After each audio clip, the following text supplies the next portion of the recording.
Good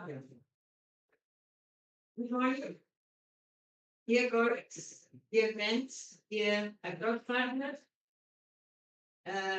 It's a great pleasure with our friends from Craiova University to open our conference. We hope to have a very fruitful conference. Our rector is here, the rector of the University of Russia, Professor Wisława Atanasova is here, and I will give the floor to her to greet all the participants. Please, Professor Atanasova. Yes.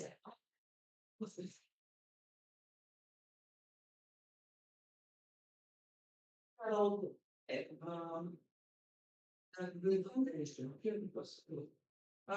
hello to everyone. As I see, there are lots of people I will greet in person tomorrow or the day after tomorrow, maybe.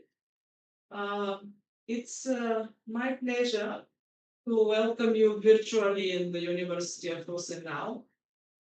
Dear conference participants, dear Mr. Rector of the University of Craiova, and co-organizers from our partners from Craiova, Romania.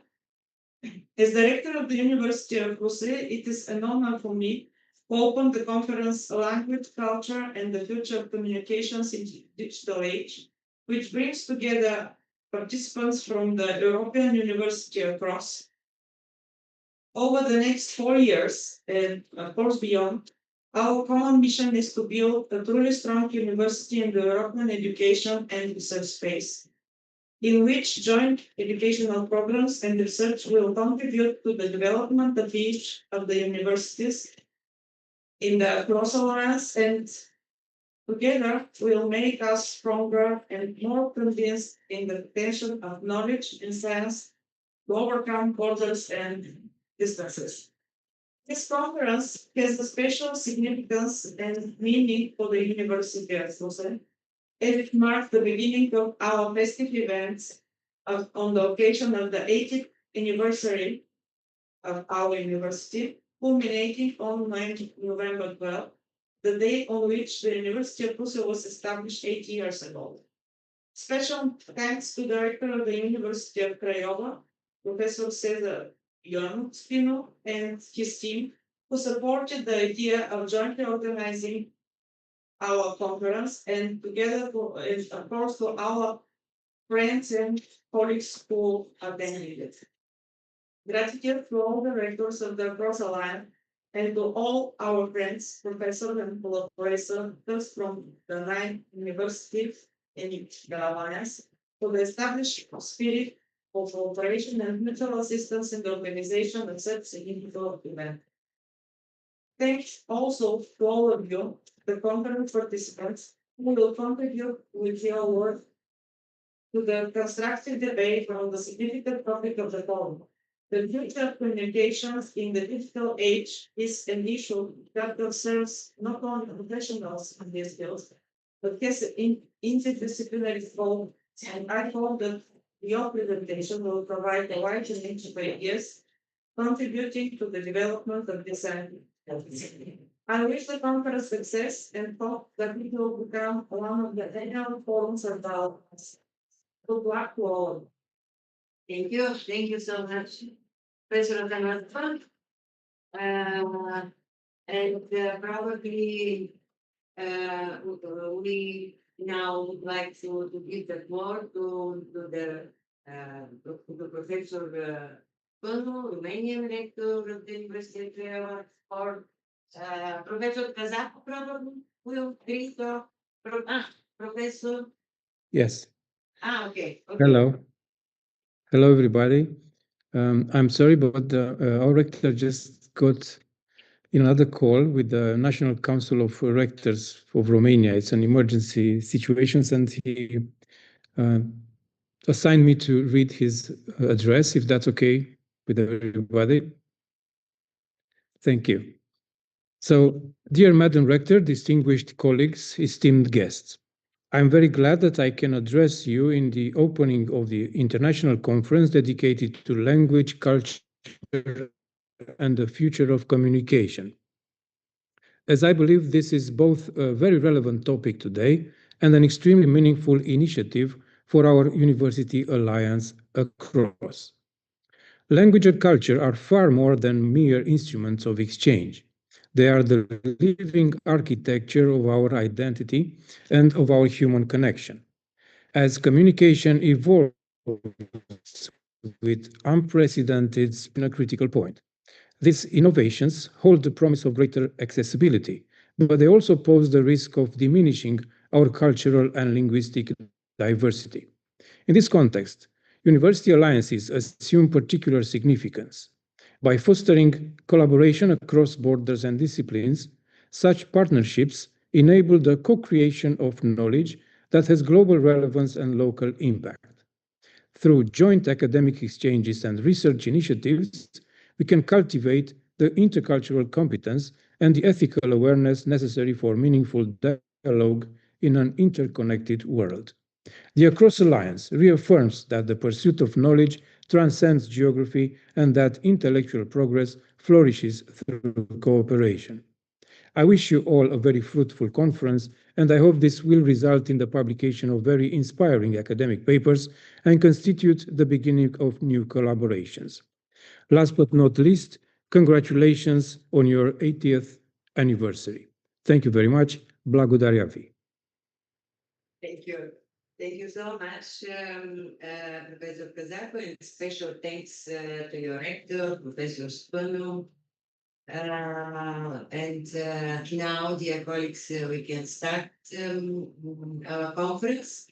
And we'll start, of course, with our plenary session. And the first speaker is Mrs. Ariane Korn, who is also representative of Across Alliance, and probably she will start with some words about our alliance and its perspective. Please, Ariane, the floor is yours. Thank you, Juliana. So, thank you for the invitation. And as you mentioned, I will start. I will share some general aspects of the Across Alliance, and I try to illustrate from from my perspective, being part of the Across team here in Chemnitz and a member of several teams. Also some communicational and intercultural aspects that are without any doubts an essential part of our collaboration. So I have I have a presentation. I sent you a request to, and you have to. No, I can now. I can. Yes, I can share now. So.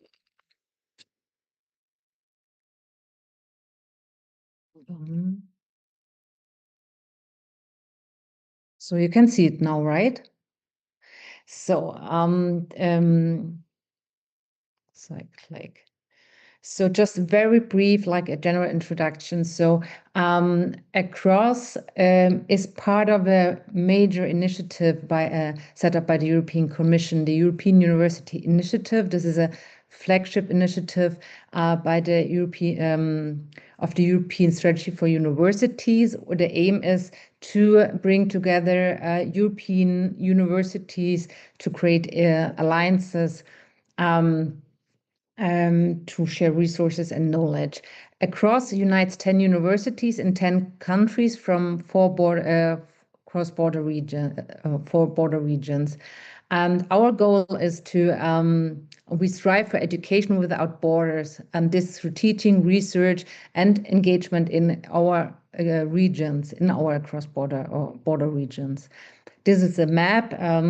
You can have a look later on. We have more than 100,000 students connected or in our universities, more than 10,000 staff members, and several stakeholders, regional stakeholders that support our work in the regions in different tasks.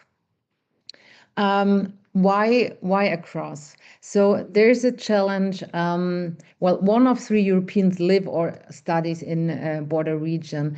And this brings a lot of opportunities for the citizens of this region, but also certain barriers that remain more relevant than in the core country. These include legal, linguistic, and cultural and economic ones. And our goal is, as Alliance, with all our partners, external stakeholders, and our partner universities, is to facilitate learning, research, and work, and make it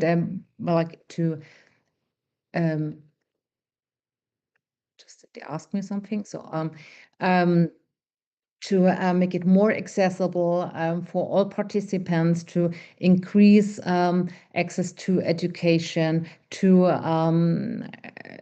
to the job market, also on the long term. So we have certain goals. This we want to provide, one of our major goals is to provide joint learning offers and mobility paths for students and staff. Contribute to develop joint research structures and develop a shared governance with joint inclusion strategies.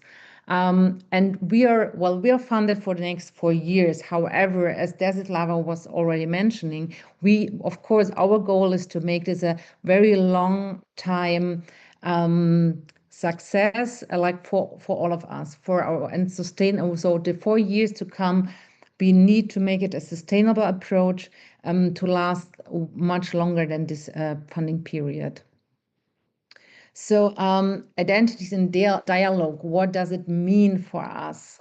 So I thought yesterday about it, and I want to bring some examples that illustrate the beauty of the collaboration, but to some extent, of course, also challenges, but from my understanding, clearly challenges where we can only grow, even if they feel sometimes like slowing down things. But in the end, this like our diverse members make it the success or the sustainable we want to have it.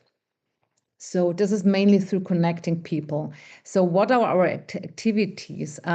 We have as I meant, we strive for a joint governance, highlighting inclusion and diversity, which has to be, we can't write it in. This is something we have to address and create awareness every time in every action we do.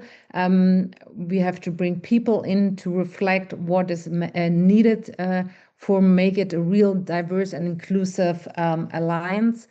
We have a digital campus, which is an essential tool for collaboration. We are 10 European universities spread all over Europe, and our goal is to increase mobility. However, we won't be able to reach this through sending people from one place to the other. So this digital tool, the eCampus, will be the core of the alliance.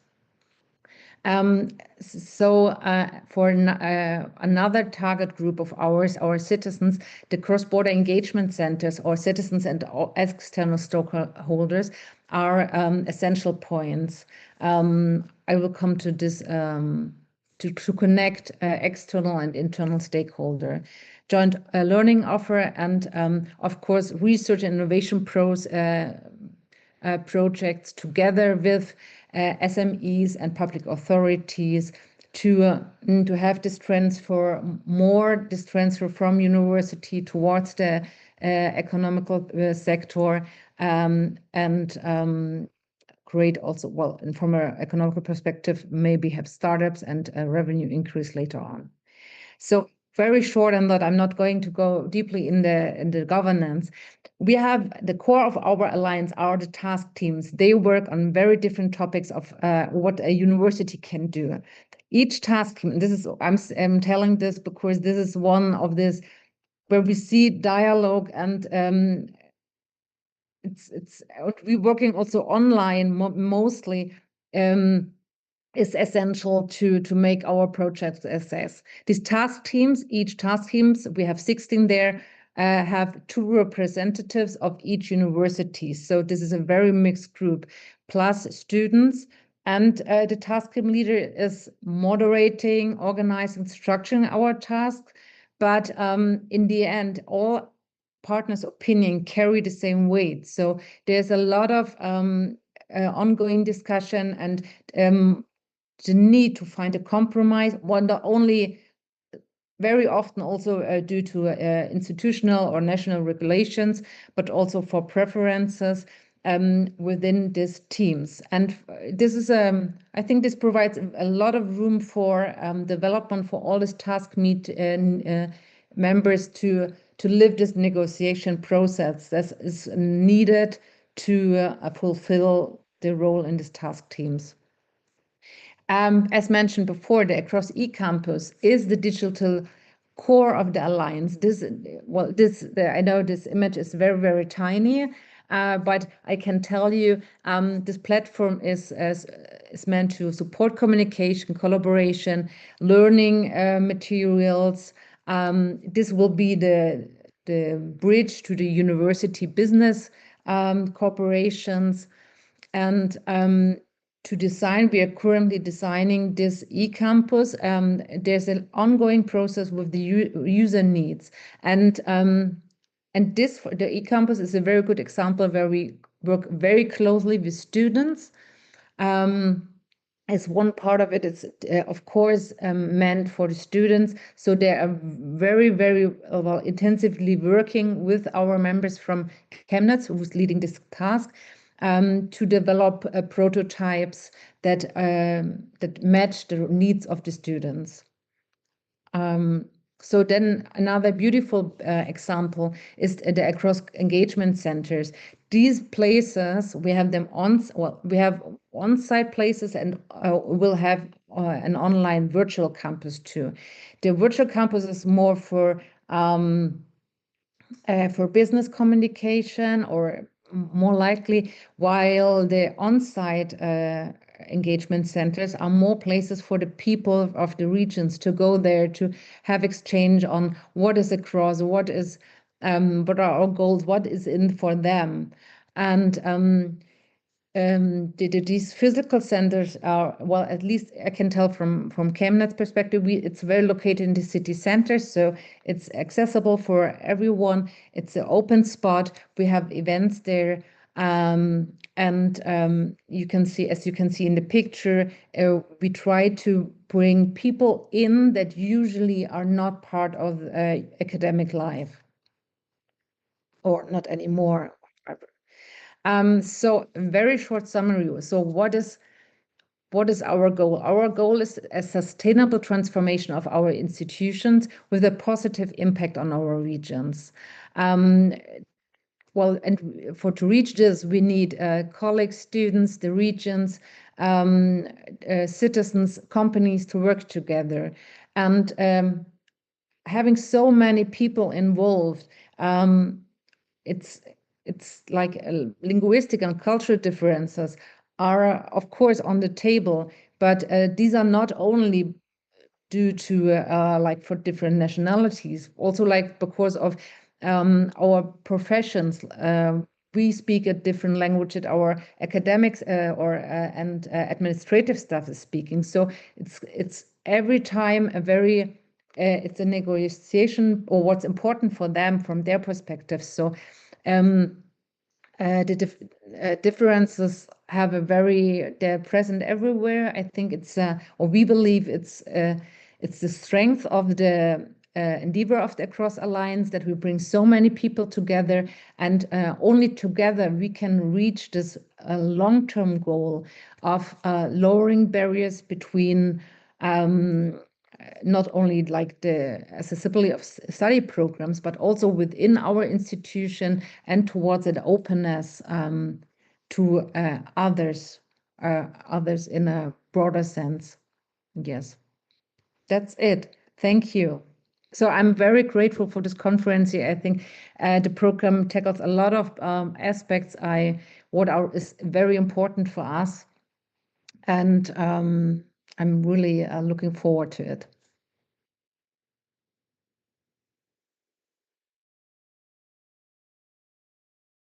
Thank you very much again for very, very interesting presentation. We have many students here in this hall, and these students study English as a second language.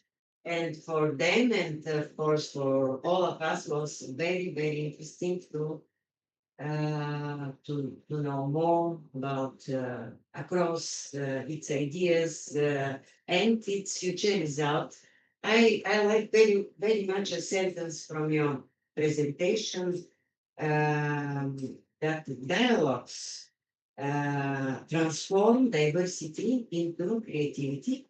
It is really true for our alliance, our consortium, where communications, I would say that the communications between us are the powerful tool for cooperation.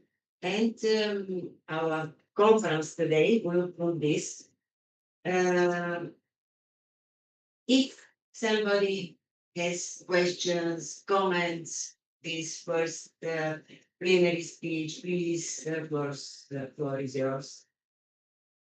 Or we can have discussion after the plenary session. It will be better to do this. And I have the pleasure to give the floor to Professor Alina Tănescu, our colleague from the University of Craiova, for the second plenary speech titled Perspectives on Machine Translation of Media Discourse. Please, Professor Tănescu. So if we are to overcome linguistic and cultural barriers, I thought that this topic might interest young people and generation of students who train not only to be better translators, but also better intercultural communicators and mediators. So my paper or this presentation has to do with different perspectives on machine translation of discourse and texts from the domain of communication and the media. And oops, I hope that you can see the slides. Okay. So the current generation of students exhibits nowadays heightened responsiveness to blended learning paradigms, which strategically integrate traditional face-to-face instruction with computer-mediated and internet-based modalities. That is why hybrid approaches not only foster systematic development of digital literacies, but also enhance metalinguistic awareness and operational proficiency in digital tools, most notably machine translation technologies, amongst students who study language and translation. That is why this kind of blended learning has been shown to contribute to the consolidation of advanced textual competence with these students.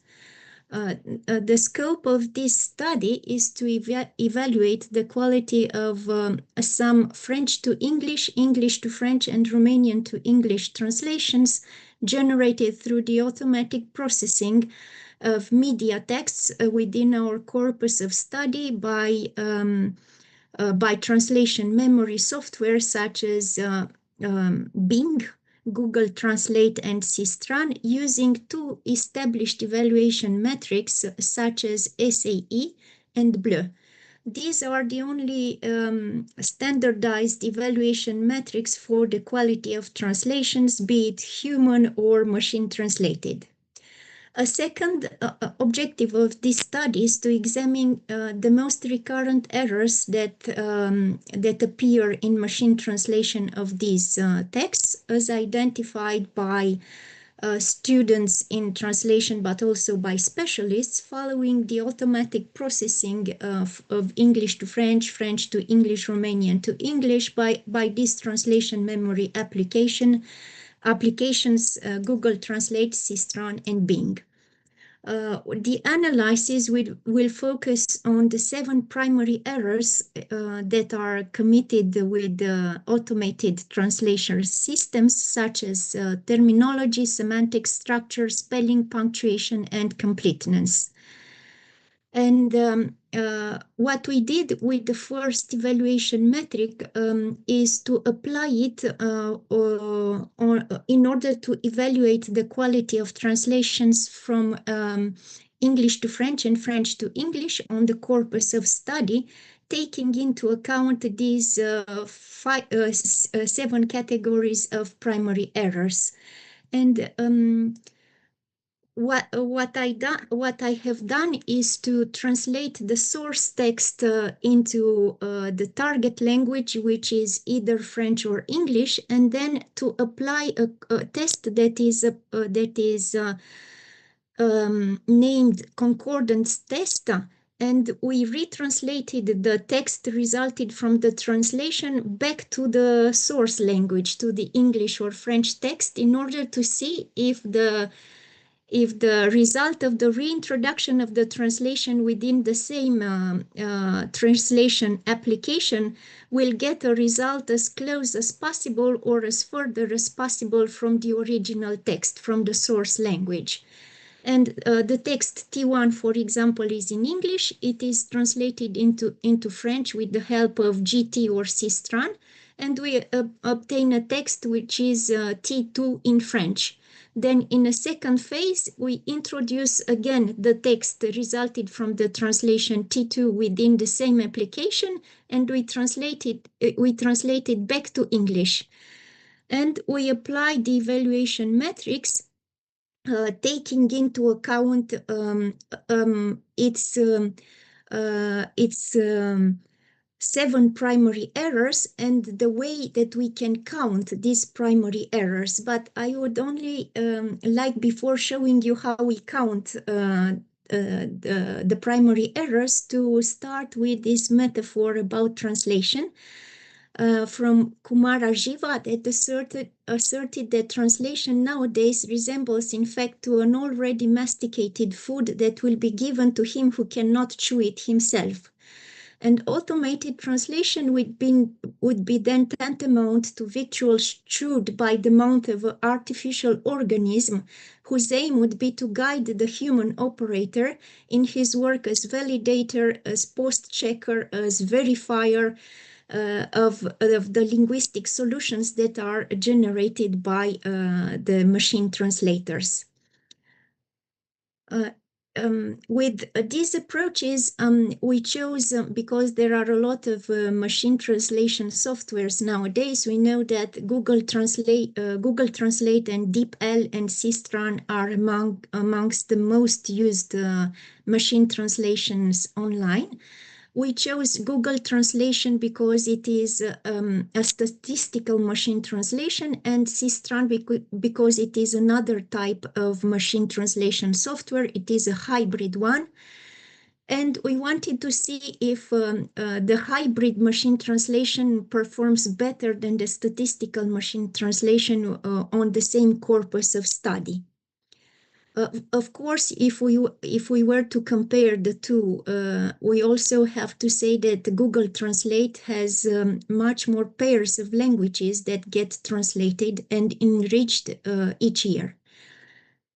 So the main difference between SMT and hybrid machine translation is that the statistical machine translation uses automated translation that starts from statistical models to generate translations by analyzing large amounts of parallel text data from bilingual corpora in order to determine the most probable translation for a given text, whereas the hybrid machine translation takes elements or borrows elements from rule-based machine translation, SMT, and neural translation, and it is much more fluent. So now, going to the first evaluation metric, SAE, that dates back to the beginning of the 2000s, we can see that in order to weigh these 7 categories of primary errors, the evaluation metrics the evaluation metric distinguishes between a serious error and a minor error, then 2 meta rules that help evaluators in their decision in case of ambiguity, and then we have numeric weights for each category of error. For example, for a wrong term, we have a weight of 5 divided by 2, then for a syntactic error, 4 divided by 2, for an omission of a word that is omitted in the target language, 4 divided by 2, agreement error 4 divided by 2, misspelling 3 divided by 1, punctuation error 2 divided by 1, and miscellaneous error 3 divided by 1. And then we count the total amount of errors in the translation obtained from the memory translation machine, and then we divide it by the total number of words that is specific to the source text, and we obtain a score according to which the translation is better or worse. And for the corpus of study, which we have chosen different texts having to do with the media and information sciences. The first one, as you can see, T1, is translated from English to French. It's about information literacy nowadays. It is translated into French, then back from French into English. And we have here the T2, the result using Google Translate. Then we have T3, the reintroduction of the translated text within the same software application. Then we have the same English text translated but using Sistran. And then the reintroduction of the translated result within the same software application. And with the second text from French, translated from French to English, this one is about interactive media technologies, and we have done the same procedures, and we have obtained the following results. As you can see here, if we make a comparative analysis using the current version of Google Translate and Sistran, and we apply also the test of concordance, we obtain the following results. In figure 1, as you can see, when the source text is in English, a higher degree of accuracy in translation is achieved by Google Translate. This is also true for the test of concordance, when in the second phase we introduce the text T2 and we retranslate it to the same source language. When the text source is in French, we obtain opposite results. A higher degree of accuracy is achieved by the hybrid memory translation software that is Sistran. Then if we go back, if we go to another category of errors made in translation, that is wrong terms, we draw the following conclusions. When the source paragraph is in English, we encounter many more errors committed by Sistran than by Google Translate. Then if we go to another category of errors that you can see here, we noticed that with the wrong terms category, we remark fewer wrong terms with Google Translate than with Sistran when we reintroduce the result of the paragraph translated from English to French in the same software application. If we go to another category, if we go to the last category, as I said, the category of syntactic errors, when the source paragraph is in English, Sistran is better than Google Translate. But when we reintroduce the paragraph T2 in the same memory translation application, Google Translate, and we retranslate them into English, we obtain a higher accuracy with Google Translate than with Sistran. If we want to also underline the weaknesses, the weak points of these machine translation softwares, we observe that we get, for example, similar scores for the weight of morphological errors for both Google Translate and Sistran. And the weakness of the automated translation provided by the hybrid software, that is by Sistran, consists in the fact that it records more wrong terms than Google Translate, inclusively at the test of concordance. So by comparison with Sistran, Google Translate counts higher scores, while it weighs the burden of more syntactic errors.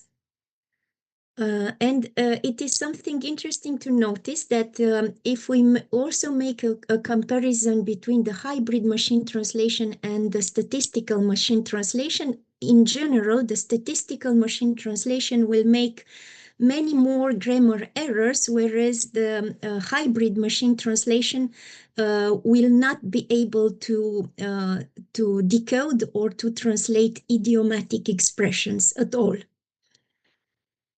Going to the second evaluation metric that was named bleu, from the color blue. Here we have another pedagogical tool that could be used by students in translation in order to evaluate the quality of automated translation. And we can start from this path that is proposed by Anna Nino to students in foreign languages and translation, and who talks about the pedagogical method of automated translation taken as a bed model, on which students can work in order to improve the result, the translation, and to post-edit it. This evaluation metric, we can, as you can see here, counts the word error rate, making a comparison between the source text and the target text.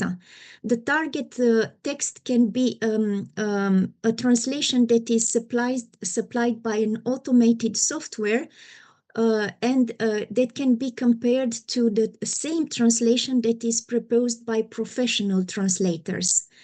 And you can see that for this bilingual evaluation understudy, in order to evaluate the quality of translation, we will associate a weight equal to all the n-grams. So we will compare the number of words that are present in the source text and the same words or the number of words in the target text that are the same as within the target, the source text.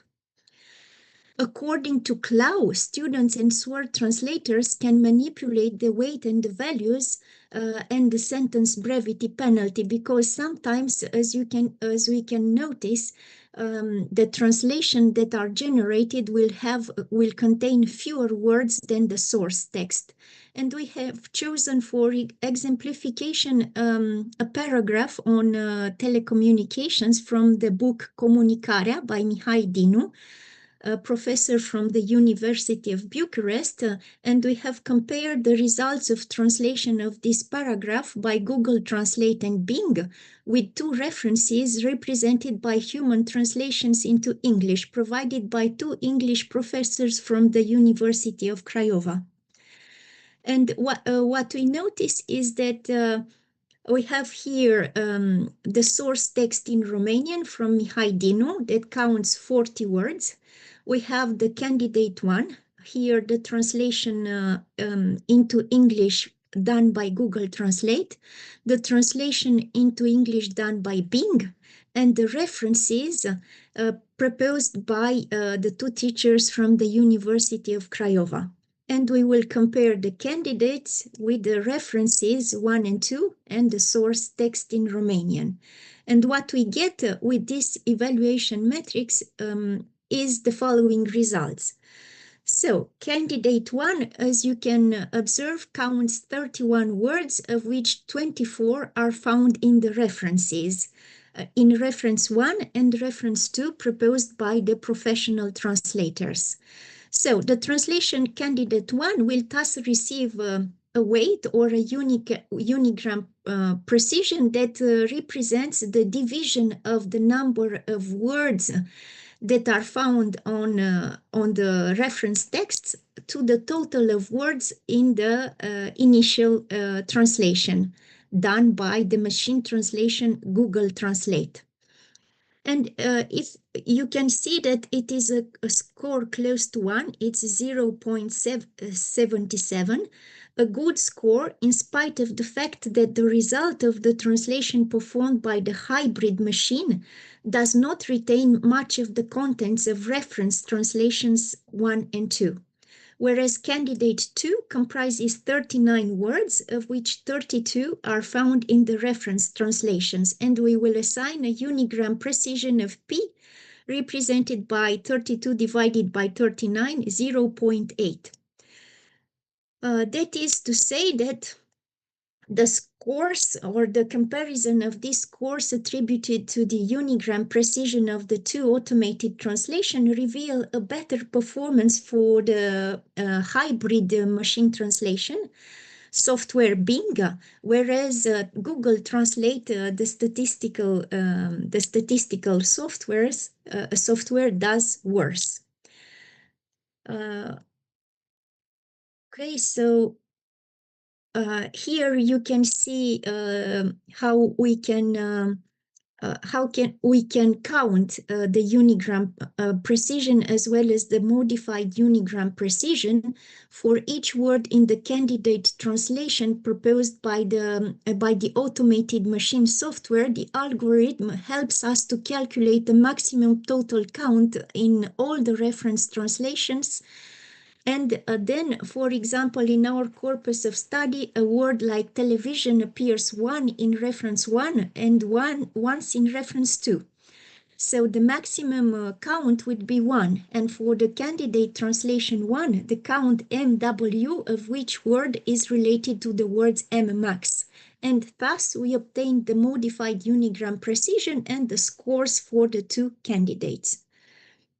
The conclusion is that using this second evaluation metric for the quality of automated translation, the comparison of candidate translation with reference to translations in English allows us to measure the accuracy, the fluency, and the fidelity of results obtained from the optimized processing of the source text in Romanian by Bing and Google Translate.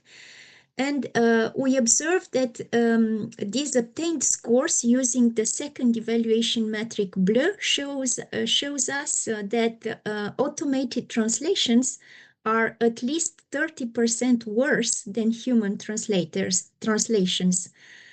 And we think, or we are convinced, that these operations of translation and the passage from French to English, from Romanian to English, from English to French, as well as the use of these two evaluation metrics, provide a model or an analysis guide which could be useful for students in translation as well as for professional translators, since it gives them the possibility to develop their analytic thinking and to carry out researches on the existing differences between translation memories nowadays, as well as on the weaknesses and strengths of each of the translation softwares, as well as on the degree of precision and quality of translations provided by each translation engine.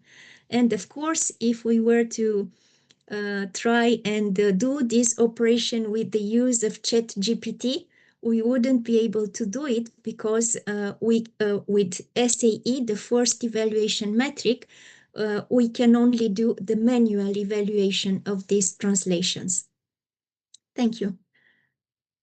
Thank you, Alina, for presenting us your very, very prospective research. No? Okay. I would say that many of us use nowadays the help of machine translation, and these statistics, the errors It was very interesting for me to hear these statistics, and I hope that everybody in the hall and our colleagues, and I'm sure that there will be some questions to your research.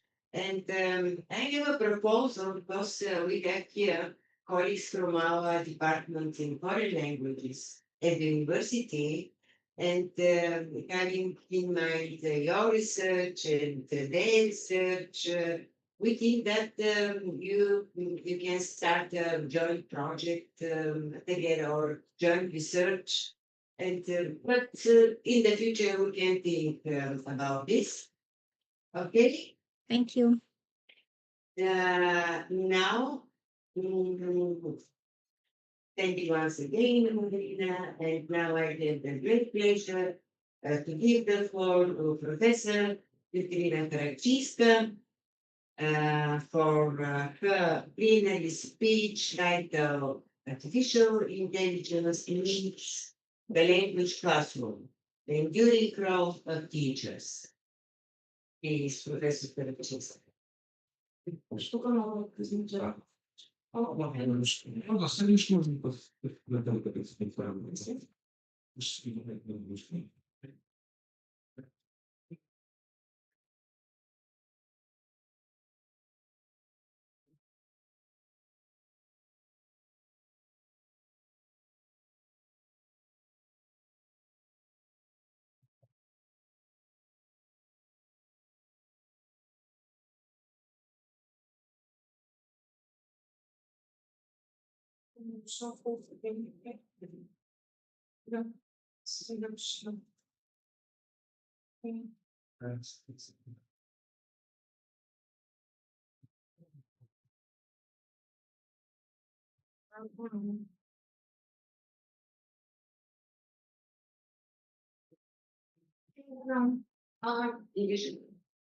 So, dear colleagues, I hope you can hear me. I don't know where to sit, whether to stand, because our technology specialists advised me to either sit or stand. So I would most probably stand here, and I'm going to jump straight into the presentation. The topic is something that has been introduced. So I'm going to start with a painting of Hildebrand and Hillelo, who you can see here, a painting produced by Sir Frederick William Burton in the 19th century. This painting was chosen by me not because it was Ireland's most favorite painting. It was chosen among 10 selected paintings by a specific jury, but because it presents something very typically human. We can guess that Hildebrand and Hillelo are lovers, or people in love, who meet on the turret stairs. And the story behind Hildebrand and Hillelo is the following. Hildebrand was the bodyguard of Hillelo, and they both fell in love with each other. But Hillelo's father was not very happy with this, and he sent his 7 sons to kill him. But actually what happened was that Hildebrand killed the father and 6 of the sons, and while he was fighting with the last one, Hillelo interceded and managed to save the life of her last brother. Unfortunately, Hildebrand died because he was badly wounded, and Hillelo died shortly after him because she lost the love of her life. What is magnificent about this painting is that the painter created not the bloodshed, not the fight scenes between Hildebrand and the father and Hillelo's 7 brothers. This completely pure human feeling that we know of. And these 2 people perhaps know that they will never see each other again because Hildebrand is going to face death, but Hillelo will remain alone and uncertain about her future. While preparing for this presentation, I asked different AI applications to recreate the story of Hildebrand and Hillelo, and here you can see what they offered me. We can see the fine details, we can see the colors, we can see the armor, we can see the connection between the humans, but somehow it is not as deep as the original, what the original painting shows us.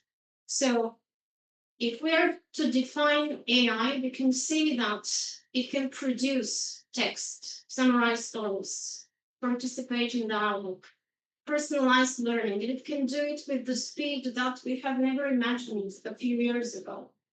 But it still cannot appreciate the significance of a moment, the weight of a word.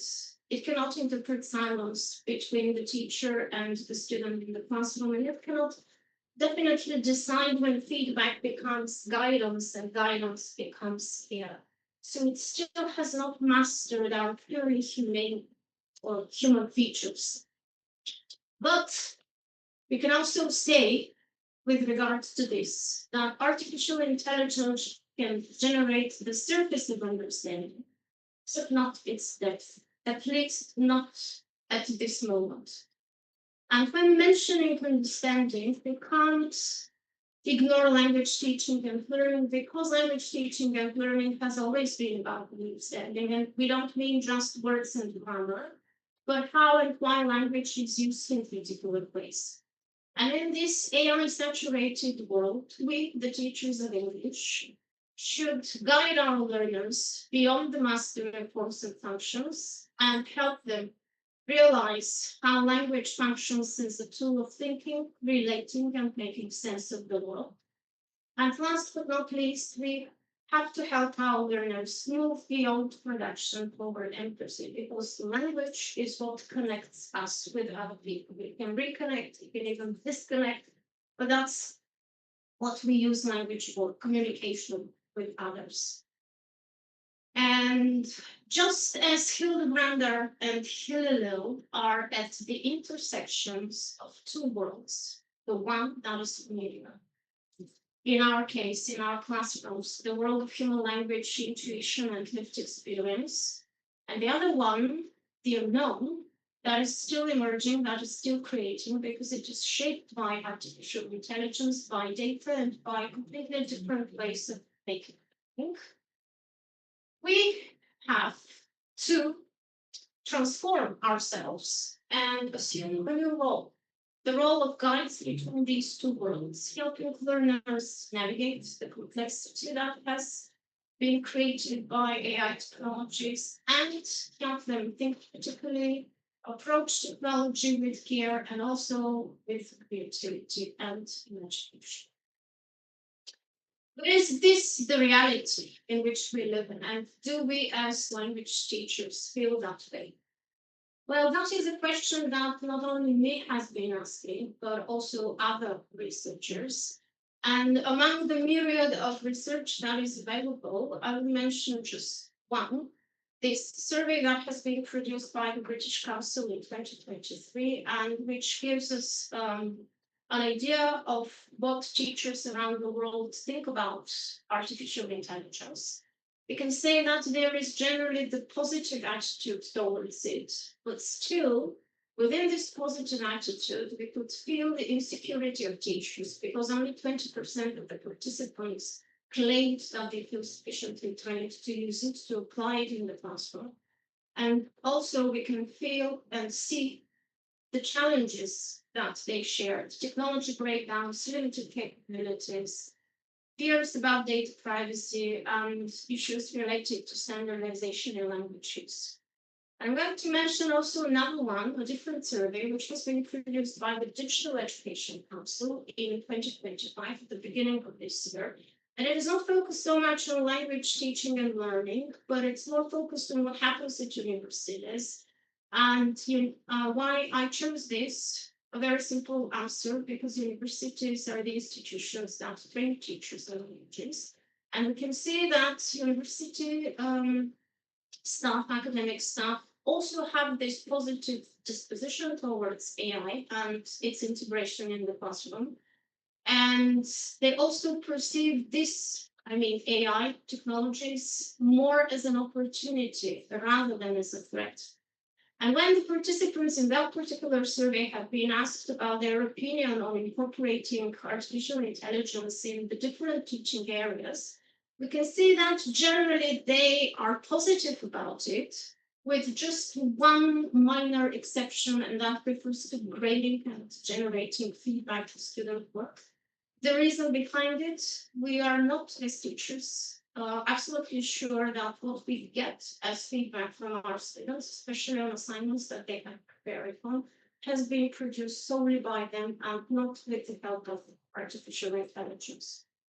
And another important part of this survey is allowing us to open the door a little bit more and look at whether the institutions, the universities, have comprehensive guidelines that could help teachers how to implement artificial intelligence into their classrooms. Well, a very high percentage of the respondents say that such guidelines are missing, and we can conclude that there is still no institutional culture, or it has been developing, but very slowly, but institutional culture that accepts and that guides you when you want to integrate artificial intelligence, but also an institutional culture that approves your choice of not using artificial intelligence in your teaching.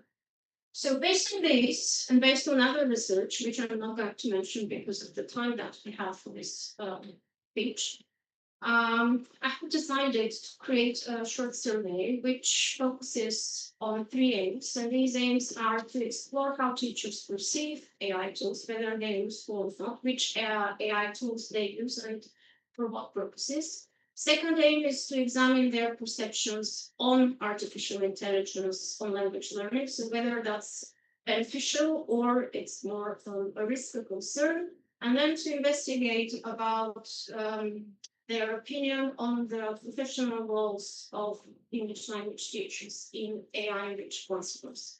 So with regards to these 3 aims, you can see the 3 research questions. They completely match with the aims and the 4 hypotheses. So the first one attempts to discover whether there is any relationship between the variety of AI tools that teachers use, the frequency with which they use it, and their experience as teachers, professional experience as teachers. The second one focuses on whether survey participants perceive AI tools as more beneficial than risky. The third one focuses on establishing the link between, or the relationship between the better knowledge of AI tools, the high frequency, and whether teachers are cognizant of the risks, or they can find more risks or still consider AI tools beneficial. And the last one, of course, focuses on the enduring roles of teachers in AI classrooms. So a little bit about the participants. You can see that they are Georgian and Bulgarian teachers of English in different areas in the school system, and also university teachers. This survey started as something that was initiated during the last semester. It was trialed, the initial set of questions was trialed with only Bulgarian teachers of English. And then after improving the questionnaire, we were talking with a Georgian friend from a university with which our university has a partnership.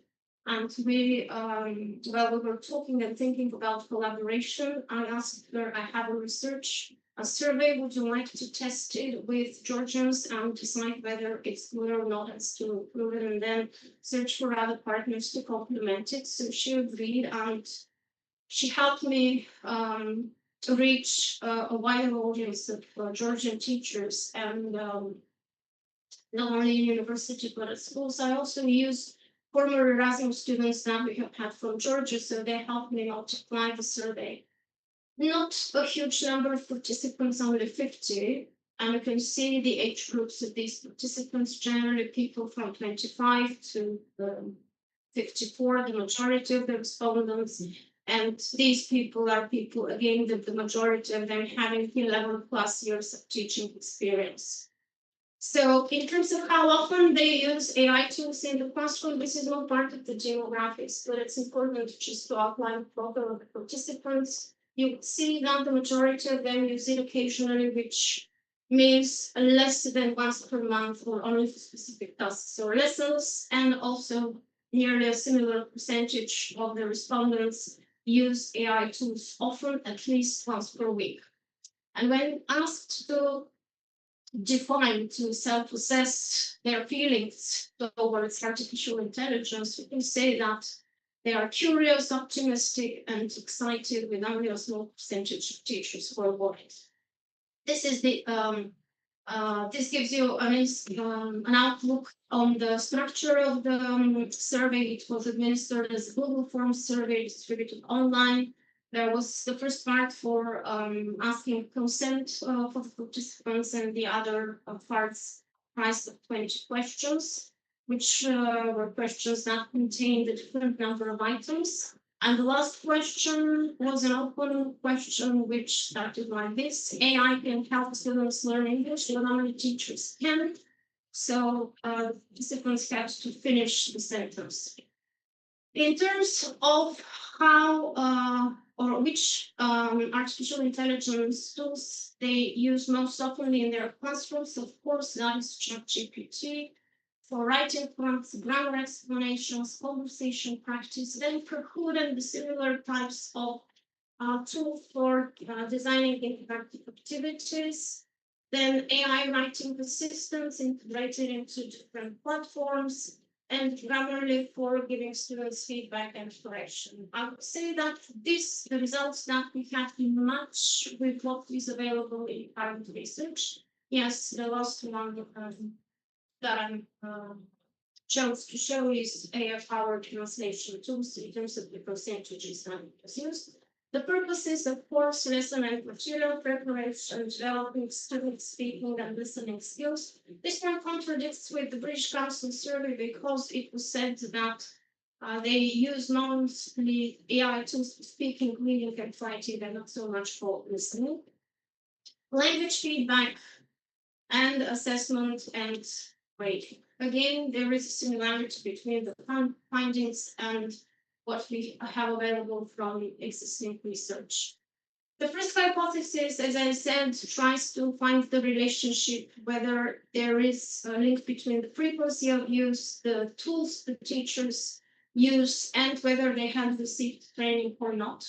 This hypothesis was not supported through the statistics that were run, because the mean between the group of teachers who had received training and those who did not receive training is very small, so we cannot speak about statistical difference here. That's why this hypothesis is rejected.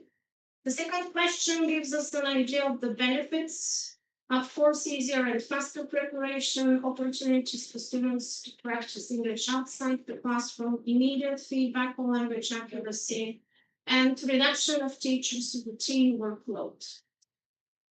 As to the risks and challenges, teachers feel worried that students and teachers would rely too much on AI tools, and this will perhaps make students lazy and even teachers lazy. Inaccurate, biased, or culturally inappropriate AI-generated content. Ethical issues, of course. Lack of teacher training on how to implement AI tools in the classroom, and difficulty ensuring academic integrity in curriculum. Again, there is a very high similarity between these findings and existing research.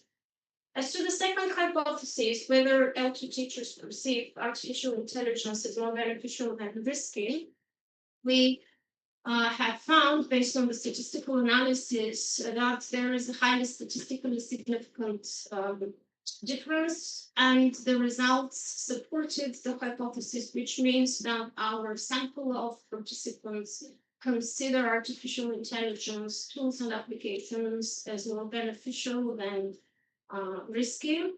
The third hypothesis related to the second research questions is whether teachers who use AI tools more frequently perceive higher risks.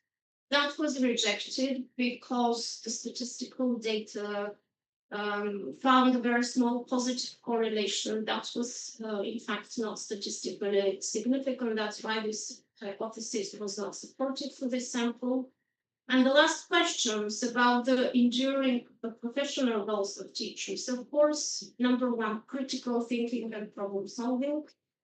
or helping students become critical thinkers and problem solvers, providing emotional support and acting as motivators, being a language mentor and communicator, and language learning designer and facilitator. So it was not necessary to run any statistics because the results are quite, they speak for themselves, I would say.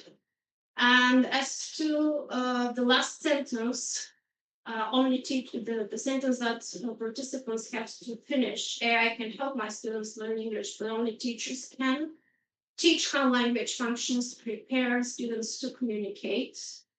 Teachers can be motivators, they can provide emotional support, develop the emotional intelligence of learners, help them become critical thinkers who have original ideas, who think independent and are creative. Teachers would still keep the humanistic approach, function as ethical role models, develop the purely human features like tolerance, respect, embracing diversity, even keep students' human heart and help them be humans. Improve skills for communication across cultures, working in a team, preparing students for real life communication, focusing on students and their individual needs, on students with special needs, and the last one, of course, help them discover the language traits that, for example, idiomatic expressions there, or triple language choices, or generally saying, help students realize why language functions in particular ways. Of course, this study has some limitations. The first one is related to the sample of the size and the representatives of the data. And the second one is related to the fact that teachers have to self-assess their attitude, their beliefs, the roles of teachers that we imagine to have in the future. In conclusion, we can say that most teachers are aware of AI tools and have started to implement them in their classrooms, but quite carefully because we have a full range of applicators like early adopters, occasional users, teachers who are cautious or skeptical. In terms of motivations, teachers, in terms of how teachers use AI tools, they use them for content creation, feedback on student writing, personalized learning activities creation, and benefits that stand out. AI tools help us to save time, give the learners additional options for practice outside the classroom, and of course provide immediate feedback. The challenges and the concerns, well, the accuracy of what AI offers us, the ethical considerations, the fear of over-reliance by students, and of course, data privacy. And here, one that stands on top is lack of training on what and how to do with AI technologies. And the good thing, according to me, is that AI technology is seen as a complementary tool, not a replacement for human teaching.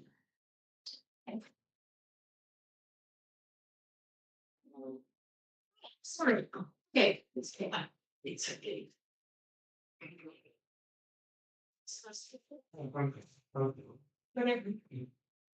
It's very folded. Stop share. Okay. Okay, thank you so much, Sabina, for your very inspiring presentation, very interesting topic, challenging topic. And I think that there will be questions to all our plenary speakers here. We have about 20 minutes for discussion. Please, the floor is yours for discussions, for questions, comments. May I start? Of course. I hope you can hear me. I have a question to Alina, if I may call her Alina because we know each other. Yes. Okay, thank you. It was a very interesting presentation. My question is more focused on what advice would you give to students who are future translators to use or not to use artificial intelligence or and such tools that help translate? And if the answer is yes, at which stage of their development, linguistic development? Yes, I think they should all use as a starting point this artificial translation, the machine translation softwares. And if they do, for example, professional translation in a specific domain of study, such as the legal domain or the economic domain, the machine translators do a better obtain with them we obtain a better translation than with while trying to translate excerpts from fiction. So if we have professional translators that translate books and poetry, they cannot very much use these machine translators because they make too many errors, and it's almost impossible. It is as if you were trying to rewrite the translation by the machine translation software, whereas with scientific domains such as physics, chemistry, economics, the machine translation softwares performs better and better, so they can use these variants as a starting point. But my advice is to compare translations provided by DeepL, by Google Translate, and by Sistran, for example, and then post-edit these translations in order to get a better result. Okay, thank you very much. Which one would you recommend? I think DeepL and Google Translate are nowadays the best of them. And Sistran works very good for French, so it depends. If we work with English, DeepL and Google Translate are the best. The students. Do you have questions? Do you use artificial intelligence in your studies? And there is something very interesting to notice, that we have even specialists from Romania, so young people that have trained both in translation and in programming. So they work, for example, with different units of the European Commission in order to develop bilingual corpora. So they train and they improve these softwares each year and each month, but they are bound by the professional secrecy. I have a question to Ayane about the across future perspectives. What do you think, Ayane? Probably it will be very interesting for the students teams at our university to organize a conference, scientific conference, students conference, on the topic of the usage of AI in the education, in the studies. I think that this topic will be very challenging for them. And what is your opinion for this? Well, I think it's a good approach. To one side, bringing students together is always a great experience for a teacher and students. And yeah, I think in the student body as well as in the teacher side, there's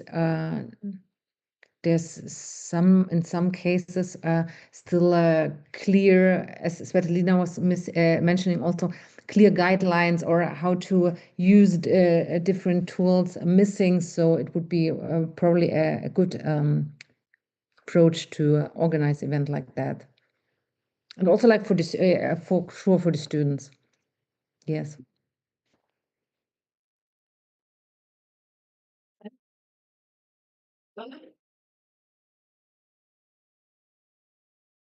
If not, we were to thank very, very much to our plenary speakers and our coffee break will start early, yeah. Yes, and can serve at a lunch break. I think. And our second session will start at 12 o'clock. Thank you for your participation. Thank you. See you soon. Thank you. Bye-bye. Bye.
So,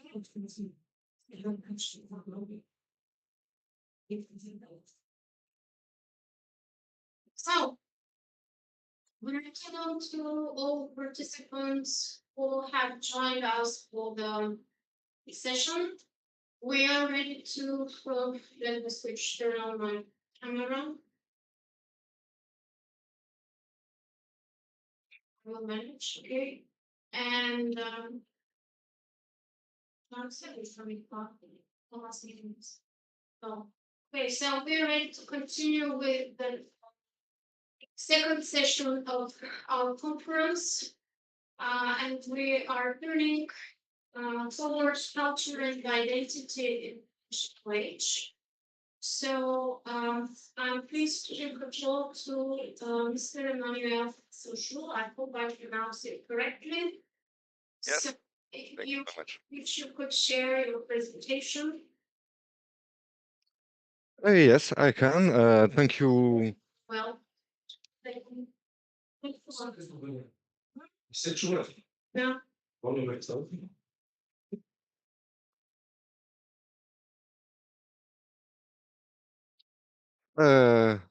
Okay, can I share my screen? I don't know if I can now. I will try.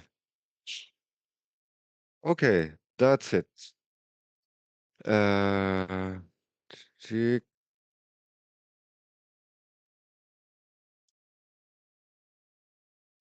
Shit, sorry.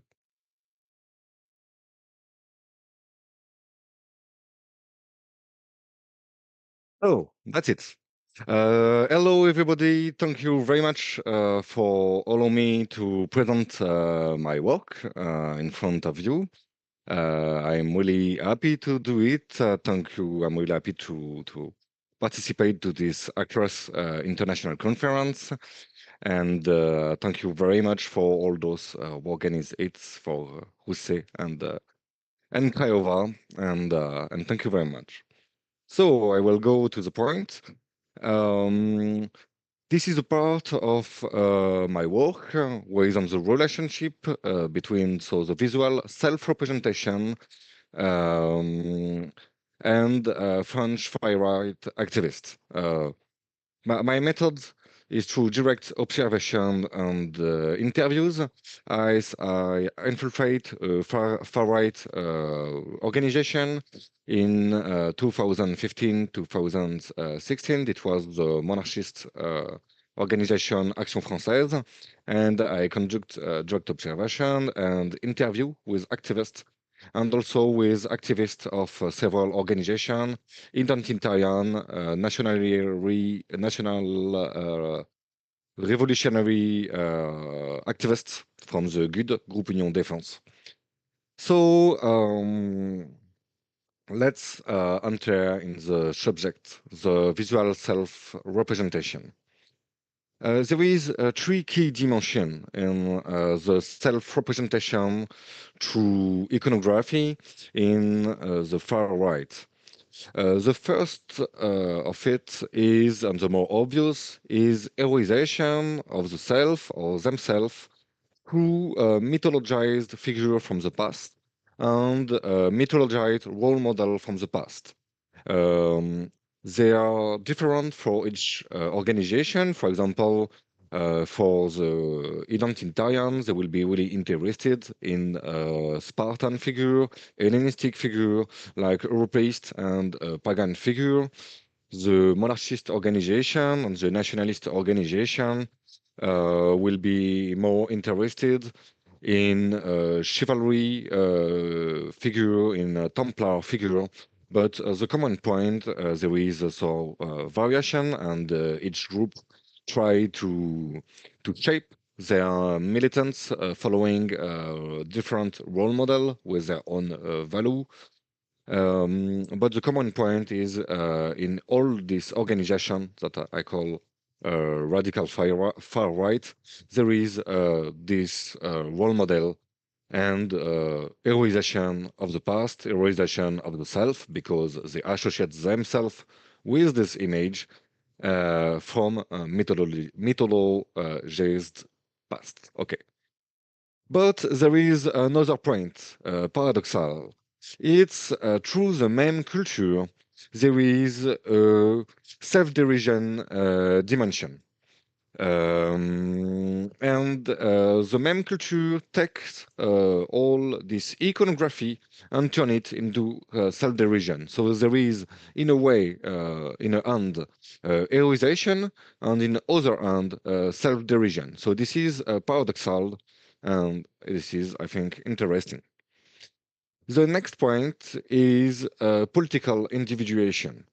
Through this reference, the far-right activists distinguish themselves from socially in their social field, but from the collective ideology of their organization. So this is the last point I will go through. But first, I think it's interesting to go through a brief history of the French far-right self-representation, who begins before the meme, who begins before the internet, who begins, of course, before 1968, but I can't do all the story of the French far-right, so I decided to begin with an organization called the GRES. GRES stands for Groupe de recherche et d'études sur la civilisation européenne.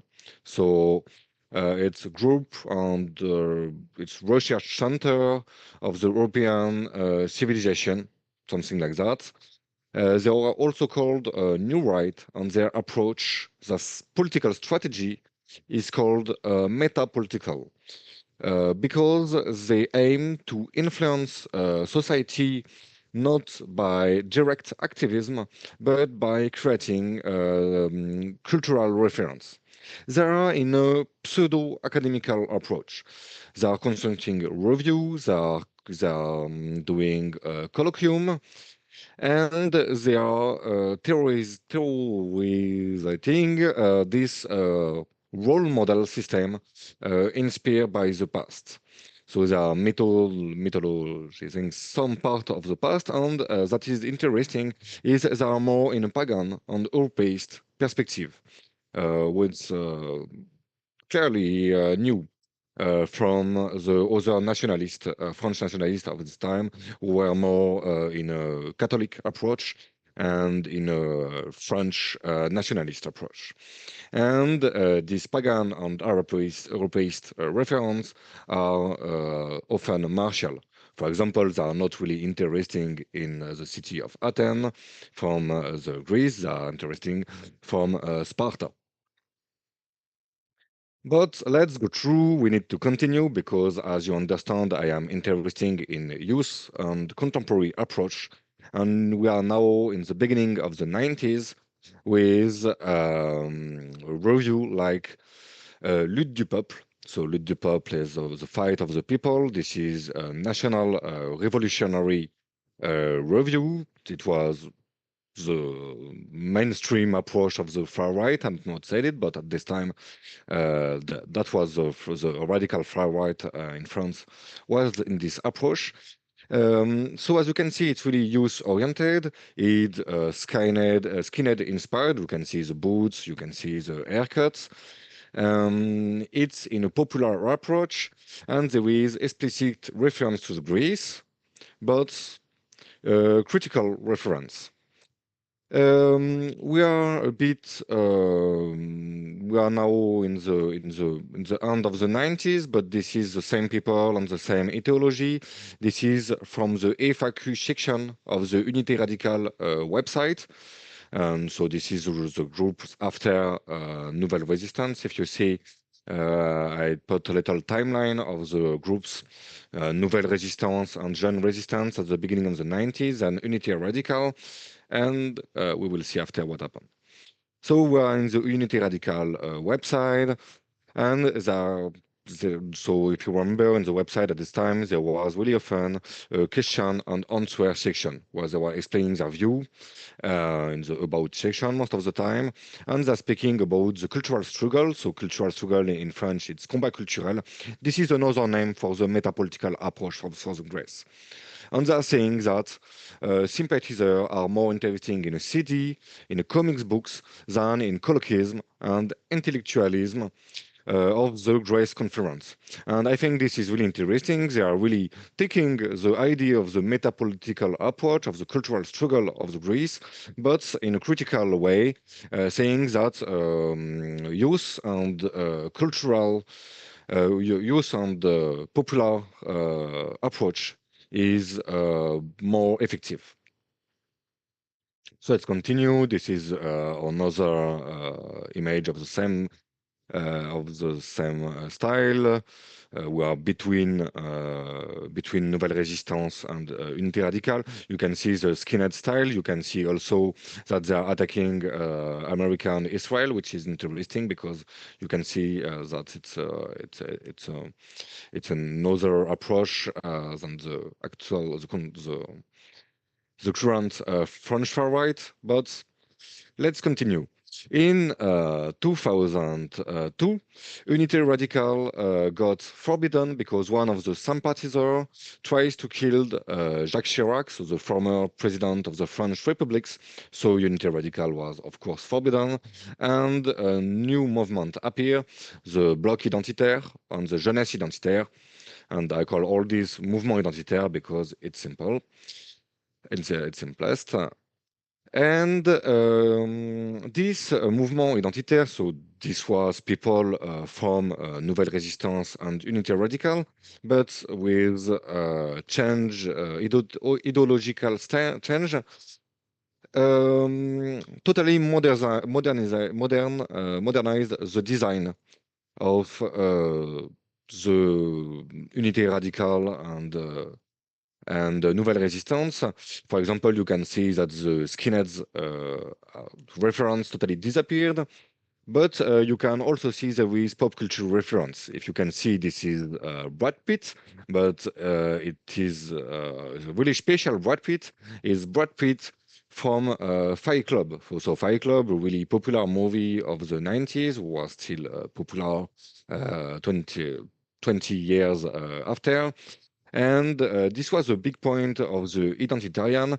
They was continuing the metapolitical approach of the Grace, trying to spread their value to role model, but they were trying to be more normal, less violent in their propaganda, and really more with an aesthetic really more polished.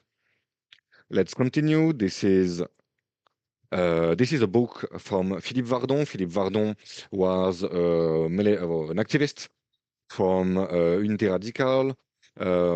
He is in one of the leaders of the identitarian movement.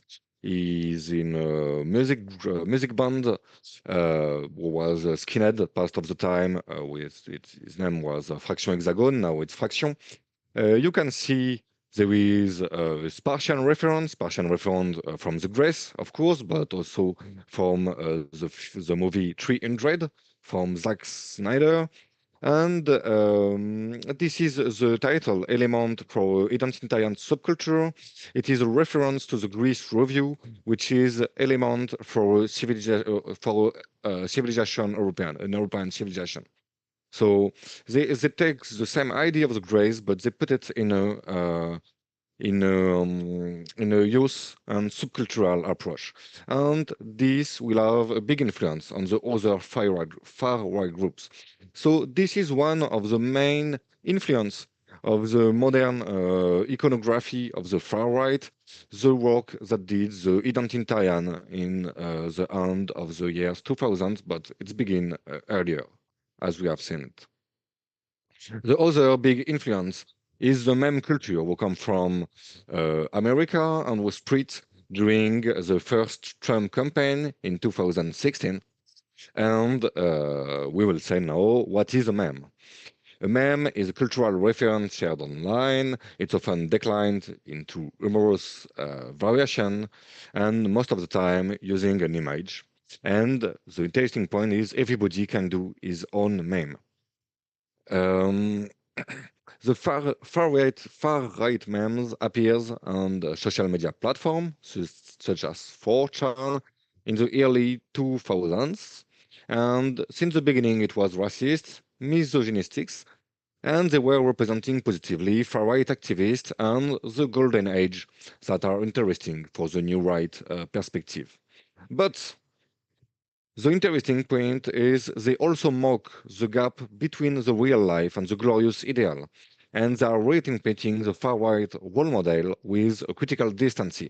So this is interesting because we are in our compass, we in a hand an heroization of the past and an heroization of the past and heroization of the self and the self-derision. This is the tension between both to think in the process of self-representation. This is so there is a lot of far-right meme. So I will present the most known of it. It's Pepe the Frog. It's a frog, as you can imagine. It comes from a comic from Matt Fury, and he had to adapt because, as I said, you can adapt a meme to represent Trump, Roman soldiers, Templar, far-right activists. So this is the same idea of self-representation. He can dress himself as he wants, and I will show you. This is Roman centurion, Pepe the Frog. This is Trump activist, Pepe the Frog. And this is Odin, Pepe the Frog, with this far-right symbol you can see. So is endorsing all the social role, but with, as you can see, always this smile, slightly mockerous. So what is the social use of memes? They are shared on social medias by the activists. And at the time, I had a lot of far-right activists. At the time in 2015, it was on Facebook. So I have then my direct contact, and it was really interesting for me to see how they interact. And there were a lot sharing this kind of mail. That was interesting. It's in a way they were far-right activists from a specific organization. Most of them was from Action Française. And Action Française have his own doctrine, what is really like this. It's a doctrine for a far-right group. It has been elaborated by Charles Maurras. The name is Integralism Nationalism. But when they were on the internet, they were taking a lot of distance and liberty from this doxa. They were using meme to by humor distinguish themselves ideologically and socially, and to position themselves on other debates that were not at all the nationalism integral debate. For example, this is kind of debates we can see between far-right activists, French or not. This is, so as you can see, a Roman. This is their Celt, and they are arguing to see which is the best, Roman Empire or Celt barbarity. And so it is interesting point is this is not an historical debate. This is a self-representation debate in a narcissist perspective. What does it mean? For far-right activist who identify himself with some barbaric Celt mythologies past, this is the way of humor he needs to prove by himself that he is strong and he deserves to be treated fairly, and he is opposing himself with other far-right activists who are more interesting in Latin and I will say more Apollonisiac approach of the pagan. This is an anti-pagan debate between Celtic and the Roman pagan, true male, true humor. But this is not a really religious debate. It is an identity debate. That is really the point I want to show.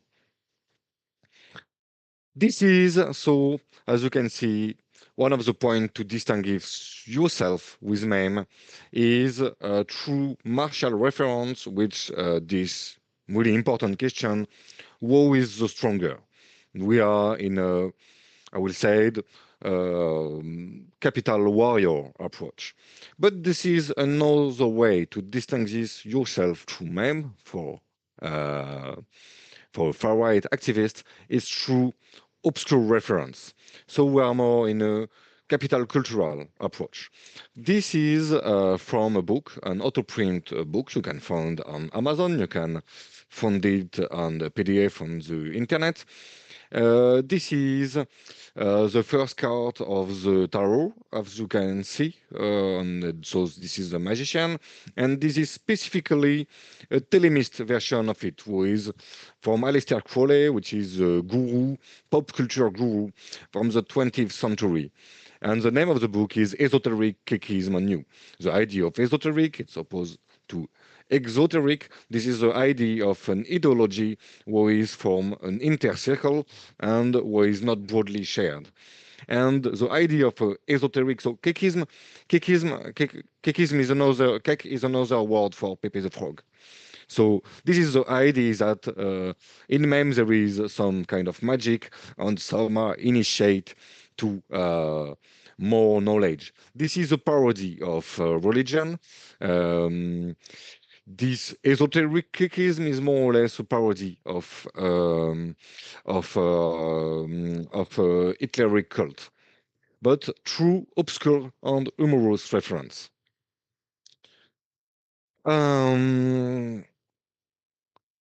This is the last point. This is I'm going to the end of my presentation, and I will summary what I said. Far-right classic iconography and far-right meme, they represent the far-right activist and represent the golden age. But the difference is the first one is taking it seriously, and the second one with humor and critical distance. That don't mean they are not sincere. They are, of course, but they are in a different approach with this image and this self-representation. The aesthetic is not the same. The aesthetic of the identitarian was really polished. Then the memes are trying to be raw. And the last point is the far-right iconography is collective. There's the iconography and the specific organization. Then the far-right, it's still, the far-right men are still collective, of course, because it's related to an ideology, but it's allow the activists to distinguish themselves. And so there is more, for them, we can say, liberty in the meme than in the classic iconography of their organization. So I will finish with this compass, who summary all the things I've said.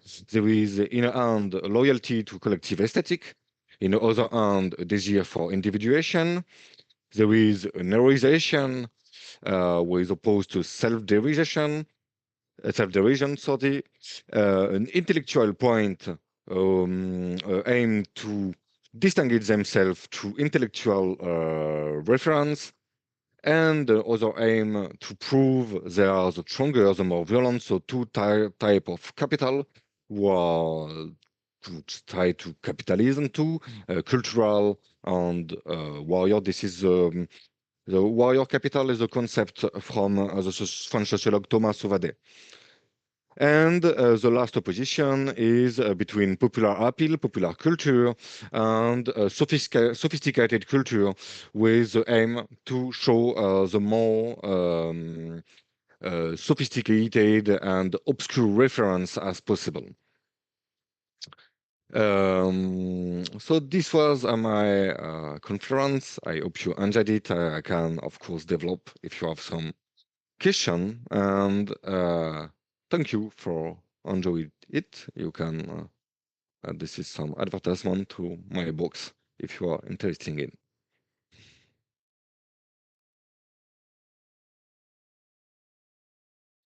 Sivelina, I'm not sure your audio is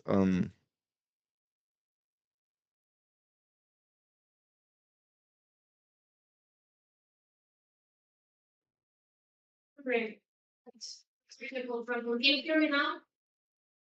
Yes, I Okay, thank you. So thank you for your presentation. It was very interesting to see this brief history and representation and get an idea of how it's developed. We now have to briefly proceed, whether to allow 5 minutes for questions and discussions after each of the presentations, or postpone a little bit the discussion until everyone in this strand presents. What would you prefer as an approach?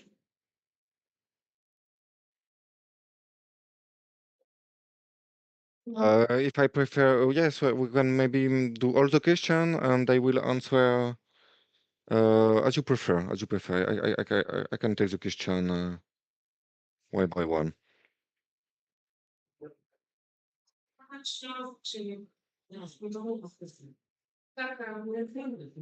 Okay, so we would suggest that everybody presents and then we devote time for questions and answers. You agree?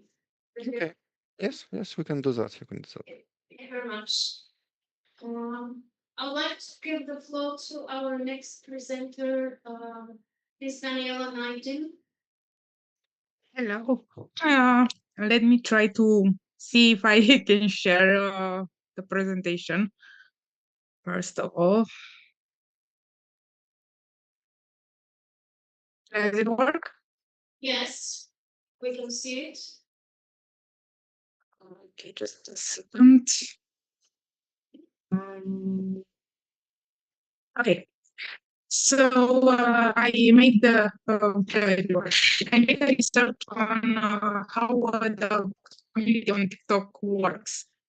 I'm a new user of TikTok, and this drew my attention. So BookTok is a literary culture within TikTok, initially emerged as a digital space for discovering, reading, and promoting authorship among younger audiences. Between 2020 and 2022, the community played a significant role in reviving interest in reading among the Generation Z, transforming book discussions into visual storytelling. And by the way, you have on every slide some print screens from this community to better picture what I'm telling you.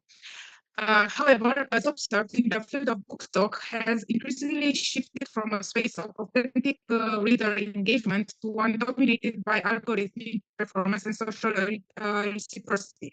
Many accounts now function primarily as vehicles for followers exchange, promising mutual engagement rather than substantive content. This paper draws from digital ethnographic observation to analyze the behavioral transformation of BookTok communities and to interpret these changes through the lens of behavioral anthropology. Behavioral anthropology studies human conduct as structured by cultural systems, habits, and rituals. Within digital spaces, these frameworks reveal how users enact symbolic behaviors that convey belonging and identity. The performative nature of BookTok parallels dramatical model where users manage impressions with algorithmically mediated stages. Similarly, the notion of thick description enables us to read the book content as layers of meaning encoded in gestures, captions, and hashtags. Behavioral anthropology, especially as defined by, underscores that behavior is learned, contextual, and adaptive, shaped by collective expectations rather than individual intentions. This paper employs a qualitative interpretative design rooted in digital ethnography. The primary data consists of observed posts under hashtags such as hashtag BookTok, hashtag indie authors, and hashtag book community. A purpose of over 1,500 posts was collected across a period of 6 months focusing on user self-presentation, engagement solicitation, and interaction patterns. Content was coded into different categories. Analysis was conducted using principles from behavioral anthropology, semiotic analysis, and the interaction order theory. Host inviting user following, such as hi, I'm a new talker, follow me, and I will follow you back, operate as literalized exchanges of symbolic capital. Rather than representing the genuine community building, these gestures perform social reciprocity as an end in itself. Behavioral anthropology interprets this as a process where individuals internalize social visibility as a value, aligning with theory of behavior adaptation to reward systems. The performance of participation replaces the substance of reading. Many accounts visually mimic authentic literary engagement by displaying book covers, aesthetic backgrounds, and popular sound without any interpretive commentary. The performance of being a reader replaces the practice of reading itself, echoing the notion of front stage identity work. The reading act becomes a social symbol of taste and belonging rather than intellectual exploration. The recurrence of a small set of popular titles exemplifies algorithmic convergence. Users replicate successful formulas to ensure visibility, producing an homogenized cultural field. Behavioral anthropology would interpret this as cultural drift. The ritual persists, the meaning decays. A frequent trend involves creators asking new authors to recommend their books while providing little or no feedback afterward. This behavior aligns with engaged speech optimized for algorithmic metrics. The ritual of solicitations functions symbolically. It signals community participations while boosting visibility, not knowledge exchange. Describe this as a behavioral signaling for participation with its substance. Now I have an example. I found a book, actually it's a short story that has a lot of views on the TikTok page of the author, and yet the book has only 3 downloads on Amazon. One is mine. So two, besides mine, I talked with the author, even when she put the book for free for everyone, not only for the one using Kindle Unlimited, she only got to download it. It's a short story, It's Connect Me by Amy Paxar, which is a contemporary short story romance that explores themes of digital intimacy, emotional trauma, and personal growth in the age of constant online connection. Throughout a heartfelt narrative and deeply introspective characters, Heart delivers a story that resonates with the modern reader, especially those who have ever struggled to balance vulnerability and self-protection in a hyper-connected world. But all this content is put in in my point of view, in a very attractive manner of writing for the new generation. The whole book, it's like a WhatsApp conversation. So in my mind, it's okay. This should be a hit with the new generation because it's easy to read. It's a format that they are familiarized with, and the content is as good as a classic novel or short story. And yet, she had so less download, and I don't understand why the download it and say, okay, I don't like it, or but they didn't even open it. So for me, that was a surprise because I was very fond of this book. So despite even doing all the promotional requirements, Connect Me was largely ignored by the BookTok community. This is especially surprising considering that many self-proclaimed BookTok readers should in theory already have Amazon Reader accounts, allowing them to access such books for free through Kindle Unlimited or promotional deals. if you're gonna go on this community, you see that many of them say, okay, let me see what you are reading or what you are recommended. I have an Amazon subscription, I can read it, or if the book is not found, they'll put it there and I'm gonna go read it. And they have like hundreds or thousands of comments with authors that are posted their books, and they never reply. They just trying to get bigger traffic or more followers for their accounts. So this raises an important question: is book truly about discovering meaningful books or just following trends or visibility? From a behavioral anthropology standpoint, book transformation reflects a shift from a community of practice to a field of performance. Social validation replaces interpretive depth. Behavior becomes a form of symbolic communication. The concept of behavioral regulation helps explain this adaptation. Users align their actions with the algorithmic rules that determine visibility. Those digital rituals such as following, linking, or mimicking trends function as an adaptive behavior in an ecology governed by metrics. I'm gonna skip to the end, where the main conclusion is that BookTok is no longer centered on books, but on behavioral performance of being a reader, a transformation that mirrors broader dynamics in a digital social life. So thank you.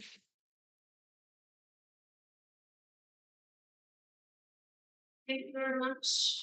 It was a bit difficult for me to hear you. I think please hear some more. Okay, it was a bit difficult for me to follow the presentation. If there was some problem with the sound, please hear with us. But the slides helped to get the meaning. It was very interesting presentation, which shows us how people have two lives: one to say digital and one real life. And I will have a question later related to this duality of lives. So thank you very much. Very interesting. Thank you too. Okay. Thank you. The next presenter asked to present in one of the next sessions. So we could continue with Borislav Bukuyevich, the second hand. But I don't see him among the participants in the meeting. So in this case, I would like to give the floor to Ms. Sasha Coelho and her colleagues, if they are ready to present. I am in the group. Would you like me to present now? If that's possible, because the speaker who was preceding you is not in the room. Yeah, sure. So shift a little bit and we will focus on how we communicate with the robots. Can I then share my screen? Yes, please. Okay, we can see your presentation. Thank you. Okay. I'll just connect my headphones.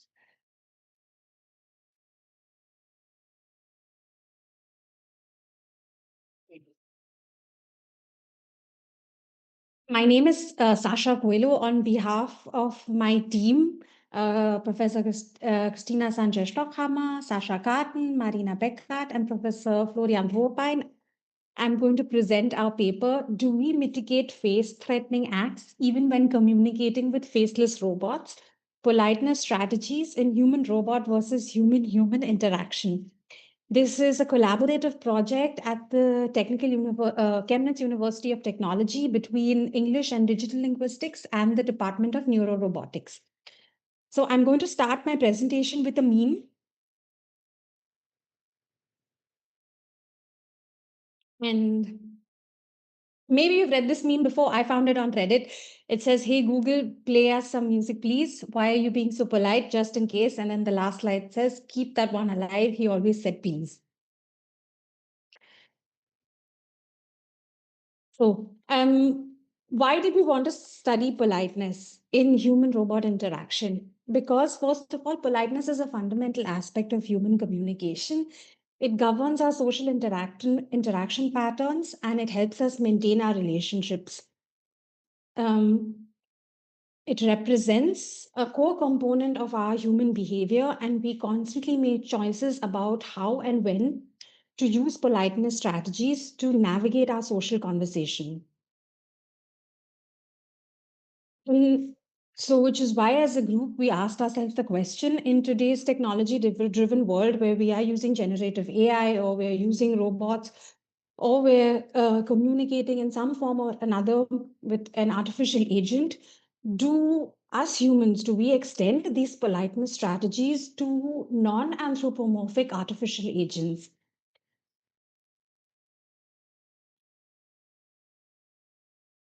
And for our study, we started with our basis of Brown and Levinson's model of politeness. This model is based on Goffman's concept of face, which is our public self-image, and it says that every member of society seeks to maintain their face. Brown and Levinson's model says politeness consists of two components: the negative face and the positive face. The negative face is our desire of freedom from action and freedom from imposition. And the positive face is our need to be liked, need to be approved, and need to be appreciated by others. In every interaction that a human performs, the speaker has some form of face-threatening act. And at every point, the speaker is trying to manage their face and the social harmony. So now, in this study, we analyzed requests. Why did we choose requests? Because when you request somebody to do something for you, one, it is a face-threatening act. And secondly, it imposes on your negative face. So according to Searle's speech act theory, a request is a type of a directive. In this case, you are attempting to get the hearer to do something for you. And we impose on the hearer's negative face. That is, we are imposing on the person's desire for freedom or desire to do whatever they want. What has already been done in the field of politeness in human-robot interaction? Kumar et al. He did a study. They did a study with 30 participants. Most of their participants were students, but they also had older adults. And their findings showed that they asked participants to interact with robots that had 3 levels of politeness, not very polite, and 2 other levels of politeness. And they found that people preferred interacting with a polite robot. Ramchandran and Lim also did a study where there was a nursing robot, and the nursing robot was polite or not polite, and the polite nursing robot increased the user's perception of trustworthiness and acceptability of using a robot in a caregiving setting. Then Williams et al. Did a study on the effect of wake words. Wake words are when you say, hey Siri, hey Alexa, and the Alexa or Siri start, because it is assumed that they are not listening to you the whole time, but the minute you wake them up by saying, hey Siri or hey Alexa, that's when it starts. And they tested hey Pepper versus excuse me Pepper. And the results suggested that when you prime the polite, excuse me Pepper, humans are more likely to interact politely with a robot. Now, apart from Williams et al., all the other studies tested politeness from the robot's point of view, whether the robot was polite with the human. Now, what we did in our study is we analyzed every interaction between the human and the robot. We tested 2 hypotheses. Our first hypothesis is due to the inherent asymmetry between humans and robots in terms of power and social dynamics. We expect differences in frequency and type of head act strategies. Specifically, more polite language is predicted in human-human interaction versus human-robot. What are head act strategies I'm going to talk about? And then in our second hypothesis is the use of internal modifiers, which are words like please, or a little bit, or yeah, please, little bit, small, are expected to be higher in human-human interaction versus human-robot interaction. Now, what we did, we did a Wizard of Oz study. And in our study, we used the Franka robotic arm, which is a non-anthropomorphic robot. It is only a robot arm that has the capacity of 2 kgs. And we had 13 adult native German speakers. 3 of them worked with a human partner. So there were 3 groups of 6 humans each, and 7 of them worked together with a robot. Their task was to build an IKEA shelf together. It was a small, simple IKEA shelf, and their task was to build it together with their partner. So in this case, the partner is either a human or a robot. The Franka F3 robotic arm was used. And since it was a Wizard of Oz study, there were 2 wizards in the background that telemanipulated the robot. There was a green screen, so nobody could see that they were sitting in the background. The 2 wizards telemanipulated the robot using a 3D mouse. We had cameras, so we could see every movement, 3 cameras, so we could see every movement of the participant. And we used not real to play predefined, or we could also add our own semi-predefined statements via the app Not Real, the software Not Real. We collected audio and video recordings. These audio recordings were then transcribed using NextGen, which is from the University of Mittweida. And these transcriptions were then annotated. Now, in the first analysis of this, we annotated the transcripts for speech acts, that is Searle's category of speech acts, which are assertives, directives, like if you ask a question, if you talk about the status, or if you're requesting something. In this study, we only took the requests. We only took the directives because we wanted to see how humans make requests towards a robot and how they make requests towards another human.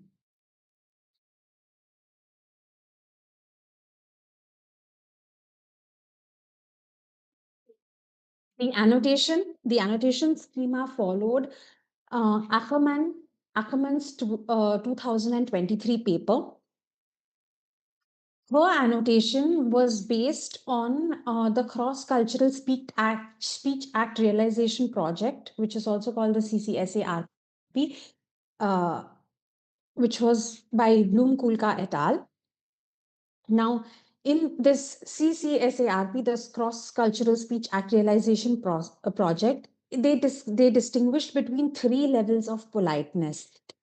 In a head act strategy, a head act is the main statement. For example, if I say, darling, close the door, then darling is the external modifier and close the door is the head act, the main act. So we focused only on the head act. So there are 3 levels of the head act, which are direct, which is close the window, conventionally indirect, which leaves some room for a no, could you please close the window, and non-conventionally indirect, which are mostly hints. Why is the window open, or it's getting cold in here?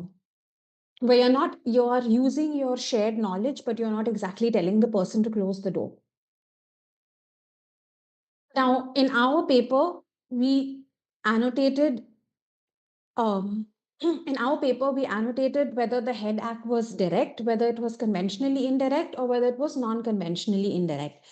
Now, since ours was a different scenario where humans are interacting with robots and other humans, we also had to add a 4th category, which is questions requiring a verbal response.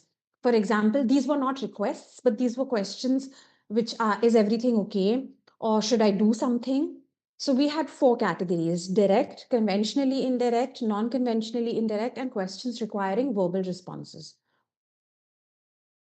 Now, the first category is the direct category, which is close the window. This direct category was further subdivided into imperatives, close the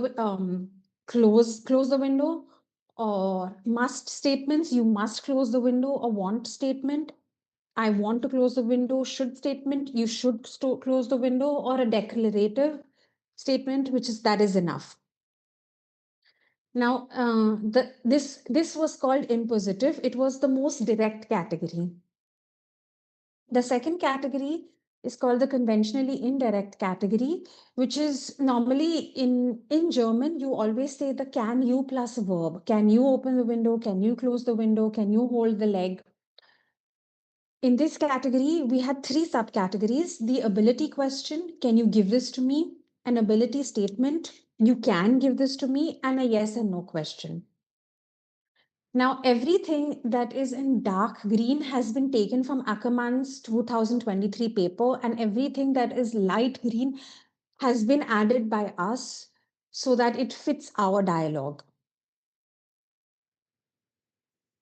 And our last category was the non-conventionally indirect, where you don't exactly say what you want, but you use common knowledge. We had three subcategories over here, which was a willingness question. If you could please hold this rod, or a possibility question, can it be tightened here, or a possibility statement. These were the head act categories that we analyzed. And then we had our last category, which is questions requiring a verbal response. In this, we had two subcategories. Either the speaker is asking for some information, or the speaker is giving some instructions. There were several subcategories of informations, but since the numbers were so small, we grouped them into one and we called it an information request.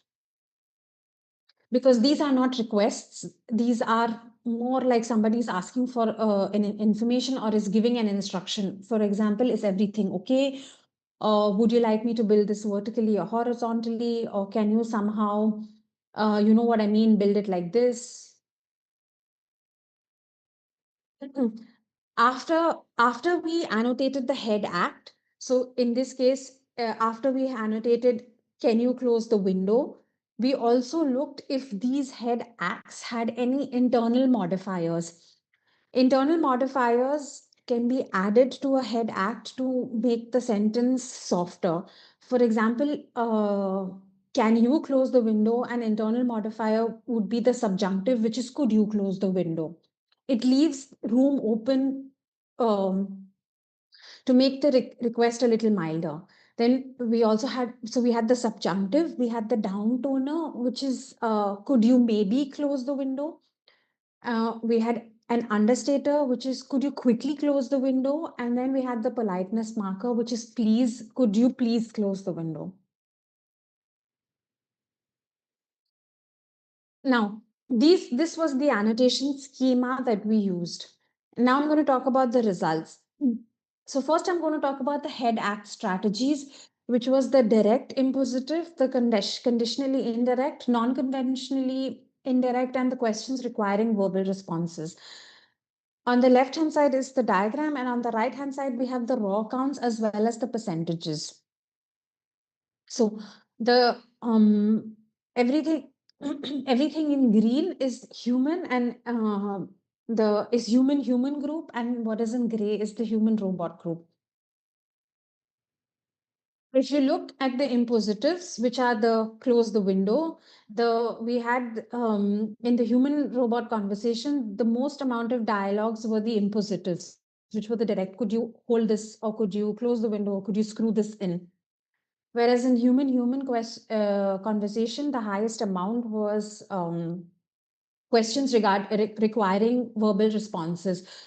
Should I hold it like this, or should I put this vertically, or should I put this horizontally? Then in the human condition, we also had impositives and we had non-conventionally indirect. Since the impositives were the highest, we also conducted a chi-square, which showed that the difference between the impositives in the human condition and in the human robot condition was significant. And because of these significant results, we also looked into further subcategories of the impositives. In the paper, we have looked into the subcategories of all, but over here, I'm only mentioning the most interesting results. If you look at the imperative, which was close it or open it or hold this, the highest in the human robot conversation, there was a high amount of imperatives, which is 47% in the imperative as well as the imperative ellipsis.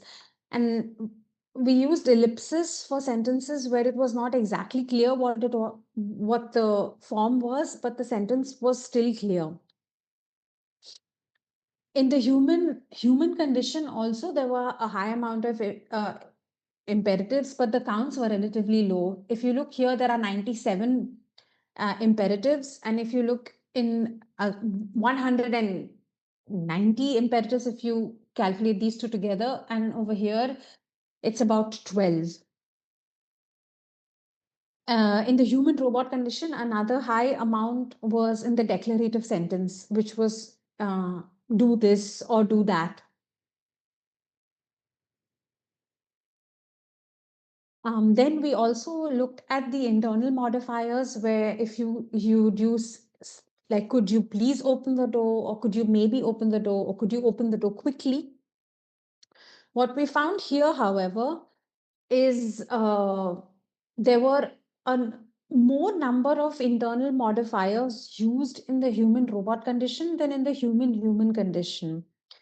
In the human robot condition, there were internal modifiers used together with non-conventionally indirect sentences, with the impositives as well as the conventionally indirect. What led us to our discussion was the predominance of impositives, which are the relatively direct requests, suggests that robots were seen as a subordinate collaborator. The focus was more on efficiency and task completion over protecting the face of the robot. It also aligns with Brown and Levinson's theory that says politeness varies with social distance and power. Whereas in human communication, there was greater use of questions requiring a verbal response and a mix of the other strategies. There was a heightened sensitivity to interpersonal dynamics and face management. There were a few limitations of this study. First of all, it was a Wizard of Oz study. That means that there was somebody controlling the robot, and the robot's utterances were partially pre-scripted. Second of all, our sample size was really small, which limits the generalizability of the study. However, it still provides insights into human-robot interaction design and contributes to research in politeness in human-robot interaction. The differences in human-human and human-robot interaction suggest that there is a social hierarchy that influences our linguistic behavior. And there were several politeness markers that were used in human-robot communication, which also indicates that our politeness norms that we have been brought up with are partially extended to artificial agents. These are the references that have been used in this study. Thank you for your attention, and if you have any questions. Thank you very much. That was a very, very interesting presentation, which dived us into the world of robots and human communication. Somehow suggested that we still don't want to lose out ourselves, because we extend the politeness to the communication with robots. And that was very, very interesting. We will leave the question, we will postpone the questions a little bit, because I've noticed that Borislav Vukojevich has joined, and I would like to give him the floor, because we've actually skipped his presentation because he was not in the online. So if he hears me and if he, okay, I can see you. Yes, I'm here because I saw that I'm scheduled for 1 o'clock. I had lectures, so I just skipped the second part of the lecture to attend. So if there is some, I don't know, miscommunication, I'm sorry, but I saw in the agenda the time planned for 1 p.m. No, there is no miscommunication, but one of the speakers before you just Okay. schedules of this post. Yeah, okay. Just to be sorry if I produced some of inconveniences, but I just make a break on my lectures to be able to participate from the scheduled time. Thank you very much.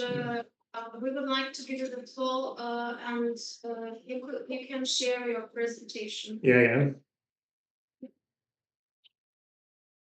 Okay. Here we can see it. The floor is yours. Thank you. Thank you very much.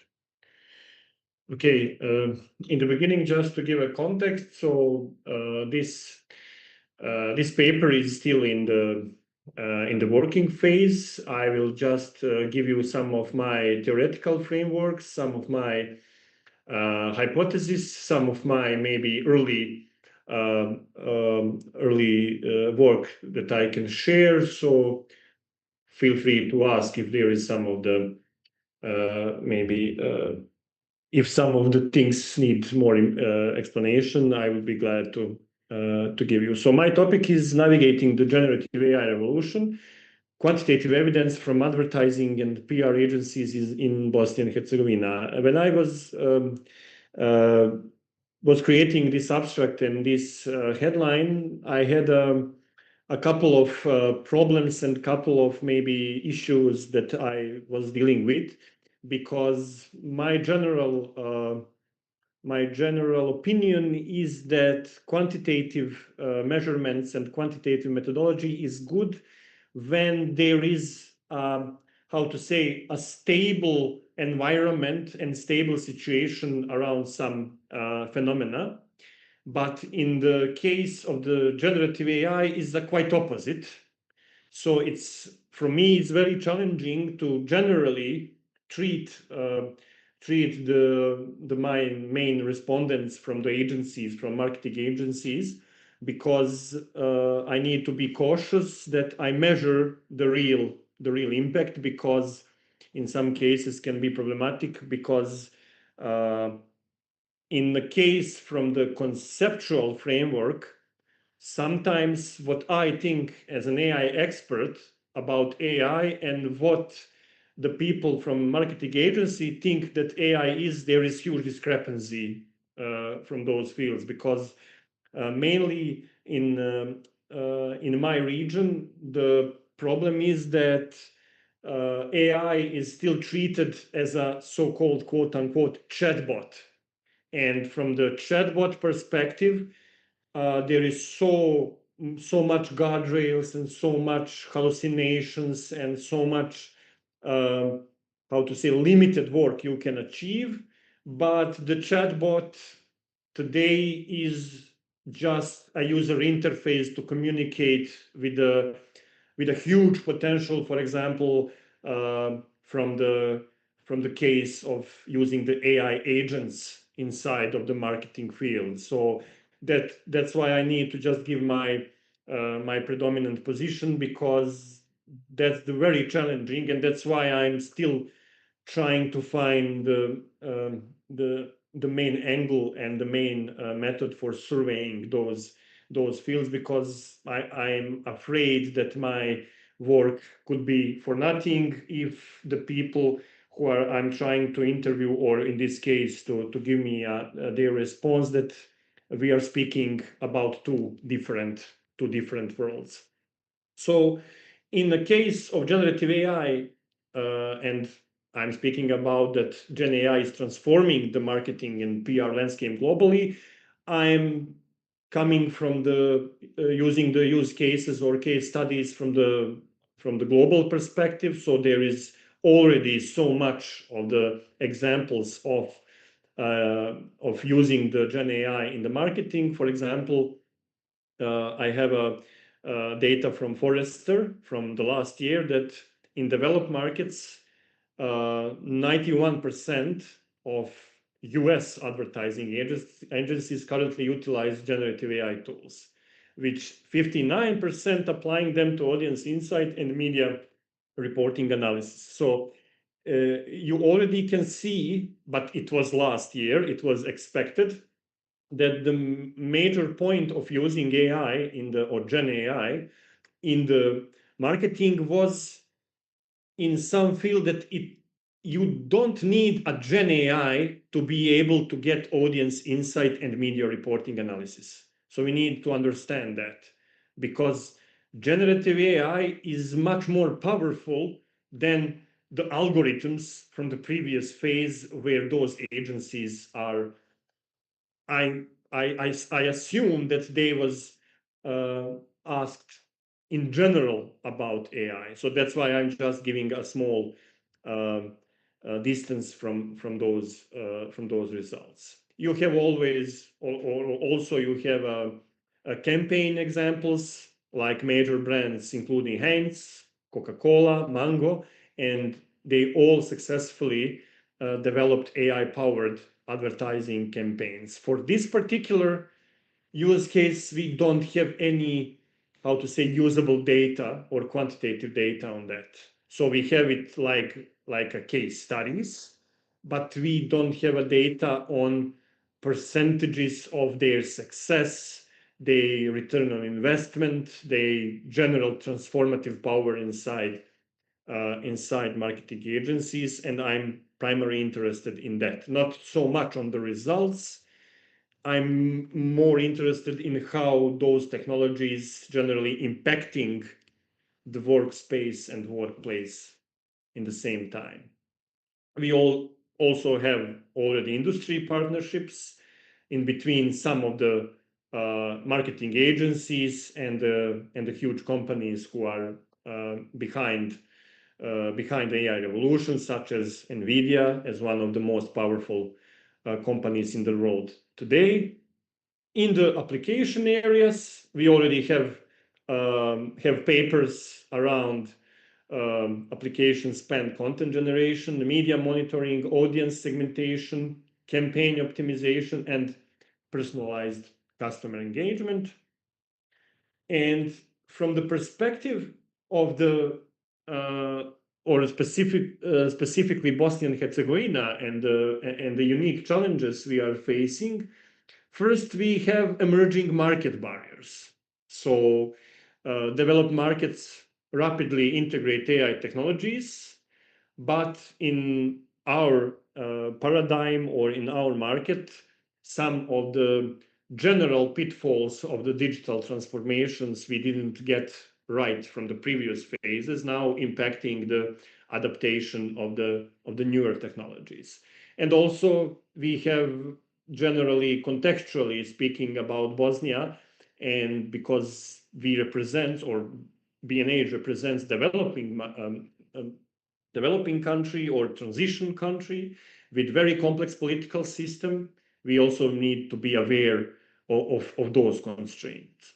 About some data, we can say that from the IT sector's perspective, we have a promising growth with around 11% employment increase in 2024, which positioning B&H as an emerging hub for AI and IT talents. But we need to speak about those indicators or those data with some kind of the distance again, because those numbers, especially coming from the how to say, from the foreign companies which have their franchise or their parts inside of the B&H. So we cannot say that those numbers are coming from locally from the Bosnia perspective. We also have, of course, budget limitations for technology investments, science, capacity buildings, and huge research gaps, as I already mentioned, because in the case of digital transformation, we as a country are very, very behind of the average numbers from the region, so we need to have that in account. So research objectives for this particular paper is to investigate an AI adoption in B&H in total, but for this particular paper, it focuses the marketing sector from the Bosnia. So I'm interested in first awareness and adoption assessment, then application identification, so which AI tools they are using, benefits and the challenges evaluation, and how the revolution influencing factors determination. So that's like the four main focuses, and the significance of the research from my perspective is that there is no any original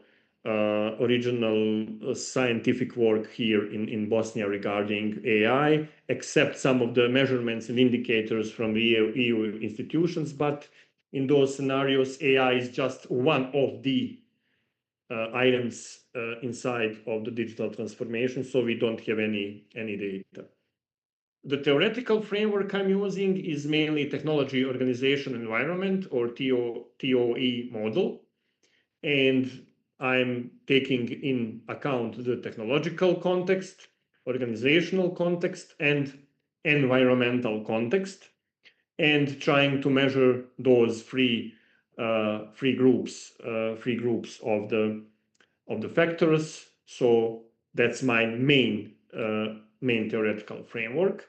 Complementary theoretical perspective, and I'm trying to enrich the first and the main one, are the technology acceptance model, or TAM, and diffusion of innovation theory, which is very popular even today from the perspective of communication studies, from Rogers from '95, and the first one is even more classical, is from '89, from the Davis. And I'm using them just for complementary reasons, because I think in today's perspective they are kind of outdated, but they have some good sides even today, so I will try to incorporate them. My methodology, I will try to get a systematic data collection. So I will have a quantitative survey methodology. It's already in some kind of the final version, but as I said in the beginning, it's very challenging to perform the survey, because just one update or two updates from the major AI companies can shift generally the focus, or generally the paradigm. So I need to be aware of that, just not to research something which is already outdated. So it's very, very challenging. My target populations are marketing and PR agencies across Bosnia and Herzegovina engaged in advertising and public relation activities. Sampling strategy is representative sample ensuring geographic and size diversity. And my main focus is not so much on geographic, and it's more on size diversity, because I need to be able to see, are there any differences in between so-called huge agencies and maybe locally smaller agencies. And it will be mainly online questionnaires distributed to agency leaders and relevant personnel. And analytical methods will be okay for the groundwork, just descriptive statistics, but not just that.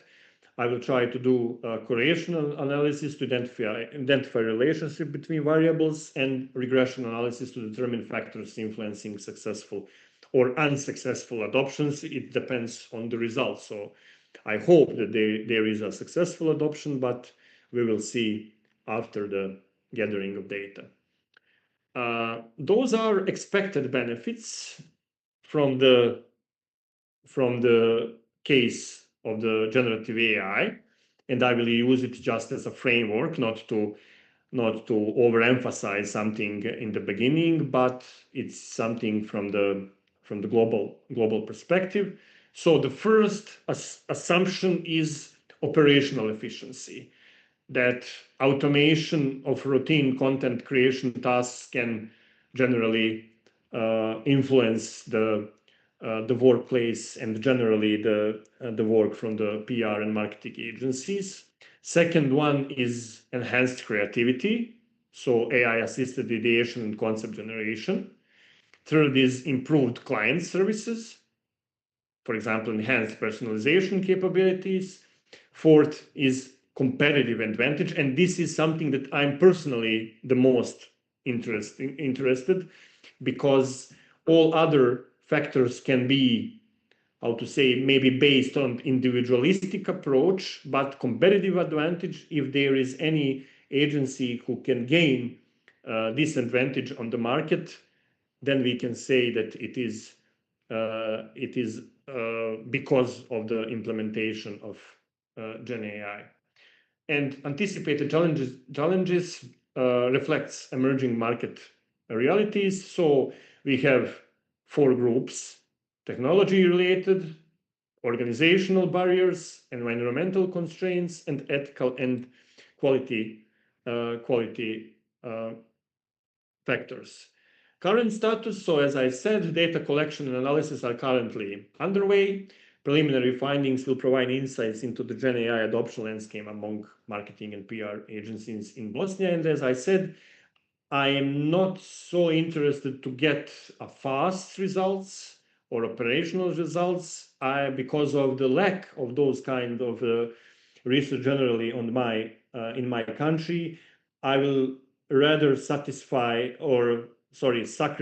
the maybe some novelty in the research, but I would be more interested in to get something that is appropriate for the time we are experiencing, because the paradigm from the December 2024 until towards the end of 2025 shifted hugely. So I just need a proper window of measuring just to be able to measure the Gen AI impact, and not something that people thinks that chatbot or whatever they call that it is an AI. Expected outcomes, so comprehensive mapping of Gen AI awareness, adoption rates, and user patterns among B&H marketing and PR agencies, and application areas, so identifications of specific use cases and applications where agencies are deploying the AI. Also factor analysis. So I would like to determine the key technological, organizational, and environmental factors influencing adoption success, because it is not just one factor that influences the adoption of an AI. It's more complex, and that's why I'm interested in to getting really quality insights from the survey. And of course, comparative insights to compare maybe with global trends, and as I said already, in between local, smaller agencies and more, how to say, enterprise or corporate agencies inside of the Bosnia. And research timeline is, so data collections in progress. Then I will do a statistical analysis and results compilation and full findings to be announced. But from this perspective, I hope it will be finished until later this year, and hopefully during the January 2026. And I already said about expected contributions, so I will not go in detail right now. And this is some of the references. Thank you.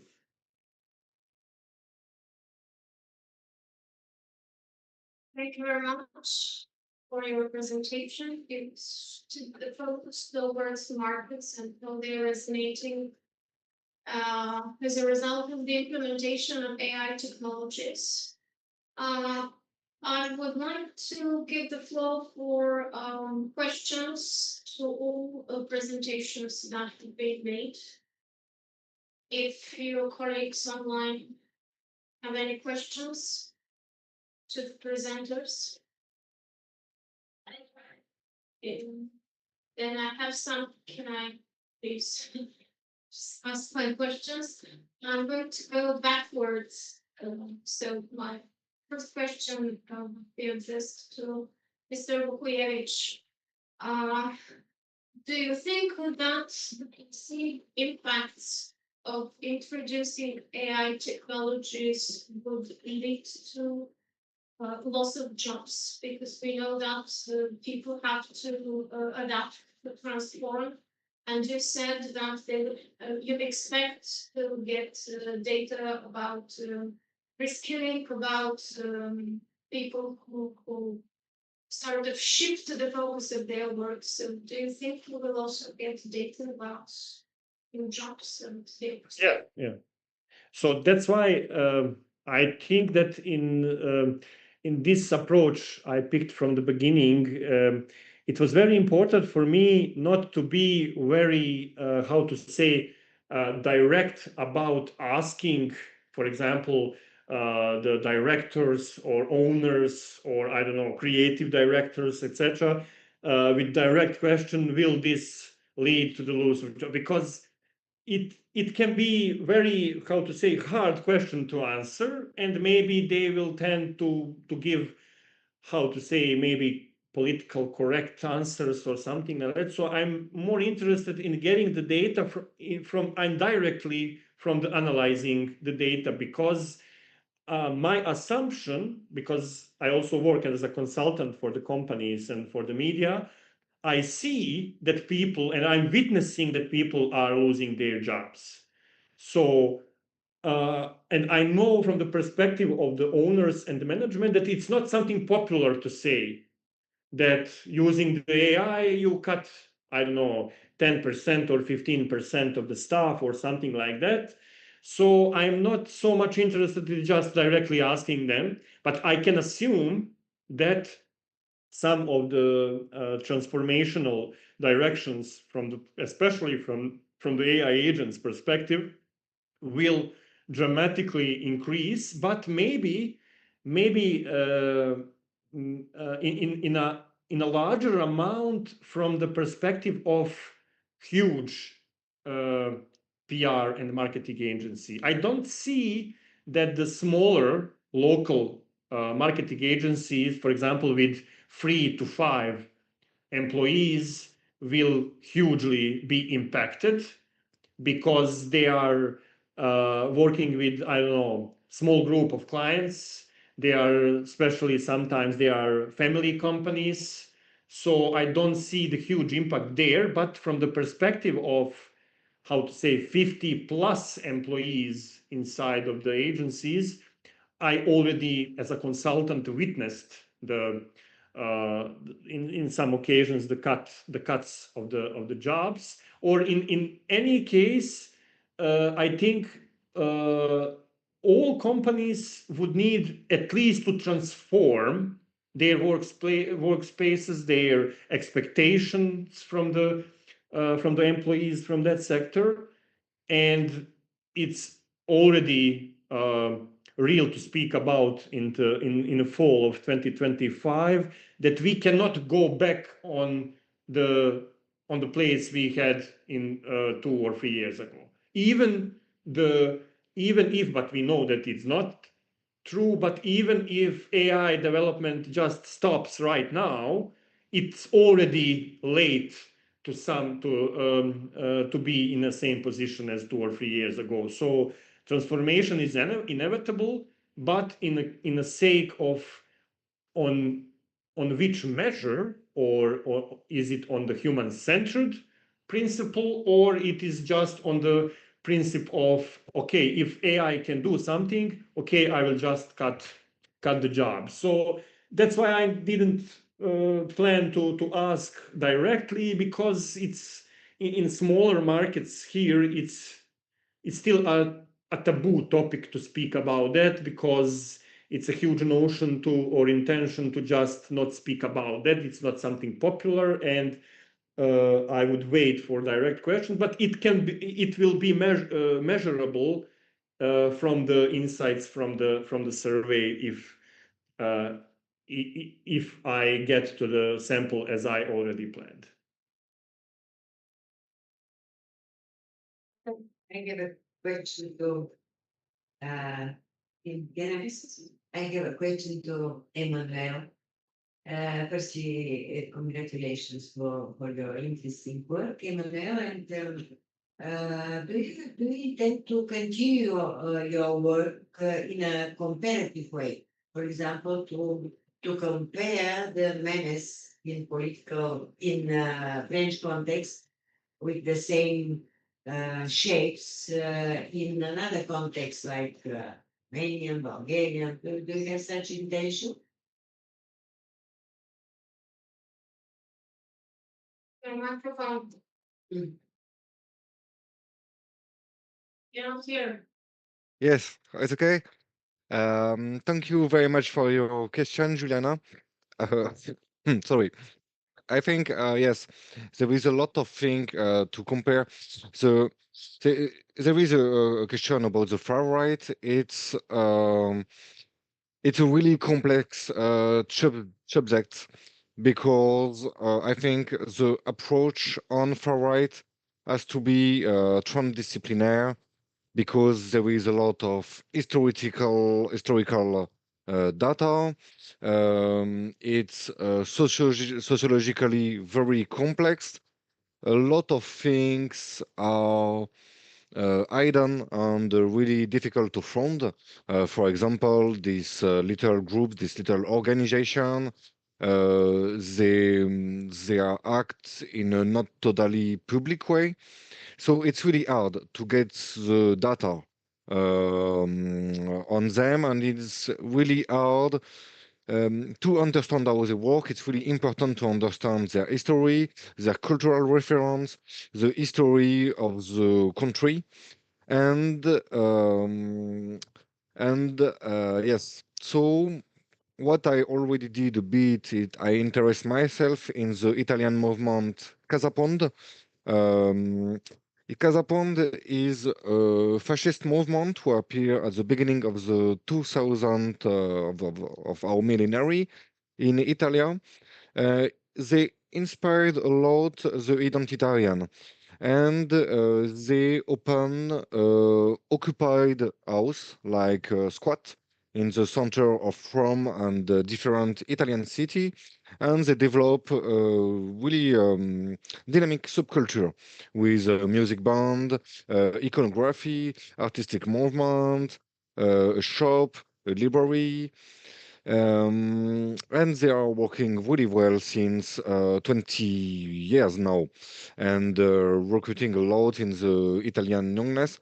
So, but still, it's really difficult to approach this movement. I was really lucky with the Action Française that they let me spy on them, and they were kind of let me doing this because they knew I was doing a study on them. But this is the main problem to comparative study. It's so hard to understand all the ideological, historical background of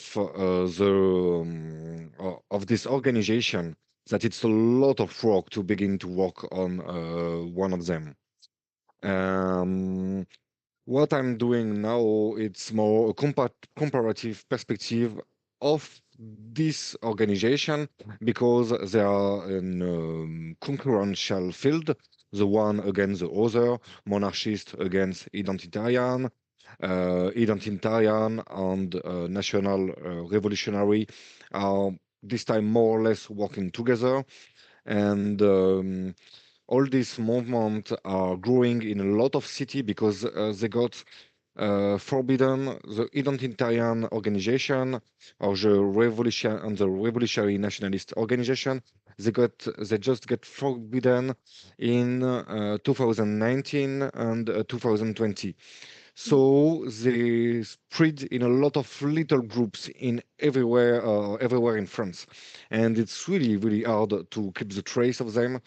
Even for themselves, they are lost. And yes, I would like to compare everything with this movement with all the movement of Europe, but it's a lot of work.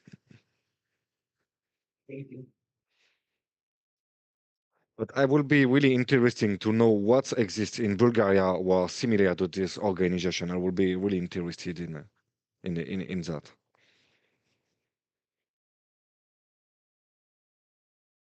Okay, thank you very much. I have also one question to Manuel, because memes are used by young people a lot, and they really thrive in digital and social sites. What is actually happening with the memes that you reported? This is a target audience because this nostalgic vision of the past, how does it relate to young people? Do they manage to attract young people's attention? Do you have any observations on that? If they manage to attract young people with, yes, exactly.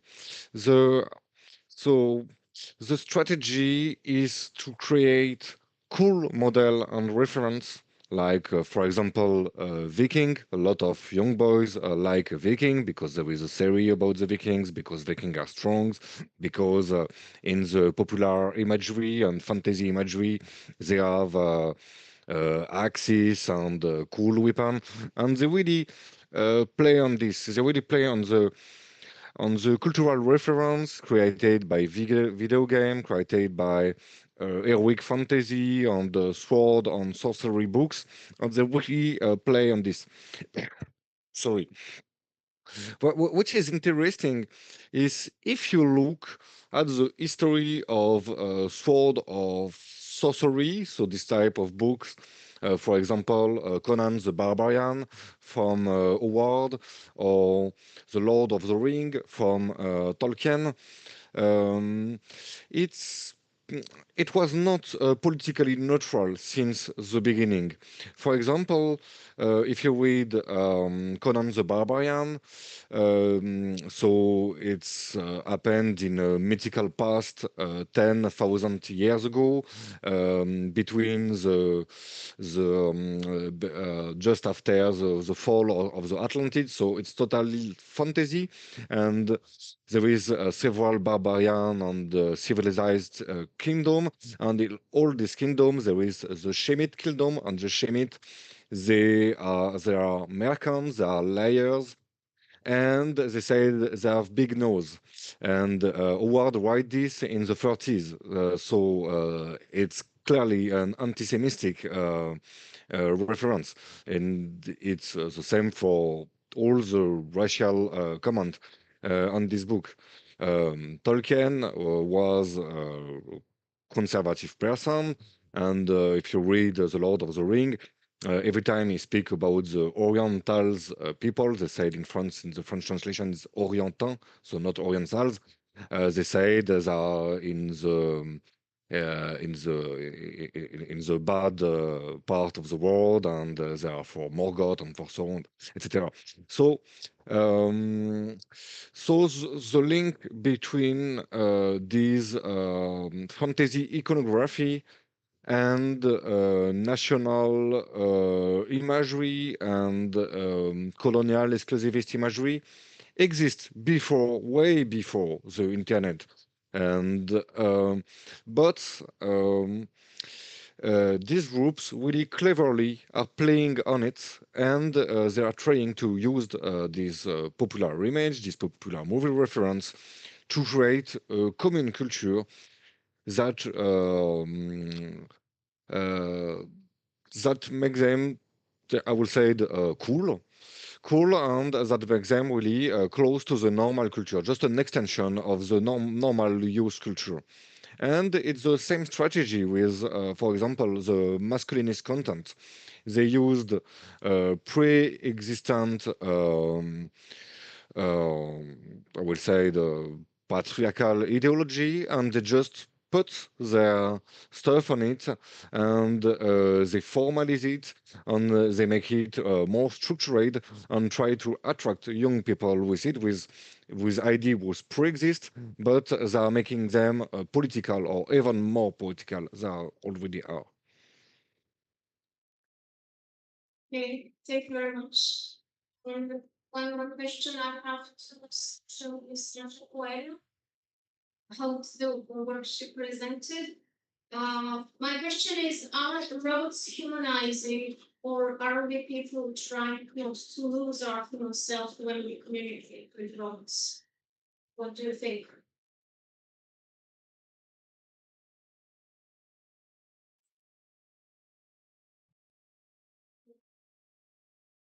Yes. Okay. Yeah, sorry. So your question was, are robots, I, Or are we trying not to lose our human self when we communicate to robots? I don't, we did two analysis with the data that we conducted, and what we found is that we don't lose our human sense, but we transfer the way we interact as humans to these artificial agents.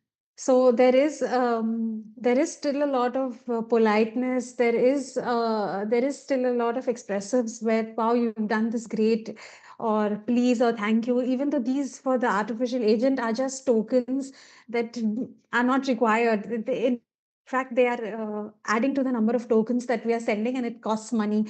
But as humans, we transfer our interactions that we have with other humans to these artificial agents, is what I think. Okay, okay. Thank you very much. Any other questions, dear colleagues? No, in this case, many thanks to the presenters for the presentations. And we will suggest we shift to our program, and we make a break, as the program says, until 2 o'clock. And then we will continue with the next session. So thank you very much once again.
Dear colleagues, Yeah, it is time to start with session 2. It will be the chair of this session is Professor Elena Tenescu. I think she is in the room. Dear Elena, do you hear me?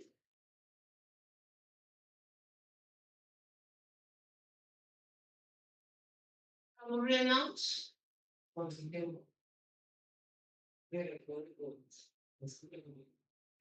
Okay, let's wait a minute or two and then we would start because it's time for this session. Let's check while we're waiting if everybody who is presenting is here. Miss Nicoletta Delavoye. Hello, I'm here. Okay, thank you. Miss Ilya Janelchuk. Now, maybe she will join us later. Our colleagues from the University of Udine are here. Just also TDS Emmanuel. Yeah, hi. Hi, and Philomena Guliati. Hi, everyone. Hi. Hello, hello, nice to see you. And Monica Leshinska is also here. Okay, because we would like to send you at the start, I will give the floor to Miss Corina. I'm hoping our colleague who is the chair of the session joins us. So please, you have shared your presentation, so the floor is yours. Good afternoon. Today I would like to present the war speech in the digital age, presidential rhetoric and identity construction in the Ukraine conflict. Can you see my presentation? Yes, yes, yes. Thank you.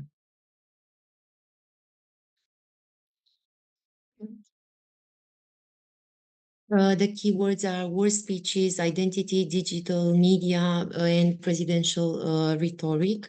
The working hypotheses are presidential war rhetoric in the digital age, shapes identity construction and public narratives, evidence, speeches by Volodymyr Zelensky, Vladimir Putin, Joe Biden, and Donald Trump in digital environments.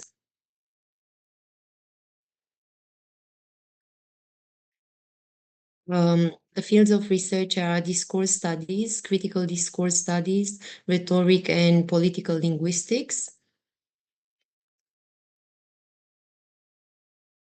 Setting the scene, critical discourse analysis, political discourse linguistics, political discourse analysis, analysis of political discourse. The Ukraine conflict has become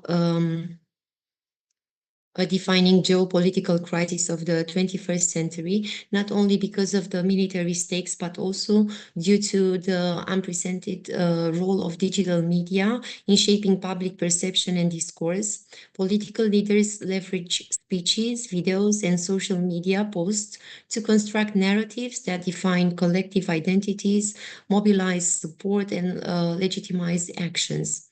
In the current digital era, presidential rhetoric is no longer confined to traditional broadcast channels. It circulates instantly, reaching global audiences and bypassing traditional gatekeepers. This study investigates how presidential war rhetoric in digital environments contributes to identity construction and public persuasion.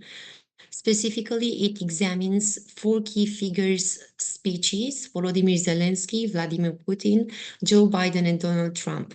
The study addresses the following research questions: how do presidential speeches construct collective and national identities in digitally mediated contexts? How does social media transformation alter traditional war rhetoric and its influence on global audiences? By analyzing these questions, the study intersects political linguistics, critical discourse analysis, and media studies, providing insight into contemporary propaganda mechanisms and the interplay between digital technology and political discourse. A theoretical framework. This research draws on multiple theoretical approaches to contextualize digital presidential rhetoric. Critical discourse analysis provides a lens for analyzing the ideological and power-laden aspects of discourse. CDA allows for the examination of how leaders frame conflicts, construct in-group and out-group identities, and manipulate narratives for political ends. Digital rhetoric and media studies emphasize the role of social media and online platforms in shaping the reception and dissemination of political messages. Platforms such as Twitter, Facebook, and Instagram not only facilitate direct communication but also amplify messages algorithmically.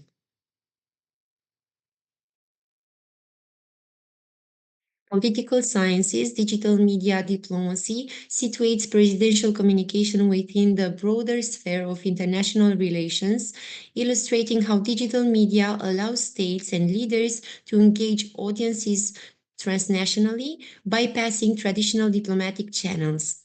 Cognitive semantics, frames of war, explore how vulnerability, life, and moral responsibility are represented in public discourse, offering a conceptual tool to interpret how leaders evoke empathy, fear, or pride.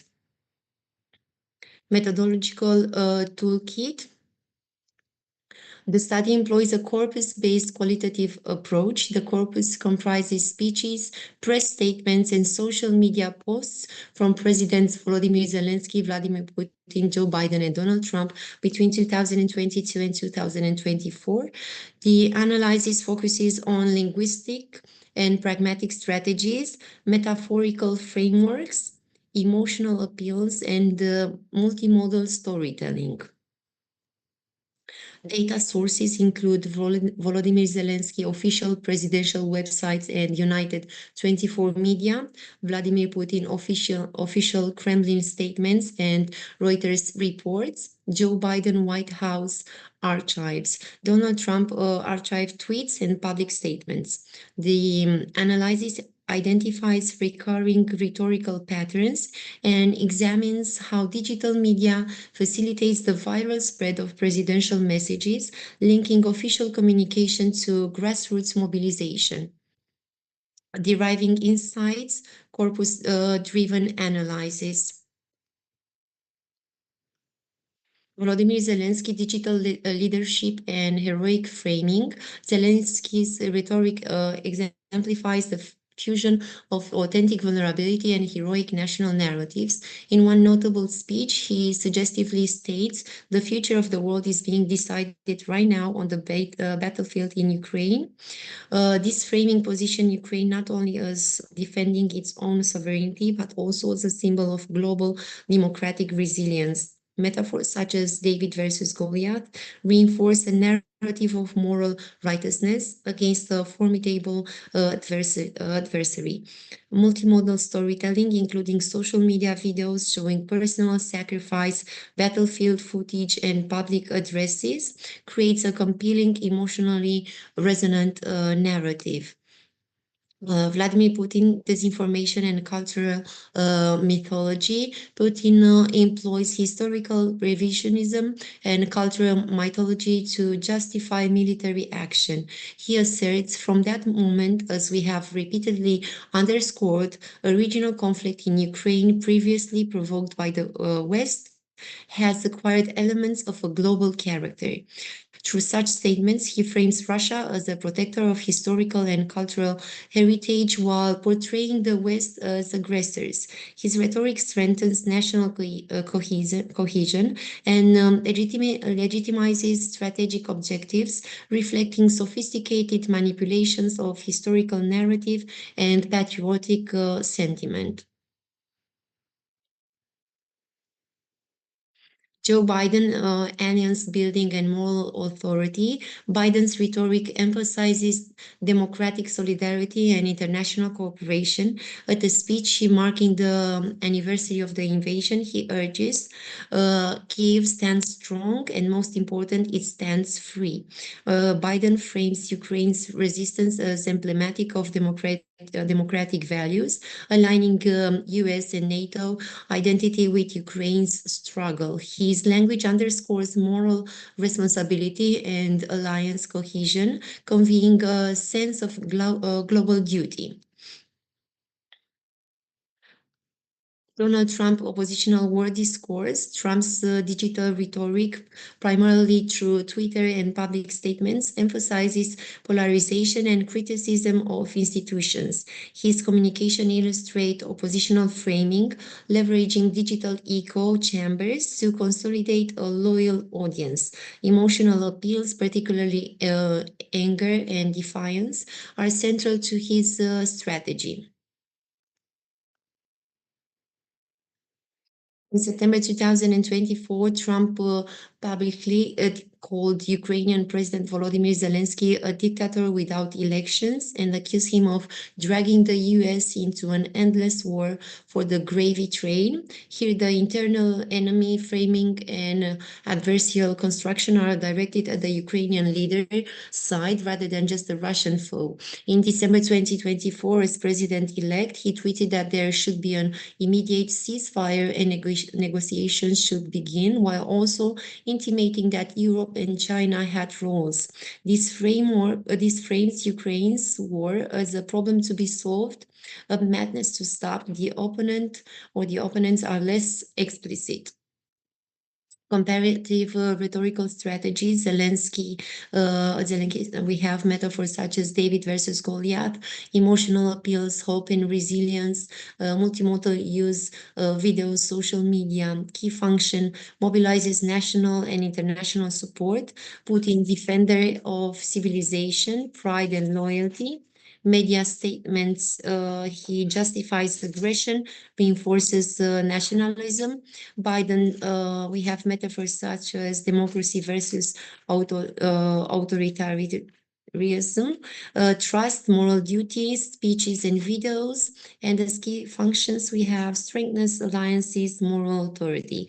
Trump, as metaphors, we have oppositional framing, anger and defiance. Multimodal use, tweets and videos. Key function polarizes audience, challenges mainstream narratives. Discussion. Digital platforms fundamentally reshape presidential rhetoric. Leaders bypass traditional gatekeepers, reaching global audience directly. Algorithmic amplification ensures that emotionally resonant messages through metaphors, images, and videos achieve virality, linking official discourse with grassroots engagement. Zelensky demonstrates how vulnerability can be leveraged strategically to generate empathy and transnational support. Putin's rhetoric shows the persistence of historical and cultural framing to legitimize political objectives. Biden reinforces alliance building and moral authority in a digital context. Trump exemplifies the dynamics of oppositional discourse in echo chambers. The study reveals that digital mediation transforms not only the form but also the function of war rhetoric, creating new dynamics between leaders, audiences, and global public opinion. Conclusions and ways ahead. Presidential war rhetoric in the digital age merges linguistic, visual, and emotional strategies to construct identity and influence perception. Algorithmic amplification and social media dissemination expand the reach and impact of these messages. Key findings, metaphors and emotional appeals are central to identity construction. Multimodal digital content amplifies rhetorical impact. Digital platforms link official discourse with grassroots mobilization. Each leader platforms distinct strategies reflecting national, moral, and political objectives. This research contributes to understanding contemporary propaganda mechanisms, identity construction, and the role of digital media in shaping global and public opinion. Future research could explore cross-platform comparisons, audience reception, and other conflict contexts.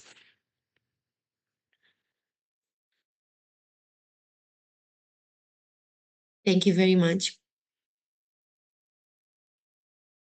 Thank you very much, Corina. And we will next hear the presentation by Yulia Demianchuk.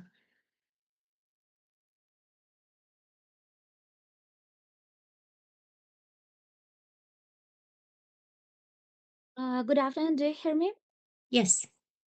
Great. Let me share my screen.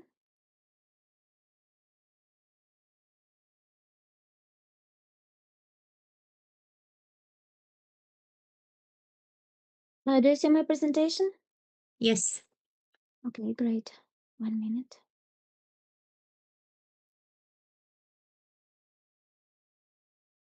Well, as the first thing I would like to share is all about wartime communication. And the topic sounds like evolution of wartime communication models in a diachronic perspective through the lens of macro-linear political synergetics. And the aim of my study is to explain wartime communication and its two types in different discourses. First of all, it's official, then publicistic and artistic, as well as within three historical periods, the First and the Second World Wars, and the ongoing Russian-Ukrainian War.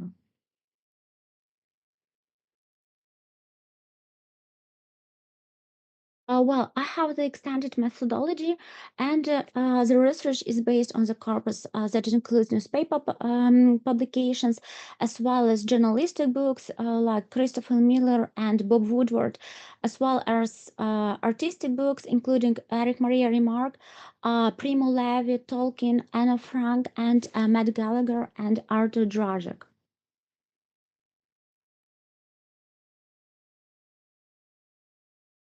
And also, my research includes different methods. First of all, it's important to talk about historical method.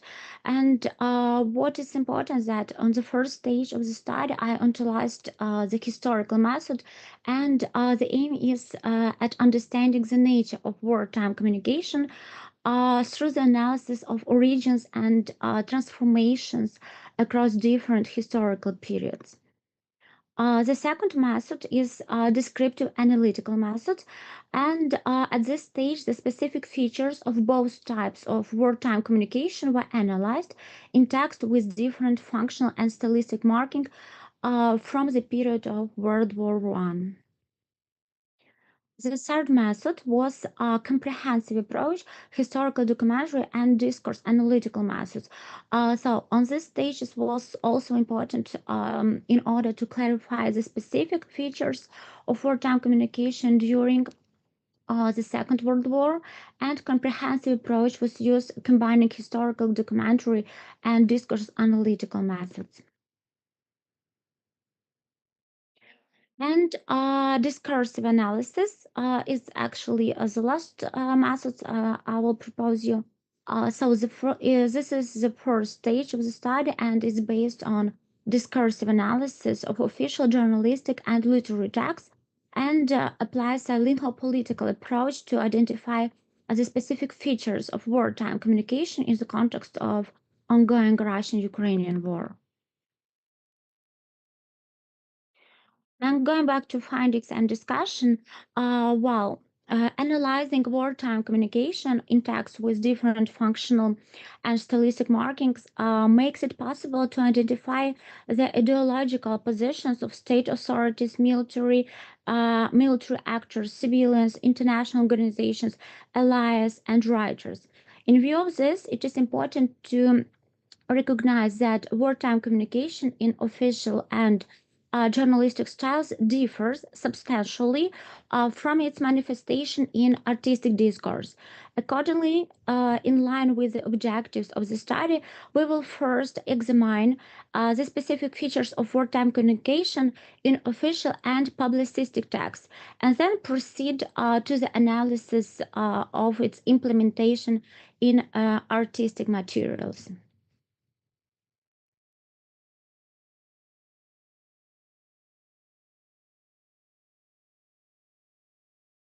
And I propose you the statement of wartime communication. So this is a process of exchanging information in wartime conditions between military structures, civilians, and government institutions using both verbal and non-verbal means, while taking into account the specific features of war language. And depending on the nature of the interaction, wartime communication can be classified into two main types: domestic policy wartime communication and foreign policy wartime communication. And I will make the difference between them because it's actually the difference is significant. So first of all, domestic policy wartime communication is a process of organizing effective information exchange within a state, which in times of crisis takes on an emergency form and performs the function of operational response to emergency situation. And first of all, I will propose some examples and maybe very significant extracts according to the First World War. Historical experience confirms that importance of an established system of communication between the state and society during wartime, but also demonstrates its reverse side. As the New York Times journalist Hamilton and Kosar note, within World War I, in the United States, a comprehensive program of government propaganda took shape. The Committee on Public Information, established by the President Woodrow Wilson through Executive Order on April 14, 1917. And in this actually document, I have noticed that the important extract that I present in this slide is that the committee was headed by journalist George Creel, considered President Woodrow Wilson personal banner for his active role in shaping government information policy during the war. Creel's approach was characterized by emotional pressure and often coercive tactics. As Creel in 1920 noted, you see the extra. There was no part of the Great War machinery that we didn't touch, no medium of appeal that we didn't employ.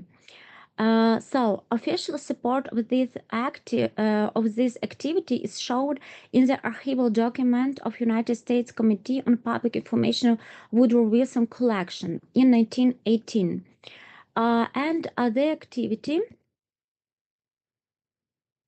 The activities of the Committee on the Public Information, in which President Wilson expressed his approval of Creel's work and the committee's mission. In this letter to George Creel, Wilson wrote, and you see the extract from archival document. In the given example, a linguistic model of behavior of agents of wartime communication is traced, which is based on total coverage of the information space. Agents of wartime communication should be understood as specific individuals or institutions that actively shape their disseminate communication messages during wartime in order to influence public opinion and ensure support for a coordinated state policy. And in this statement, fragment 2, it illustrates a cognitive exploration in which the mediator, in terms the state authority, through rhetorical affirmation, emotional reinforcement, and strategic forecasting, influences the recipient in terms of the communication agent. embedding their consciousness the idea of the strategic importance of informational activity. And this type of discourse fosters cognitive consolidation of the subject and ensures coherence within the state's communicatively hierarchy. We consider wartime communication in the literary text as a specific dimension of literary communication built on the basis of one-way interaction between the author of war prose and the reader. And in this aspect, it's important to notice that a domestic policy wartime communication is an aesthetically mediated dialogue within the epistemological paradigm between the author who articulates a certain military harmonistic horizon of war and the reader who interprets this experience through the lens of ontological identity. And I will propose you the example based on Remarque novel, All Quiet on the Western Front. And you see the extract here. In this instance, a communication simultaneously conveys meaning and articulates the existential despair that defines the status of the subject of war. The author acts as a barrier of experience, forming a communicative channel between the reality of war and the reader's receptive consciousness, transmitting events through the lens of inner world transformed by war. And I also propose another type of wartime communication, and this is a foreign policy wartime communication. And example, one of the example I will propose you based on the during the First World War. This is a process of organizing effective information exchange in different spheres. First of all, in terms of economic sphere, security, scientific and technology, environmental sphere, cultural sphere, and humanitarian sphere as well.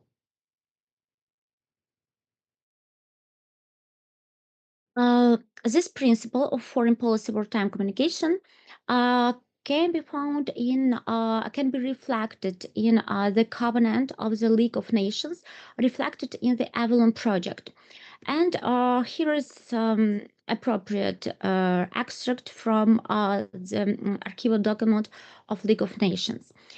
In this text fragment, as a linguistic expression undertake to interchange full and frank information functions as a verbal act of commitment framed as a collective agreement.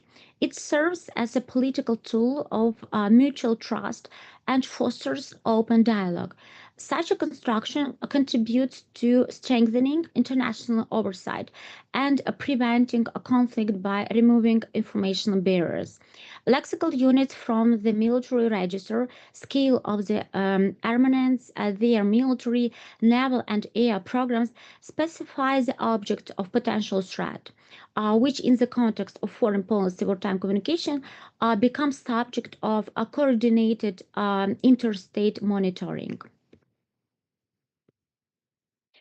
And in this slide, you also see the statement that is due to artistic texts, artistic discourse, and the foreign policy wartime communication differs in different types of discourse, as that I have mentioned on the very beginning of my presentation.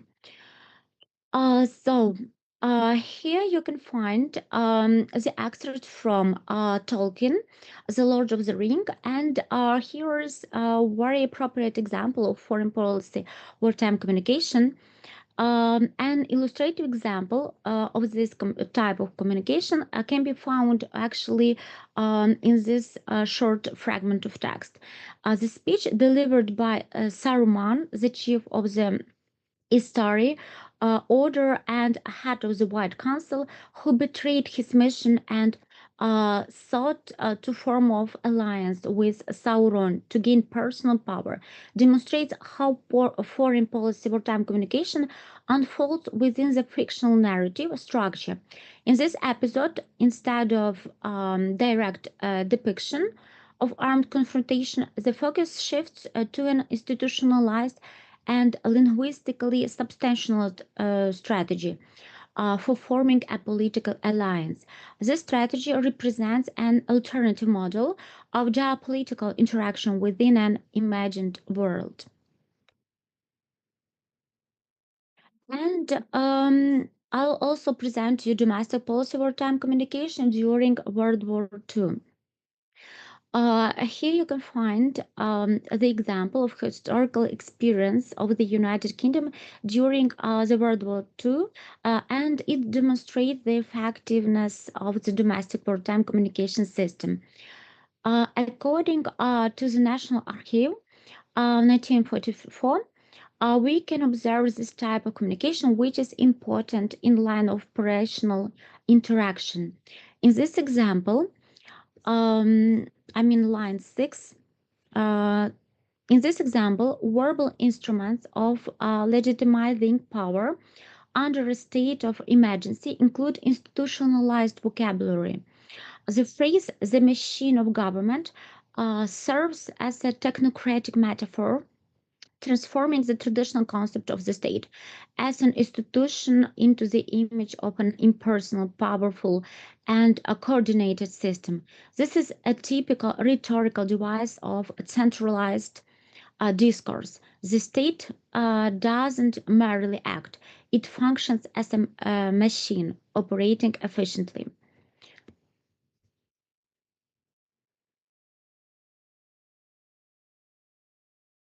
And also, it can be found that domestic policy wartime communication also is presented in Primo Levi book, If This Is a Man. And here you can find an example from this actually very important book. In the field of linguopolitical synergetics, the anthropocentric model of wartime communication represents a conceptual form of literary representation in which war is interpreted through the prism of existential human experience. Marked by self-awareness and the capacity of ethical reflection, in contrast to models rooted in military political doctrine. The textual fragment reveals the linguistic mechanisms of resistance to dehumanization within the space of domestic communication. Levi's text functions as aesthetically mediated dialogue between author and reader, articulating the traumatic experience of war in symbolic form. For instance, the phrase "to remain alive," not to begin to die, expresses a position of resistance. In that vein, domestic wartime communication is a verbal act of conceptual critique of the regime of violence.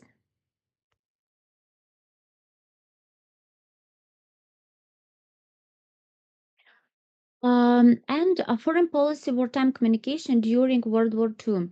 Well, the chapter of the Soviet Union occupies the Baltic states, archive document 1940. Here is a very bright example from this archive document.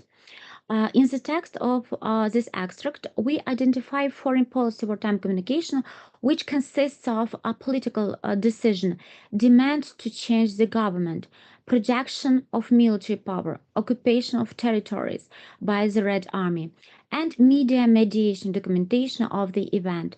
These configurations enables international actors to promptly assess the situation, determine its legal and security status. In Anna Frank's diary of a young girl, wartime communication is veiled in the text and transitions into a broader narrative through the lens of emotional involvement. In this fragment, we observe an emotionally charged narrative interpretation of Allied military actions reflected in the following lexemes. Invasion denotes the military operation of the Allied forces, particularly the Normandy landing, D-Day. Within the literary context, the military term undergoes a semantic shift from a negative connotation to a positive symbolic liberation. France and emotionally colored euphemisms that metaphorically represent the allied nations as friendly forces and a source of hope.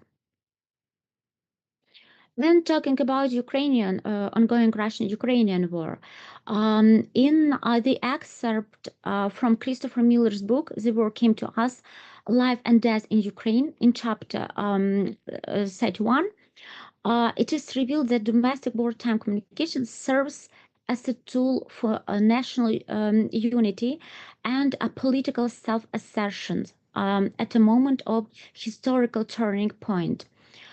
In this fragment, a striking intertextual insertion is the reference to the film Independence Day and the speech of its character, President Thomas Whitmore, which established a media cultural parallel while simultaneously transporting political reality into the realm of collective imagination. This allusion renders the message more accessible to a broader audience. And serves the function of symbolic heroism. The image employed appeals to a cultural archetype of resistance to evil, particularly through the phrase fighting for our right to life, to exist, which grants a moral and political legitimacy to armed resistance. Zelensky statement, we have to stand and fight or there will be nothing left, serves as an example of the imperative of unity. The use of model construction expressing obligation, how to stand and fight, combined with the warning about consequences, nothing left, creates a sense of urgency actively to opposition life construction. And in another example is the book is Matt Gallagher's book Daybreak. It's also about events in Ukraine. And here domestic policy wartime communication unfolds through the convergence of infrastructural, religious, emotional, and semiotic interaction between the individual and society. The artistic discourse shows that humanitarian dimension of war, on one hand, it depicts the struggle for territory. On the other, it reveals the manifestation of human inner resilience.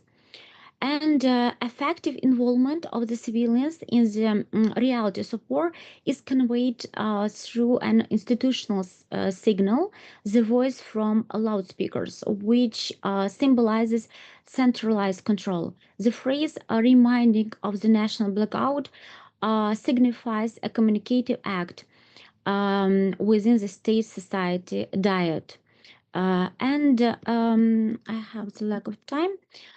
And one more example, and maybe it will be the last one. So this is the book of Bob Woodward, War. And this is a typical role in this fragment of text.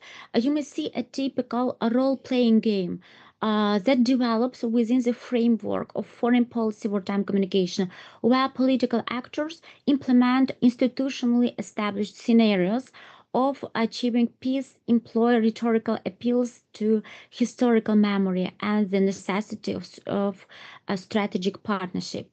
The political scenario evolves in Lindsey Graham's performance of the role of mediator who tries to convey the pro-Ukrainian position in form acceptable to Donald Trump, while maintaining a balance between foreign support and domestic political interests. Graham structures his communicative strategy employing arguments grounded on historical parallels, including, the last guy that did this wound up getting the world in a big war, an allusion to Hitler's as a tool to influence through the memory of a world tragedy. And what about conclusions? 1 minute. This is important to talk about theoretical and practical foundations of the study of wartime communication that is based on linguo-political synergetics, and this is a new branch that I propose in my doctoral thesis. And the major breakthrough is made by revealing two key types of wartime communication: domestic and foreign policy wartime communication in text of different discourses: official discourse, publicistic discourse, and artistic discourse within 3 historical periods. And what is important from comparing 3 periods, at the time of Russian-Ukrainian war, domestic policy wartime communication is manifested through administrative mechanisms that ensure strategic governance and societal consolidation. It's implemented through linguistic means that reflect the core functions of the state under marital law, mainly administrative governance vocabulary with a focus on military political terms and security policy. And here is the references that I used to perform this research. Thank you for your attention. Thank you very much for this presentation that is rich in examples that show us the manipulative power of language and the depth and the links between language and power. And also links very beautifully with the first presentation that occurred in this strand. I will have to take over from Ms. Ionescu because she has another Zoom meeting.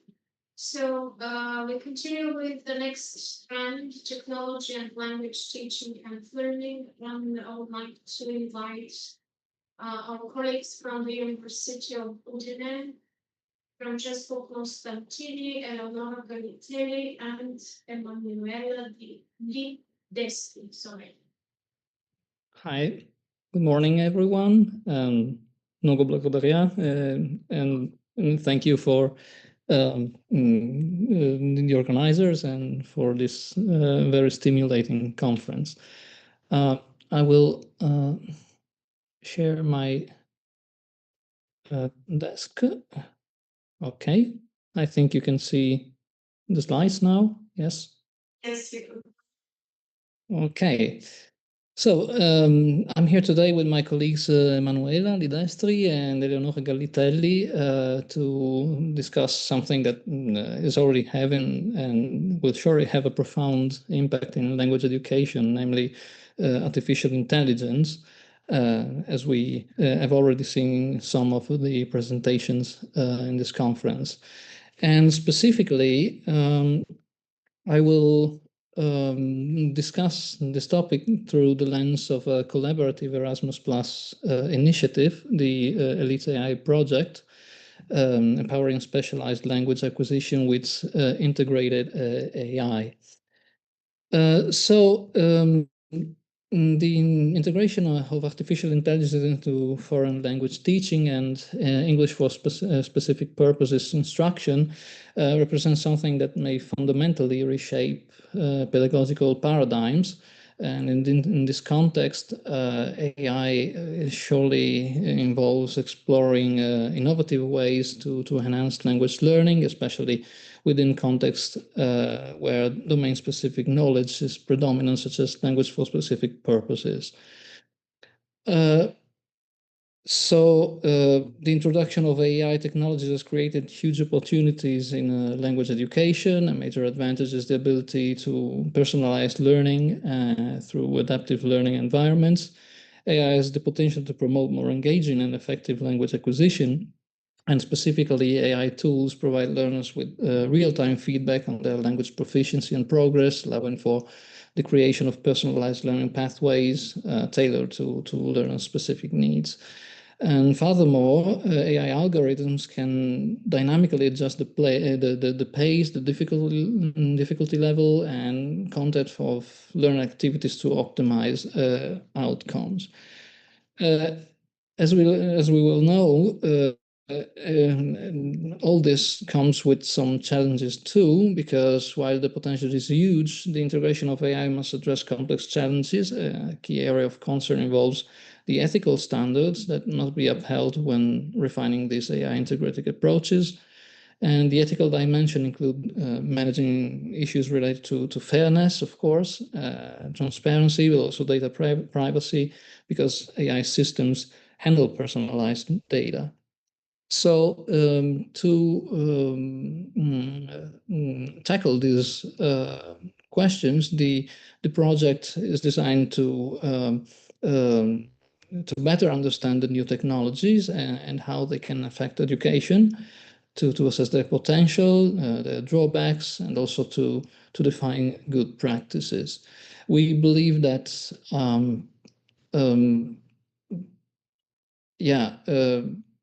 we believe that AI can be really useful tools, and artificial intelligence can contribute to modernize foreign language teaching. But at the same time, we believe that these technologies must be properly understood in order for them to be translated into educational practices. So the project is, as I said, a collaborative initiative involving four European partner institutions, coordinated by the University of Transylvania in Brașov, Romania.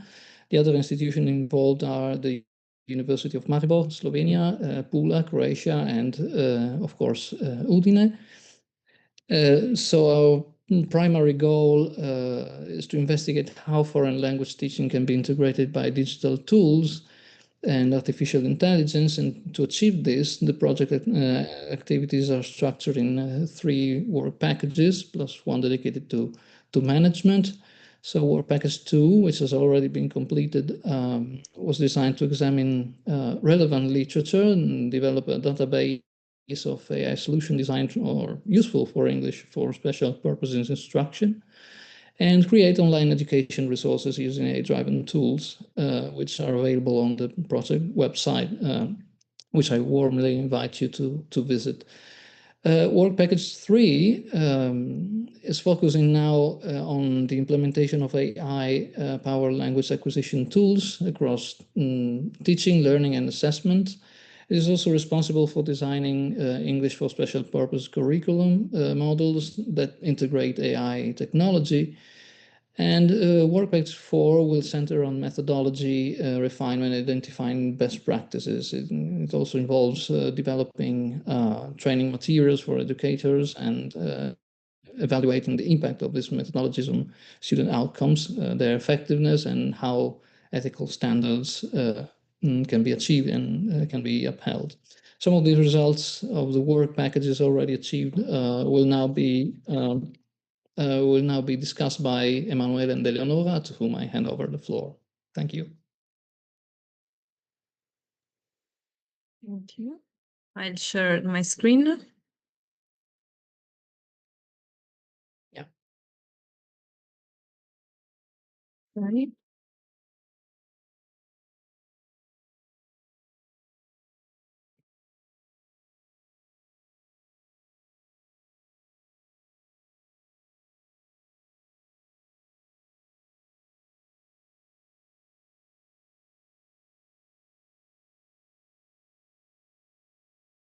So in this part of the presentation, I'll briefly go over what we found in our review of recent literature about how artificial intelligence is being used in English for specific purpose, or ESP. And we'll look together in how AI is applied in university classroom, what advantages it offers, and what kind of challenges it brings. Most of the studies that I'll mention were published between 2022 and 2024, which show just how fast this area is developing and how recent these developments are. I'll talk about students' reaction and outcomes when using AI tools, but also about the role of teacher, because as we will see, teacher now face the task of building new skills to use AI in a responsible way. The literature can be broadly divided in three main strands, as we see here in the slide. First, perception studies, which look at how students and teachers perceive the use of AI in ESP. Second, experimental studies, which tested AI tools in English courses using controlled designs. Comparing the results between a control group and an experimental group. And generally, these studies found clear improvements in the latter. Third, we have practical application studies which explore tools that show how they can be effectively used in real classroom settings. From these studies, two key opportunities stand out. First is the personalization. AI can tailor materials to students' level, as we have already said, but also to professional needs. This is especially valuable in fast-changing fields in areas with limited resources. For example, where 2024 describes a chatbot that simulates typical maritime communication scenarios to help learners practice in realistic conditions. The second key opportunity is autonomous learning. Tools like chatbot offer real-time feedback and help students track their own progress. For example, Sinekop et al. 2024 report that the students use ChatGPT to analyze stylistic features in their own writing or to look up grammar rules with clear examples. Together, these features make learning more engaging and student-centered. Let's now look at the main advantages of using AI tool as highlighted in recent studies, most of which are based on perception surveys. Students report several benefits. They say AI makes learning more dynamic and flexible, and they value the safe, non-judgmental space it offers for practice. Personalized feedback also helps improve accuracy and boost confidence, and teacher benefits too. Indeed, AI can help reduce the workload and support course planning. Of course, there are also important challenges to consider. As my colleague mentioned earlier, academic integrity is a major concern with the risk of plagiarism and unclear authorship. The issues affects the teacher directly, but students are also asking for clear guidance from their institution. Students express concern about the accuracy of AI-generated content, especially when dealing with specialized topics. Other challenges include reduced human interaction and the risk of over-reliance on AI, which many studies warn against. Finally, there are still practical barriers, such as limited internet access, that remain significant in some contexts. In conclusion, AI has transformative potential for ESP education. It can personalize learning, support autonomy, and enrich classroom practices. But as these many studies remind us, AI should complement and not replace human interaction. A balanced, reflective approach is essential to ensure that AI enhances both language skill and the human dimension of learning.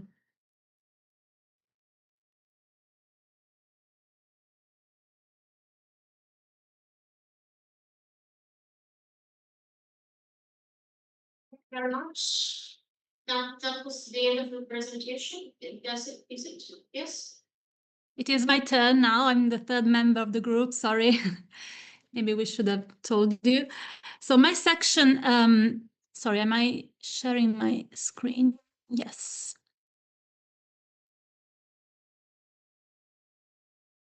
Sorry.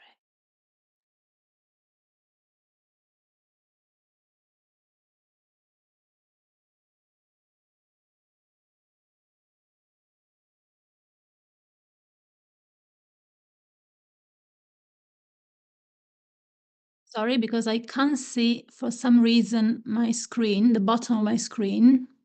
So I apologize. Just a question of a second. Sorry. Okay, here we are. So my section focuses on the current phase of the Elite AI project, which involves putting AI tools into practical application. Work package 3 deals with implementing AI-powered language acquisition tools across teaching, learning, and assessment, as my colleague just said. And it also involves designing English for specific purposes curriculum models that meaningfully integrate AI technologies. So basically, our goal is to promote innovative adaptive teaching practices, creating AI-assisted learning experiences that make classrooms more dynamic and reflective. Within this framework, we will also be conducting research studies to assess the impact of AI on student engagement, language acquisition, and learning outcomes in order to better understand both the opportunities and the challenges of integrating AI in language acquisition. Across the project, each partner university focuses on a specific ESP field. Udine on tourism and social media marketing, Brasov on mobility and administration, Maribor on legal and security English, and Pula on education and sport.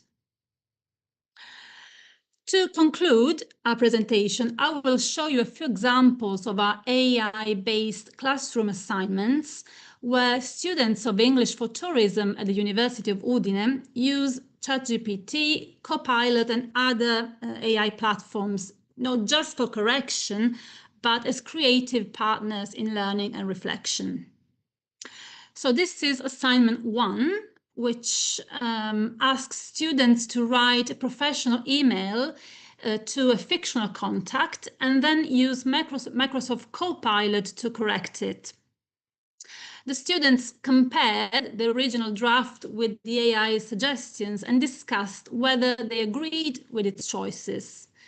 And this actually sparkled useful conversations about tone, formality, and what really makes an email sound professional. Something AI sometimes gets right, but not always. In assignment 2, students worked with Copilot on Udine's brand identity. They asked for ideas, adjectives and values that might describe the city and then wrote a short report in their own words.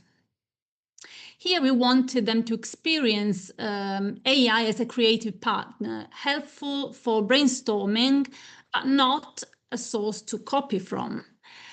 It raised important questions about authorship and originality. Where does inspiration and plagiarism begin? Then assignment 3, which used ChatGPT to help students create promotional leaflets for tourism. They experimented with slogans, asking ChatGPT to improve them or suggest new ones, and then analyze its choices.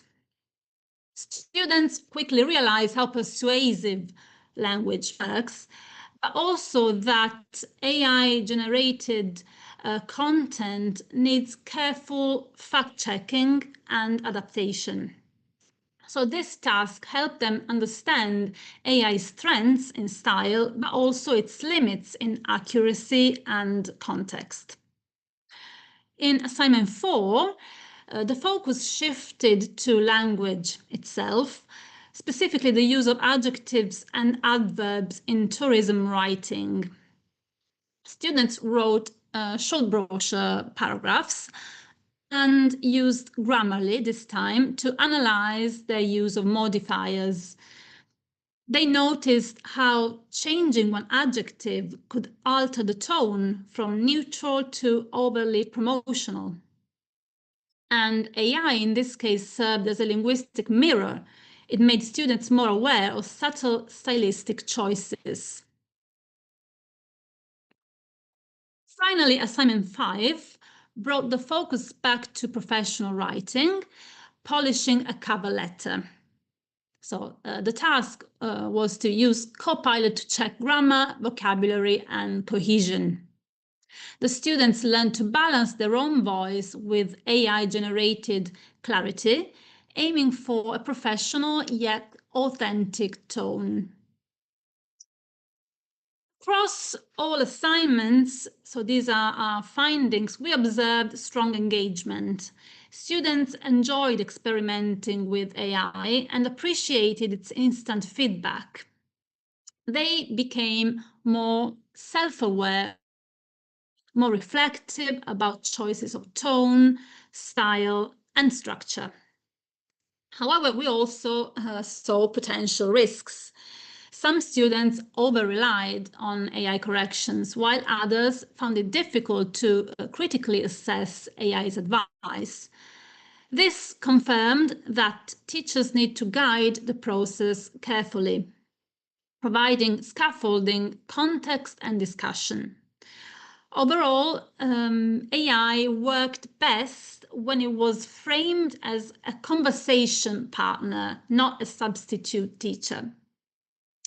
It encouraged reflection, experimentation, and dialogue, which are all key elements in language learning. Our experience suggests that AI tools can be powerful allies in ESP education when used thoughtfully. They help students write, revise, and think critically about language. But they also challenge us as educators to teach new forms of literacy, not only how to write well, but how to collaborate with machines responsibly. So as we continue this work across our partner universities, we'll collect more data on student performance and perception. But even at this stage, one message is clear: AI can make classrooms more dynamic and reflective, provided we keep humans and human judgment at the center of learning. So that's all. Thank you. Thank you very much. In this case, the presentation is officially over. I apologize. I didn't think that you would continue you are three presenters. It was entirely my mistake, for which I apologize. And we have another presenter, Monica Sessions. Hello. We are still language learning. Monika Śleszyńska. It's a difficult surname for Polish native speakers as well to pronounce, so don't worry. Okay. You have a presentation and you're willing to share it? Yes, I'd like to share with you my presentation.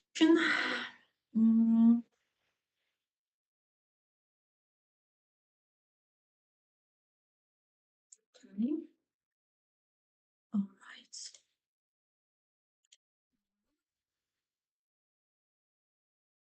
Okay, you can see it. Okay. Can you see it right now? Can you see my presentation? Yes, we can. All right. So a few words before I start my presentation. My name is Monika Śleszyńska and I'm an assistant professor and teacher of English at Białystok University of Technology. I work for the Foreign Language Center, and I teach my students how to effectively communicate in digital, online and offline contexts. And one of my areas of expertise is plain English. I'm going to show you a few quotations today, quotations that come from experts on writing, quotations that come from my students, from viewers or readers of some internet fora. So you will see that people value highly plain language in different contexts. So let me start with the first slide. I will give you a few moments to read the quotations, okay?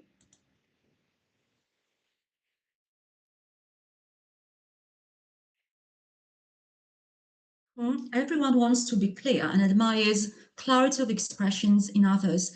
This is what David Crystal, a renowned British linguist once said about communication. The presentation is going to focus on written communication mostly, but of course I'm going to refer to oral communication too. Let's have a look at the other quotation.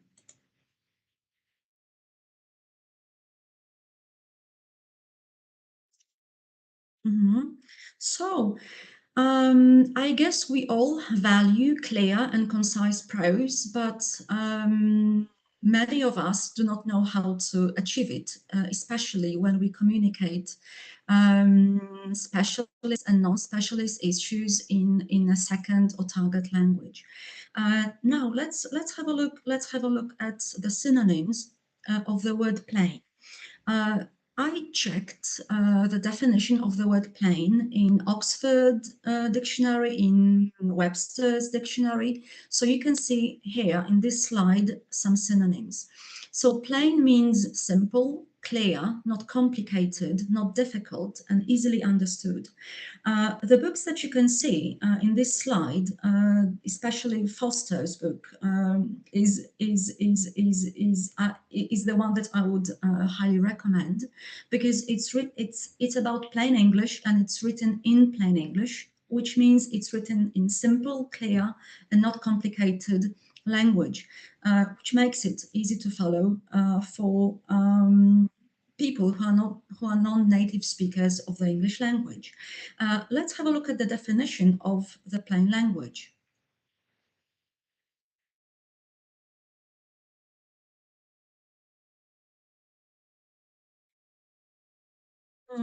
So here we have wording, structure, and design, and all these three areas should be clear to be understood by readers and listeners.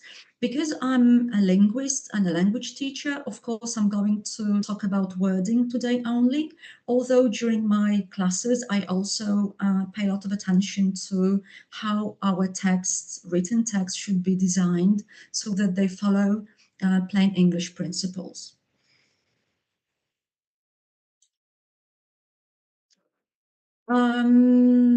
Plain English, plain languages can be found in various languages. I'm a Polish native speaker, so of course I know that we have the so-called plain Polish. In Polish we say prosty polski. We can have klar sprok, which is Norwegian, plain Norwegian, simple Norwegian or Swedish. We also have einfache Sprache, which is simple or easy German. And I guess that you can find this style in your languages as well. So it's not only restricted or limited to English, of course. In this presentation, I'm going to tell you why we need plainness in our languages. Secondly, I will say very briefly what principles of plain language we should follow to be effective in communicating our ideas. And finally, as I said, because I'm an English teacher, language teacher, I'm going to show you how my students learn plain language and how they practice it in my classes. So the first question is why? Well, there are some acts, both in Poland and of course also imposed by the European Union that we have to follow just to make our communication accessible to people of different strata, educational levels, language proficiency, and cognitive abilities.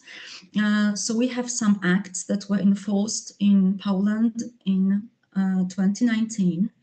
There is also the European Accessibility Act that came into force in June this year. Again, we need to enhance accessibility of our texts in digital media, and this is what different institutions have to follow to comply with the regulations. In 2020, the head of the civil service in Poland signed the so-called Declaration of the Plain Language, which is not an act that has to be strictly followed. It's just a recommendation, which means that, well, officials, clerks, workers of certain state institutions are recommended to use brief, concise, and understandable language so that everybody could understand it. So this is what we have in Poland.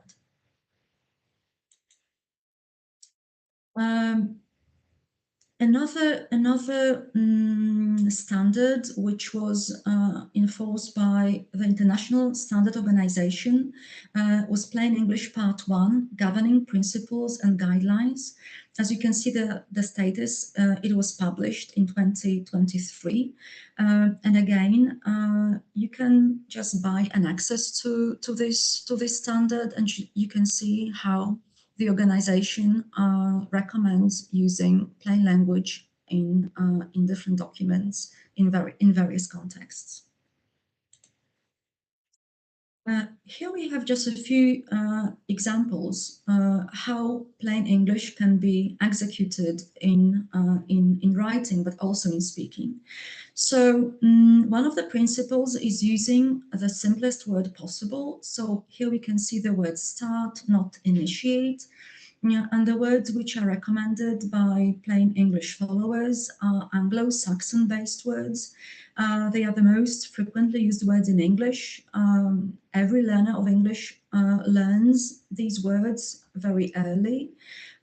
So the suggestion is, let's avoid polysyllables, let's avoid Latinates because they are long, because they are not that frequently used.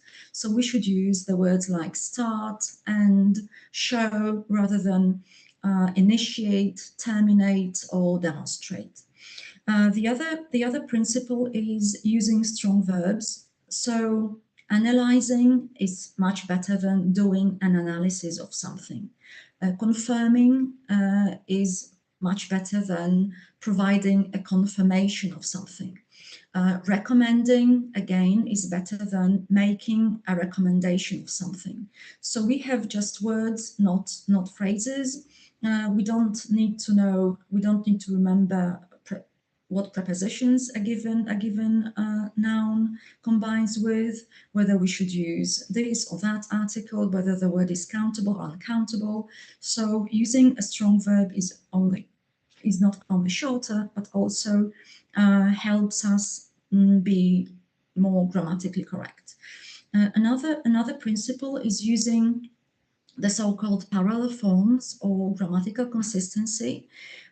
So while listing a few items in a sentence or in a list, we should also think about the same forms. So as you can see here, acquire and send is much better than the acquisition of something and for sending. The not option is grammatically correct, but as you can see, We have a mixture of noun or noun phrases and verbs. And again, we have to remember about the prepositions or articles. So strong verbs or just verbs are not only shorter, but they also maybe for many learners, for many users are easier to control. Another principle is cut wordiness. Wordiness means using too many words than necessary to make your point. Another word for wordiness is verbosity or fat or padding. And again, verbosity comes from a kind of carelessness that we all have, I guess. Sometimes it results from the lack of knowledge or simply not thinking too much about clarity in the language. Here we have just one example. So very many people may say in a clear manner or in a clear way instead of clearly, although we can just use one word, not four. I can give you the other examples. For example, to fall suddenly can be replaced by plummet.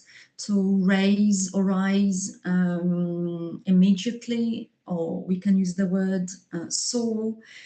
Instead of saying conical in shape, we can just say conical. Instead of saying due to the fact, we can to the fact that we can say although or even though. Sometimes we use tautologies, sometimes we use phrases, but they can be replaced by simply words.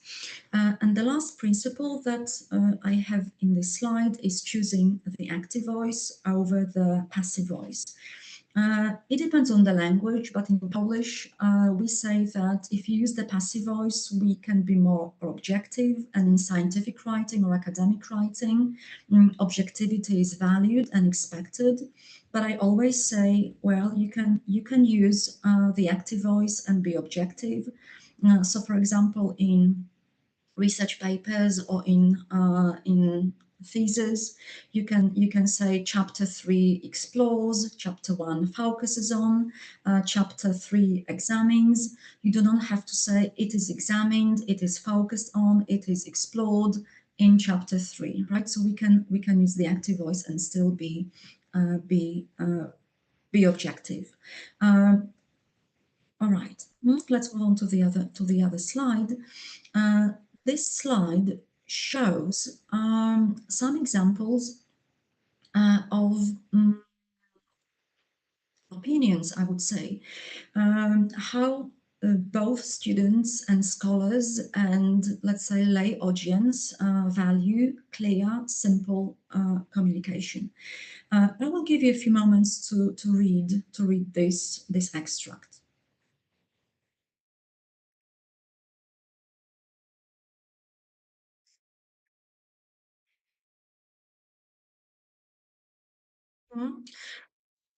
Improve the quality, incredible, the text sounds great, positively affects, beautiful and great, greatly embellished. So these are the words that one of my students used in response to the revision of the abstract.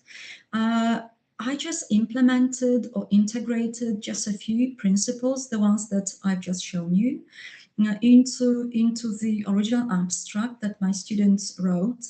You know, I revised the text only a bit, but I edited, I would say, deeply, using some of the principles.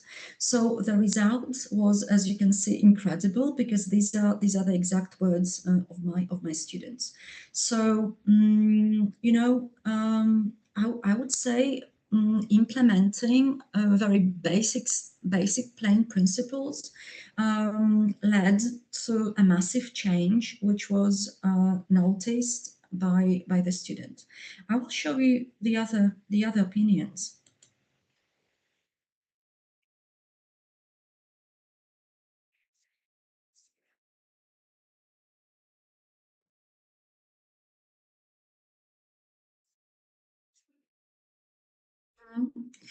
I teach PhD students, and from time to time, I show them some comments that come from reviewers of PhD thesis evaluation reports.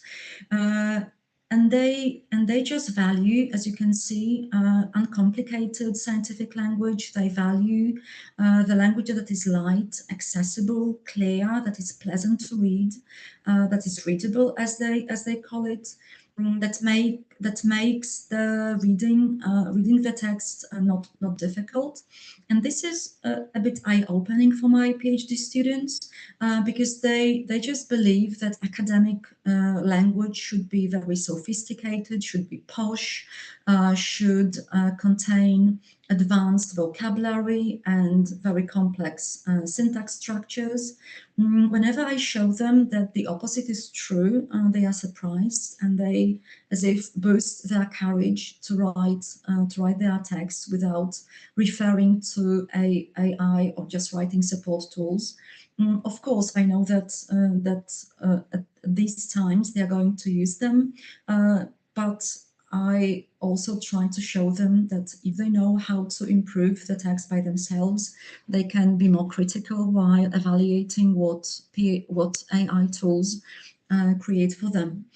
So these are the comments from professors, scholars just like you, who read academic texts written by their students, PhD students. And the last slide with comments.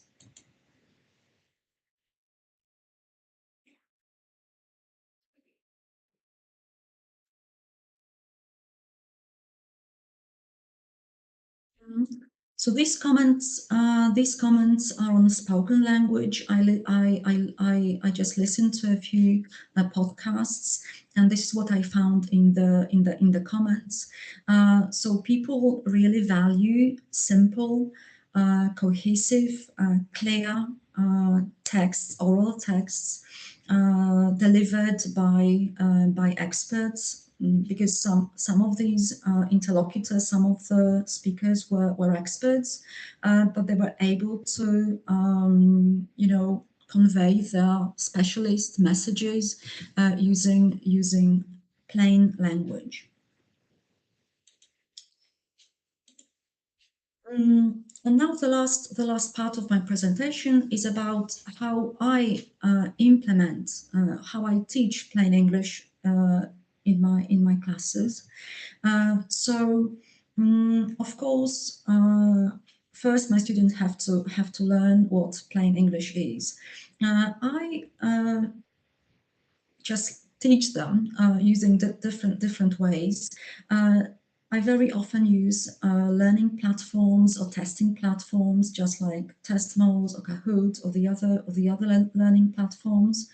There are also educational platforms which offer massive open online courses.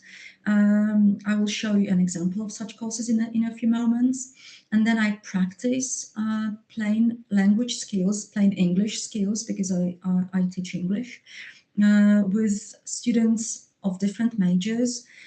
So they practice plain English via different activities. I will show you a few examples.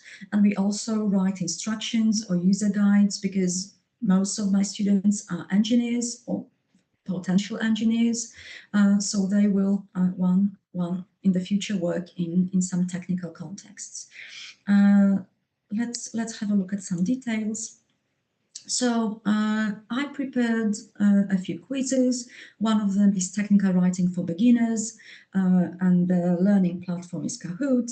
The testing platform, which I also use, is Testmoles, and I prepared a few quizzes. One of them is clear communication, so we can test our knowledge, but also comment on what we have done, because I of course have the answers, so we can discuss our answers, both correct and wrong ones.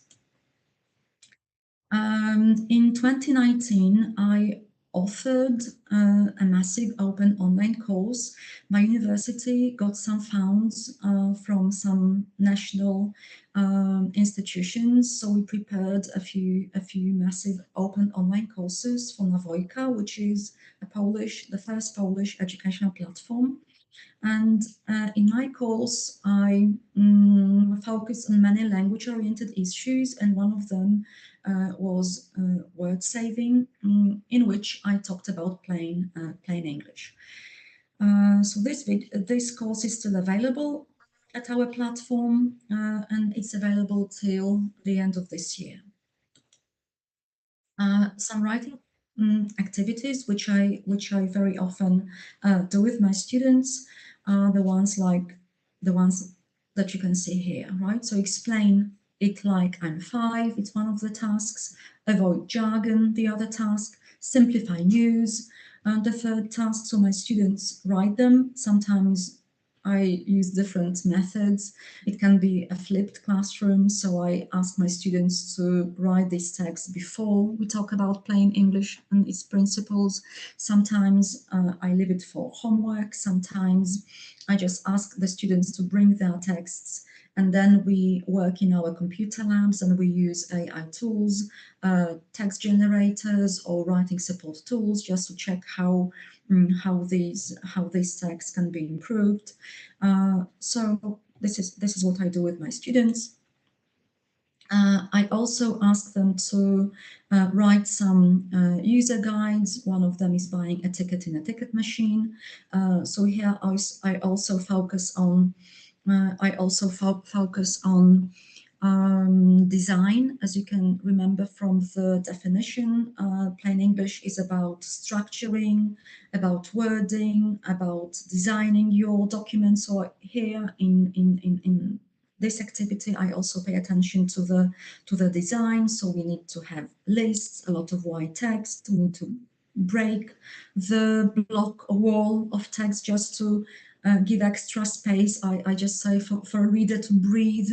So we shouldn't only focus on the language. We also should consider the clarity in presenting our ideas. Here we have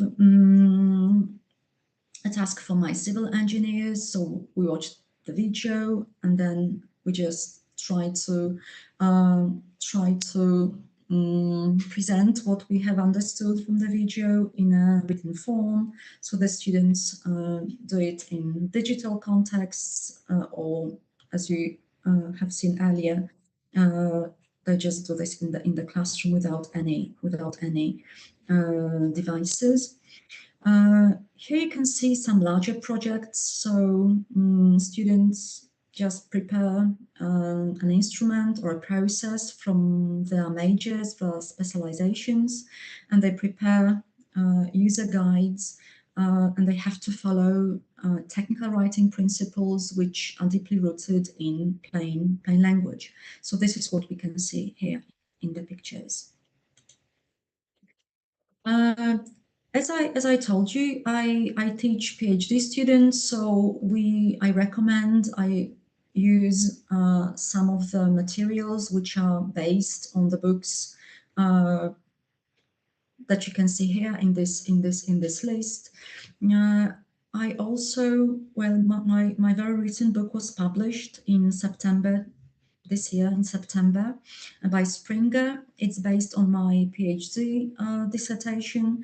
It's about integrating plain English into writing activities in the PhD language program. So if you are interested, feel free to look for some details on the Springer's website.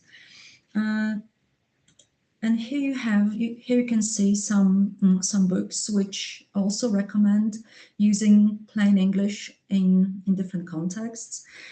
So the book that inspired my PhD research was Anne Green's Writing Science in Plain English. I also use technical communication guidebooks, just like the one you can see here. Plain English is very widely promoted in legal contexts. Very many students of medical universities also appreciate using simpler language for medical practitioners. And the very first book, written in Polish, is aimed at offices and some state institutions. It was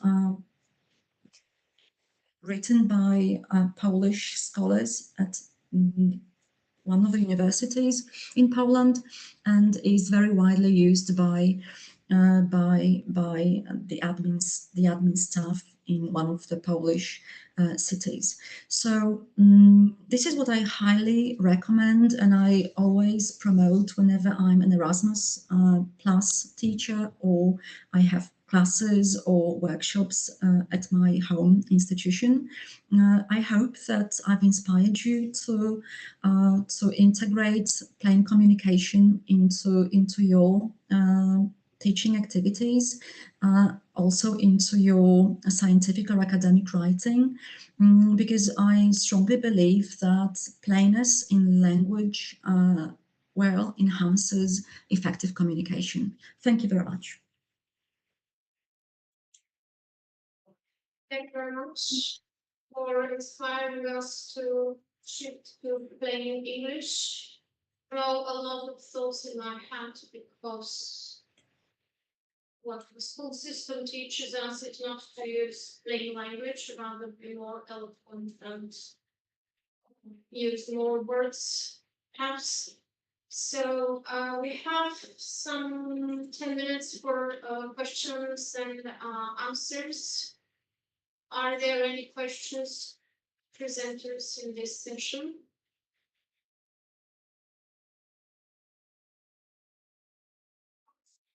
I have one to the colleagues from Udine, if they are here. Okay, thank you. My question is related to the competencies that teachers should possess when they work with students in these classes where artificial intelligence is integrated into writing, and do those activities these activities that you presented directed to online teaching, or they are to be used in real face-to-face classrooms? Because I was thinking of how easy it will be for me to get to know which of the words AI suggested and how these words were later integrated into the text interface by the students. Yeah, Eleonora, perhaps you can answer the second question. Okay, sorry, the volume is very good, but I will try and yes, and answer your second question. So at the moment, we are implementing the tools we've developed over these months in classroom lessons. So we have an experimental group and a control group. So we're trying to compare the results of writing assignments among students belonging to these two groups. And Emanuela Lidestri was with me in the physical classroom to manage the classroom when proposing these new kinds of assignments. So we haven't thought about online lessons. Francesco, please intervene if otherwise, but that's the current situation. So another thing is that we are using observation sheets that we have prepared all together with the other 4 partners in the Erasmus Plus project. So we're trying to check, to monitor the progress of the students, but also we have observation sheets for teachers. So we are monitoring ourselves when administering these assignments to our students. So it is a work in progress, and there's a lot of learning by doing involved, but I think the results so far have been quite satisfying. So we will continue following this method until next year. And then there are also, sorry, I forgot to say that we held a workshop for teachers some months ago, and there's another one incoming for students. So we are trying to do some training, to offer some training and some suggestions to teachers who want to adopt AI in their classrooms. I don't know if Francesco wants to add anything. No, I think you've said everything. I mean, as far as we're aware of, there are no initiatives in order to form instructors. So, yeah, this is one of the objectives of our project as well. Yeah, thank you. Thank you for your question. Yes. One more question. Sorry.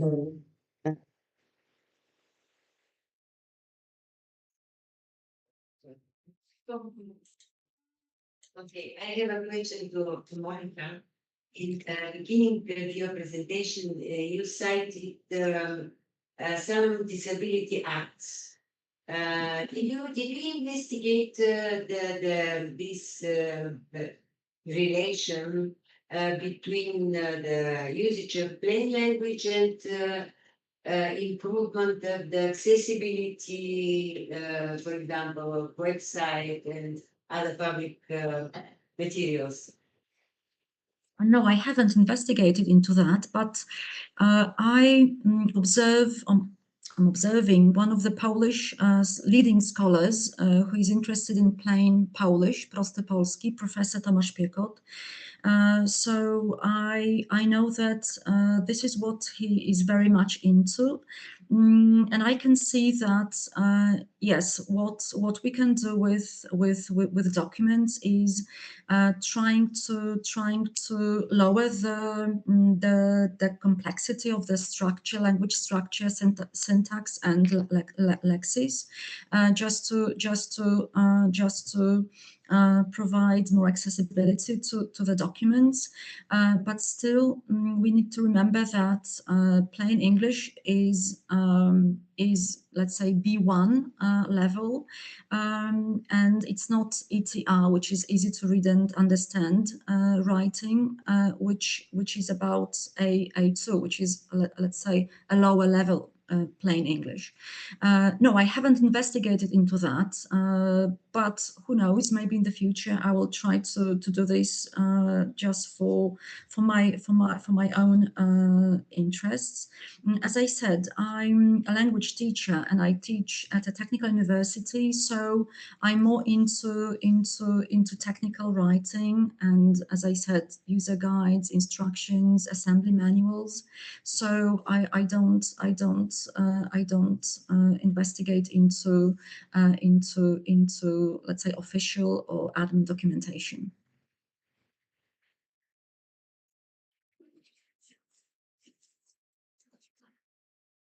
Okay, thank you.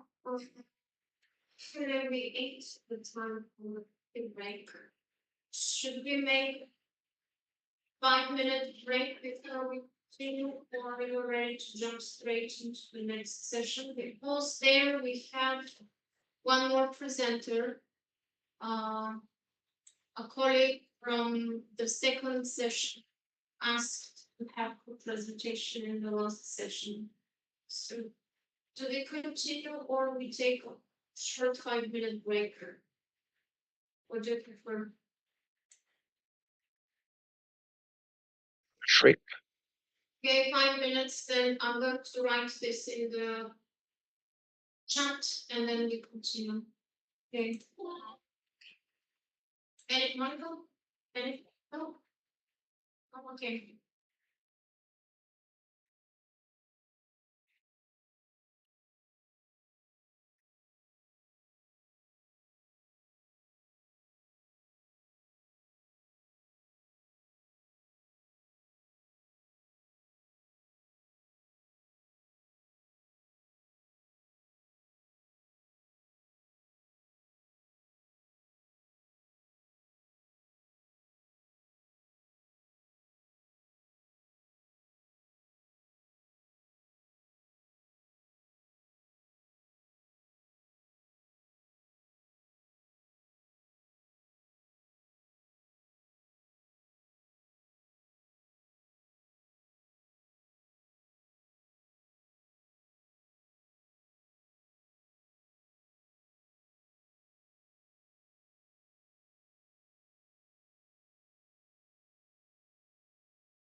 Dear colleagues, I hope we are ready to start the last session. The chair is Professor Vlad Predel from the University of Grenoble. So please take the lead. Yes, thank you, and hello, everybody. It is my pleasure to welcome you to today's last session. Just a quick reminder for those of you who weren't here earlier, please keep your presentations under 15 minutes, so there is enough time for questions and discussions at the end. Now, I'd like to give the floor to my colleague, Diana Apostol, with a presentation on Anglicism's input to Romanian casting the My Architect case. Diana? Are you there? Thank you very much. Yes, I'm right here from the very beginning of this event, and thank you for this opportunity to take part in it. As my colleague Vlad mentioned, I will deliver a presentation on the topic of Anglicism. Just 1 second to share my presentation. I hope it will work. 1 second, please. Just tried earlier and everything was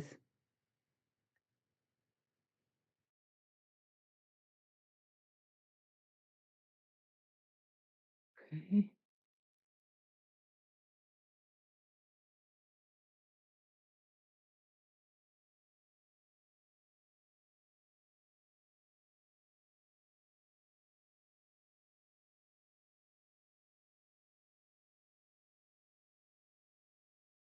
So happens here.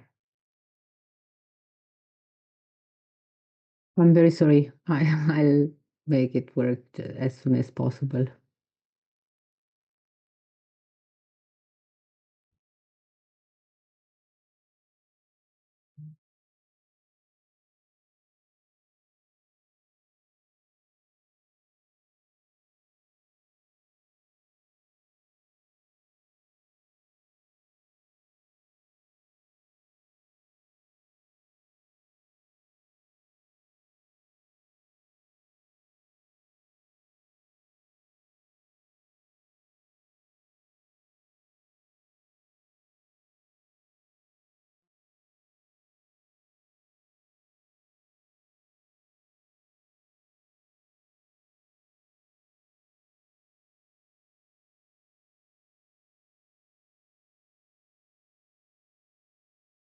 What happens here?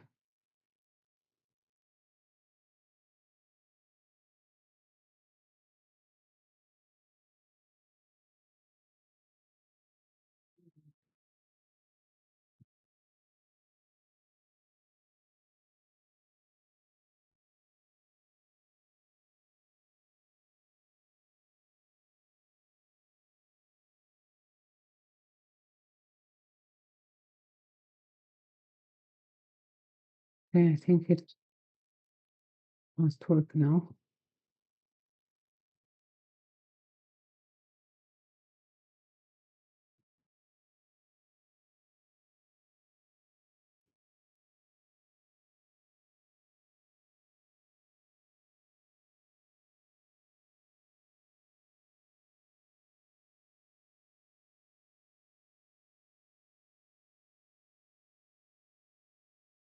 So you can see it.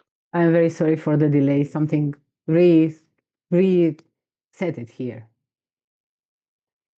The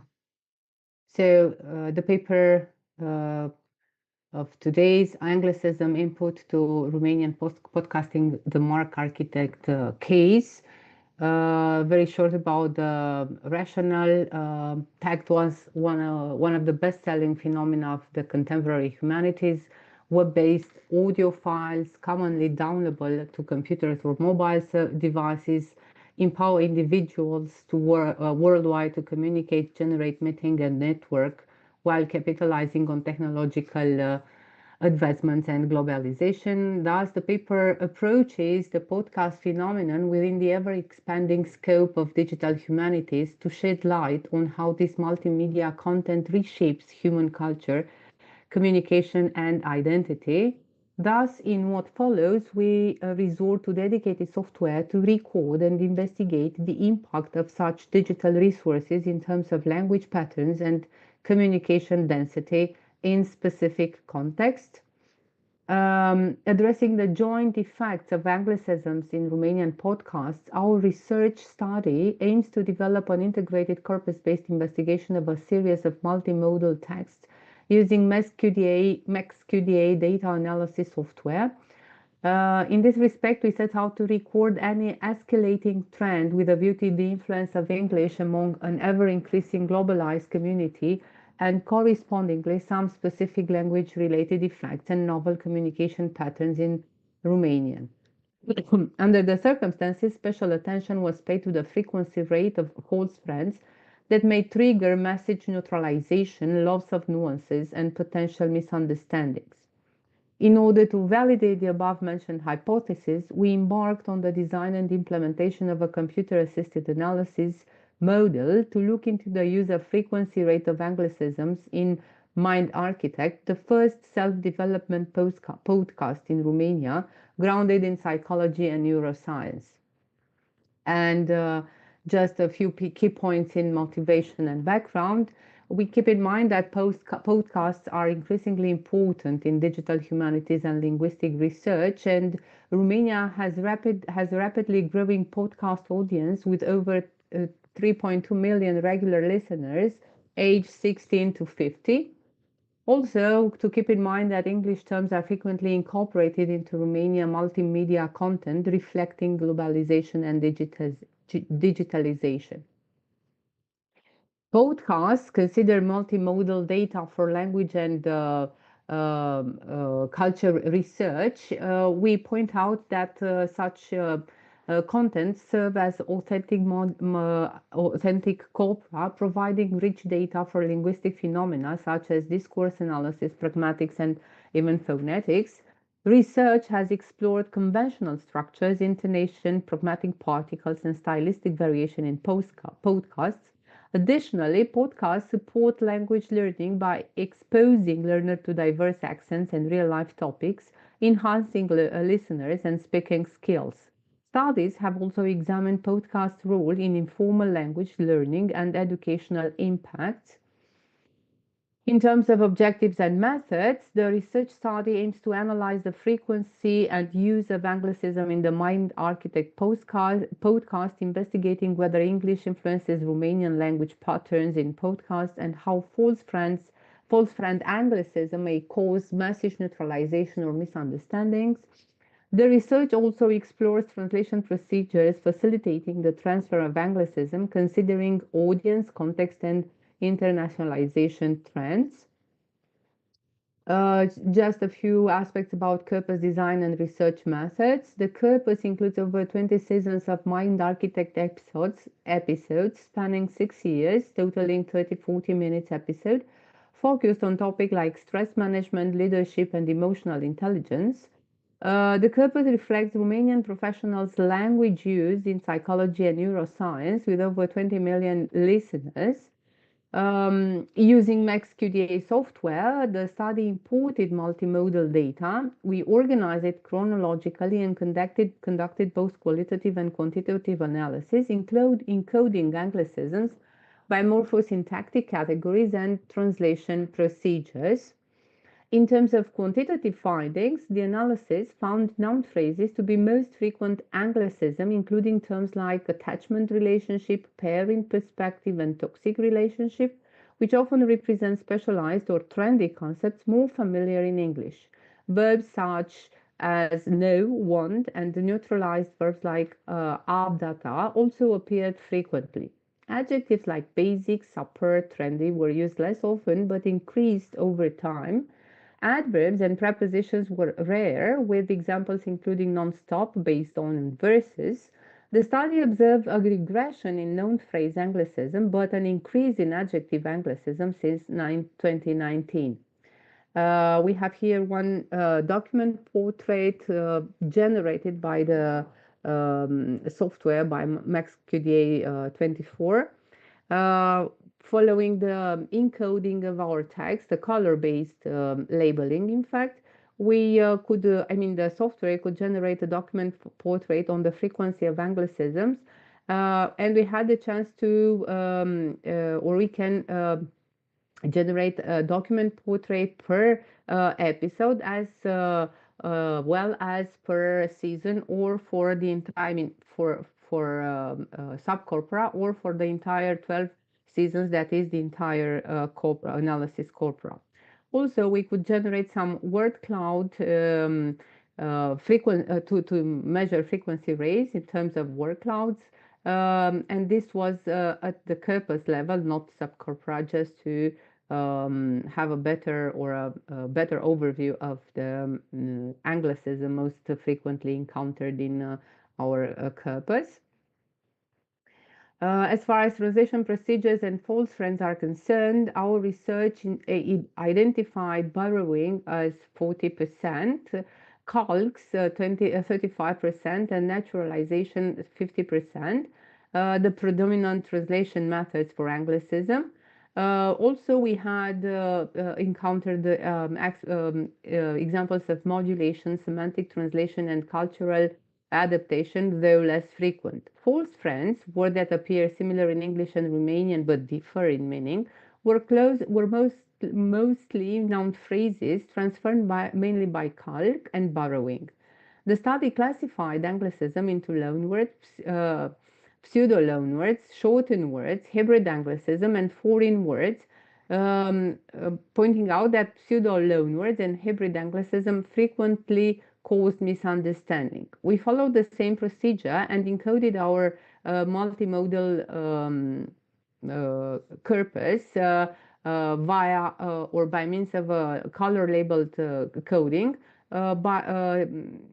in the attempt to show the frequency rate of false friends like pseudo-loanwords, shortened words, hybrid Anglicisms, and foreign words.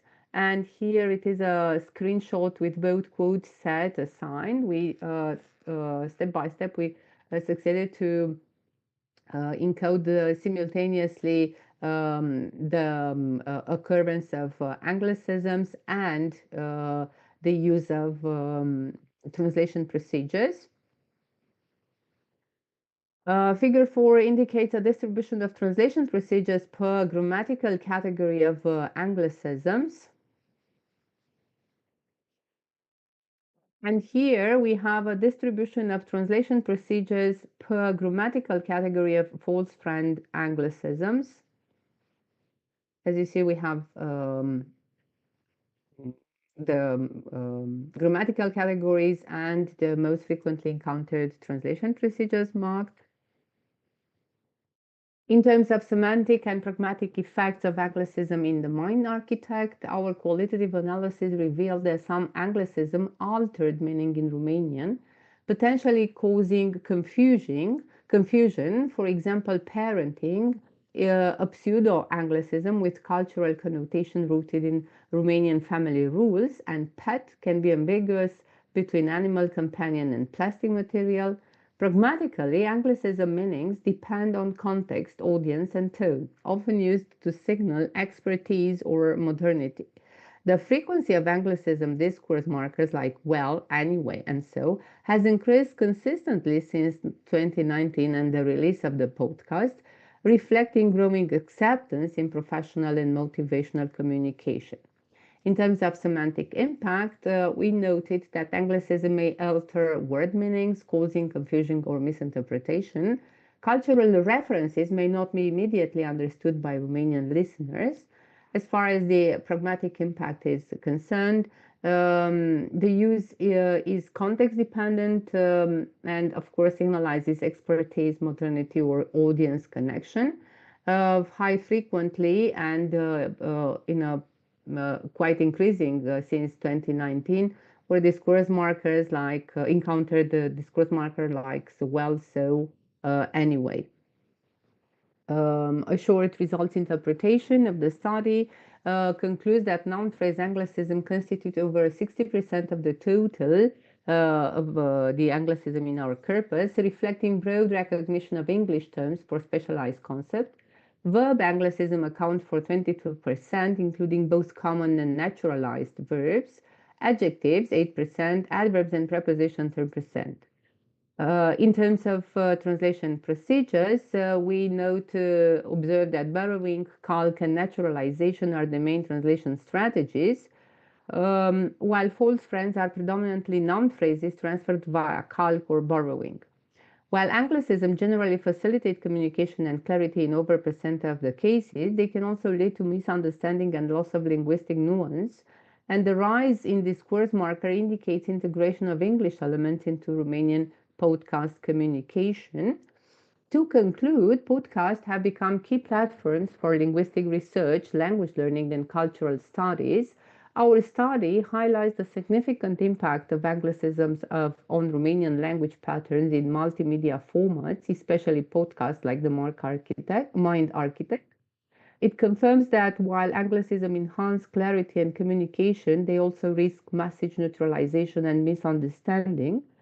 The research underscores the value of digital corpus design and dedicated software in analyzing language phenomena in contemporary multimedia context. Of course, for future, we aim at continuing the research, understanding Anglicism integration in the language policy, translation practice, and digital literacy initiatives. Some further research could expand to other Romanian podcasts or compare with other languages. And here are some references. And of course, I welcome any question or comments. I hope I was as fast as possible. Thank you, Diana. It's indeed. Thank you for your interesting paper on the increasing influence of Anglicisms in Romanian media content. As we've done earlier, I suggest keeping the questions and discussions for the end of this session. Now we give the floor to Andrei Hanu with the paper Between Code and Culture, Translating Gender in the Age of AI. Hello, I'm happy to be here. I will just share the presentation. Just a second.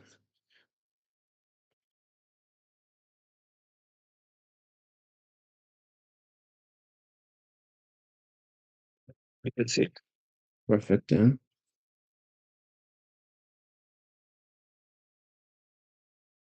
So my presentation is entitled Between Code and Culture, Translating Gender in the Age of AI. Introduction, the artificial intelligence has transformed language from rule-based substitution to context-driven interpretation.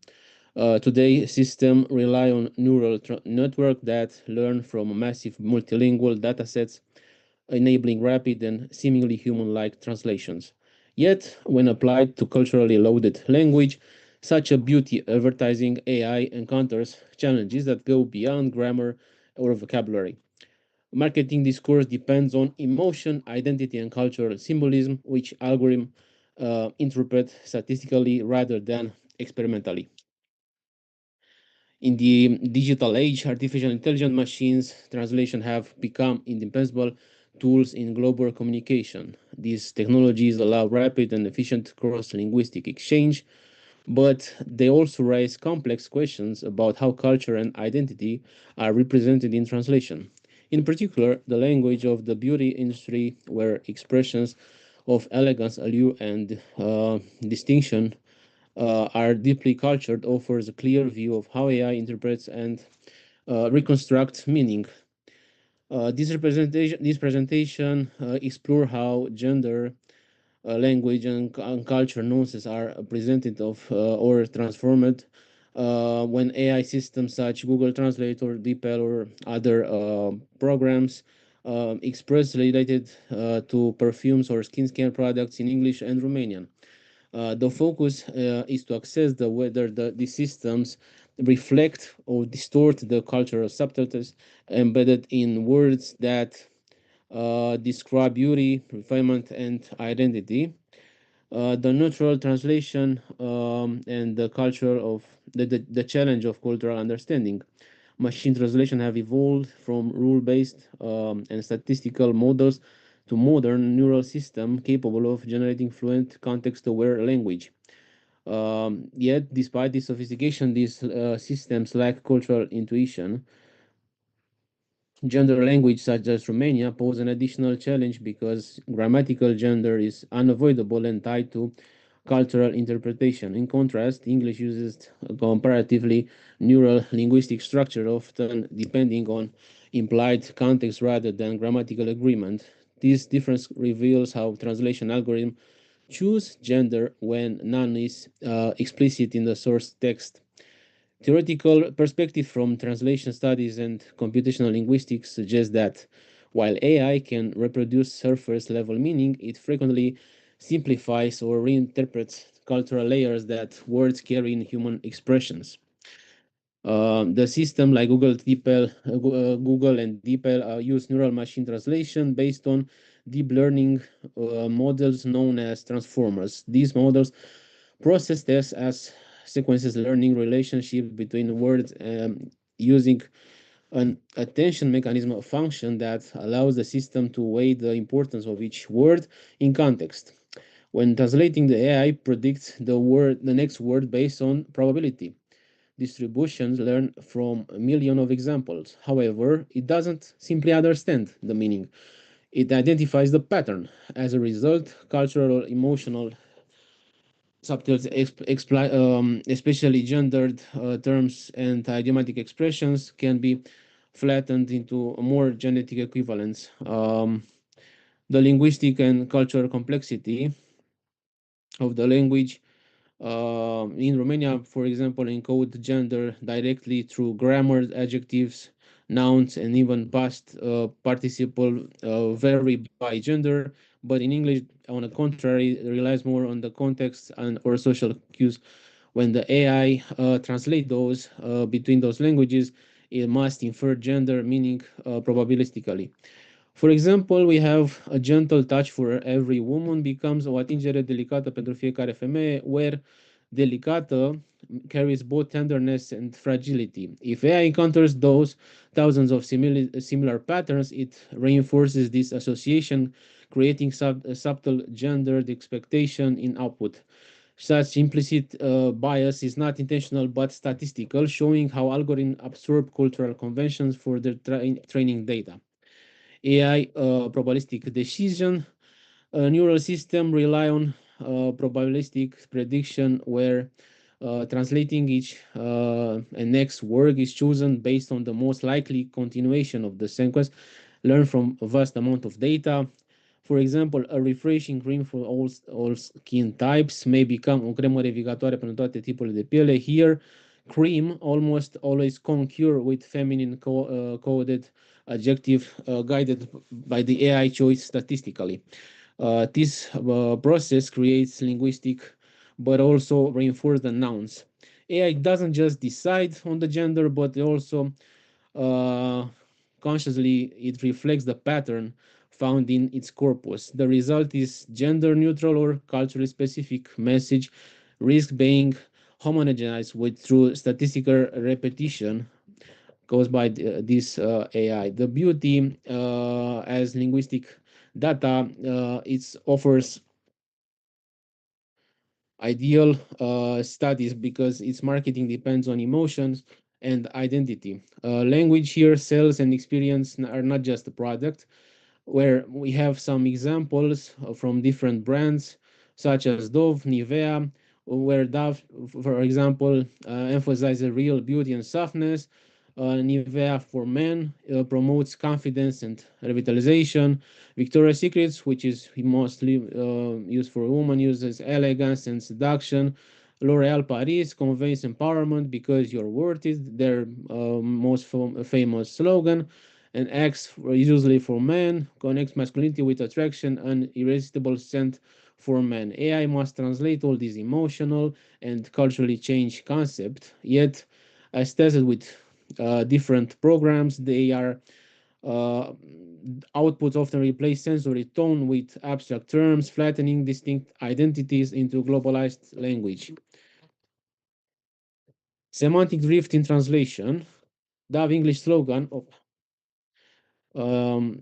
elegant softness in every drop becomes finețe elegantă în fiecare picătură. The translation is grammatically perfect, but some softness becomes refinement, shifting from tactical sensation to social elegance. Such semantic drift emerges because AI prioritizes the frequent lexical pairing over conceptual accuracy. Neural embeddings capture association, not experimental meaning. So the model cannot feel the texture or tone, so it reconstructs semantic proximity rather than emotional equivalence. This drift illustrates how translation accuracy can coexist with cultural distortion. Globalization and cultural flattening. AI models are largely trained on globalized datasets where marketing language trends towards neutrality and efficiency. When this linguistic tone dominates, translation regional identity diminish. For example, we have L'Oreal, because you're worth it, translated as Pentru că meriți, illustrates this shift. While correct, it loses the assertive, empowering cadence of the English version. Similar pattern occur across AI translated advertising, where national character gives way to a homogenized global style, a form of digital linguistic standardization. Cultural identity and translation ethics. Language embodies collective memory and cultural identity. When AI translation prioritizes efficiency, it can unintentionally erase these traits. We have another example in beauty advertising. Natural radiance or pure elegance may sound universal, but carry different emotional weights across cultures. Preserving identities in translation require moving beyond surface meaning to recognize linguistic connotation and cultural semiotics. For AI, this means developing context-aware system that integrates social-linguistic metadata and localized corpora rather than relying solely on global averages. Human and AI collaboration in translation. To achieve cultural precision, human-in-the-loop models combine computational accuracy with human interpretive input. So that means linguistic markets and cultural consultants can refine the AI generated draft to align with regional nuances. For instance, instead of finețe elegantă, a human might choose catifelare rafinată to preserve tactile imagery. Hybrid system could learn from such correction, improving AI sensitivity to cultural cues over time. This partnership transforms AI from a passive tool into an adaptive collaborator capable of co-creating culturally resonant meaning. Broader cultural consequences. When AI mediates most cross-cultural communication, language risk homogenization. The poetic, idiomatic, and tactile elements that distinguish national discourse can fade. So AI can provide opportunities. It increases linguistic accessibility, promotes minority language visibility, and enables prevention of smaller linguistic communities through digital corpora. The key is balanced, embracing efficiency while maintaining linguistic individuality. In conclusion, artificial intelligence has revolutionized translation, enabling unprecedented linguistic and efficiency. Although the study shows automation often trades interpretive depth for statistical precision, where the AI system, no matter how advanced they are, they remain on a certain pattern, recognize and they produce linguistic form without the lived experience that gives language its cultural and emotional resonance. These findings underscore that machine translation is not merely a technical process, but a cultural act. When AI mediates message about beauty, identity, and refinement, it reshapes how global audience perceive not only products, but also the social ideals and they convey. The risk is a gradual homogenization of discourse where regional voices yield to a standardization digital aesthetics shaped by dominant data sources. However, these transformations also presents opportunity. AI can also serve as a bridge, expanding access to languages, preserving smaller linguistic communities, and democratizing communication if designed with ethical awareness and cultural sensitivity. The future of translation lies in hybrid intelligence, where computational models are guided by human insights, as it should, social linguistic expertise, and localized data. Ultimately, preserving cultural identity in the digital age requires treating language not just as a data set, but a living archive of human perception. True progress in AI translation will not come from replacing human translator, but from creating systems that learn to listen and as well to predict. So here we have some references, and a big thank you for your attention. Thank you, Andrei, for your paper on how AI interprets and reconstructs meaning, particularly in general languages such as. Thank you.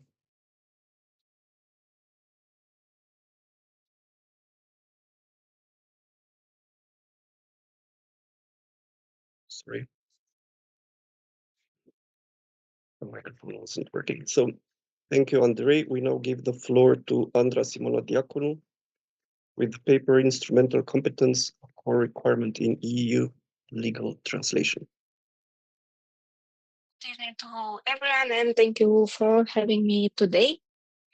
My paper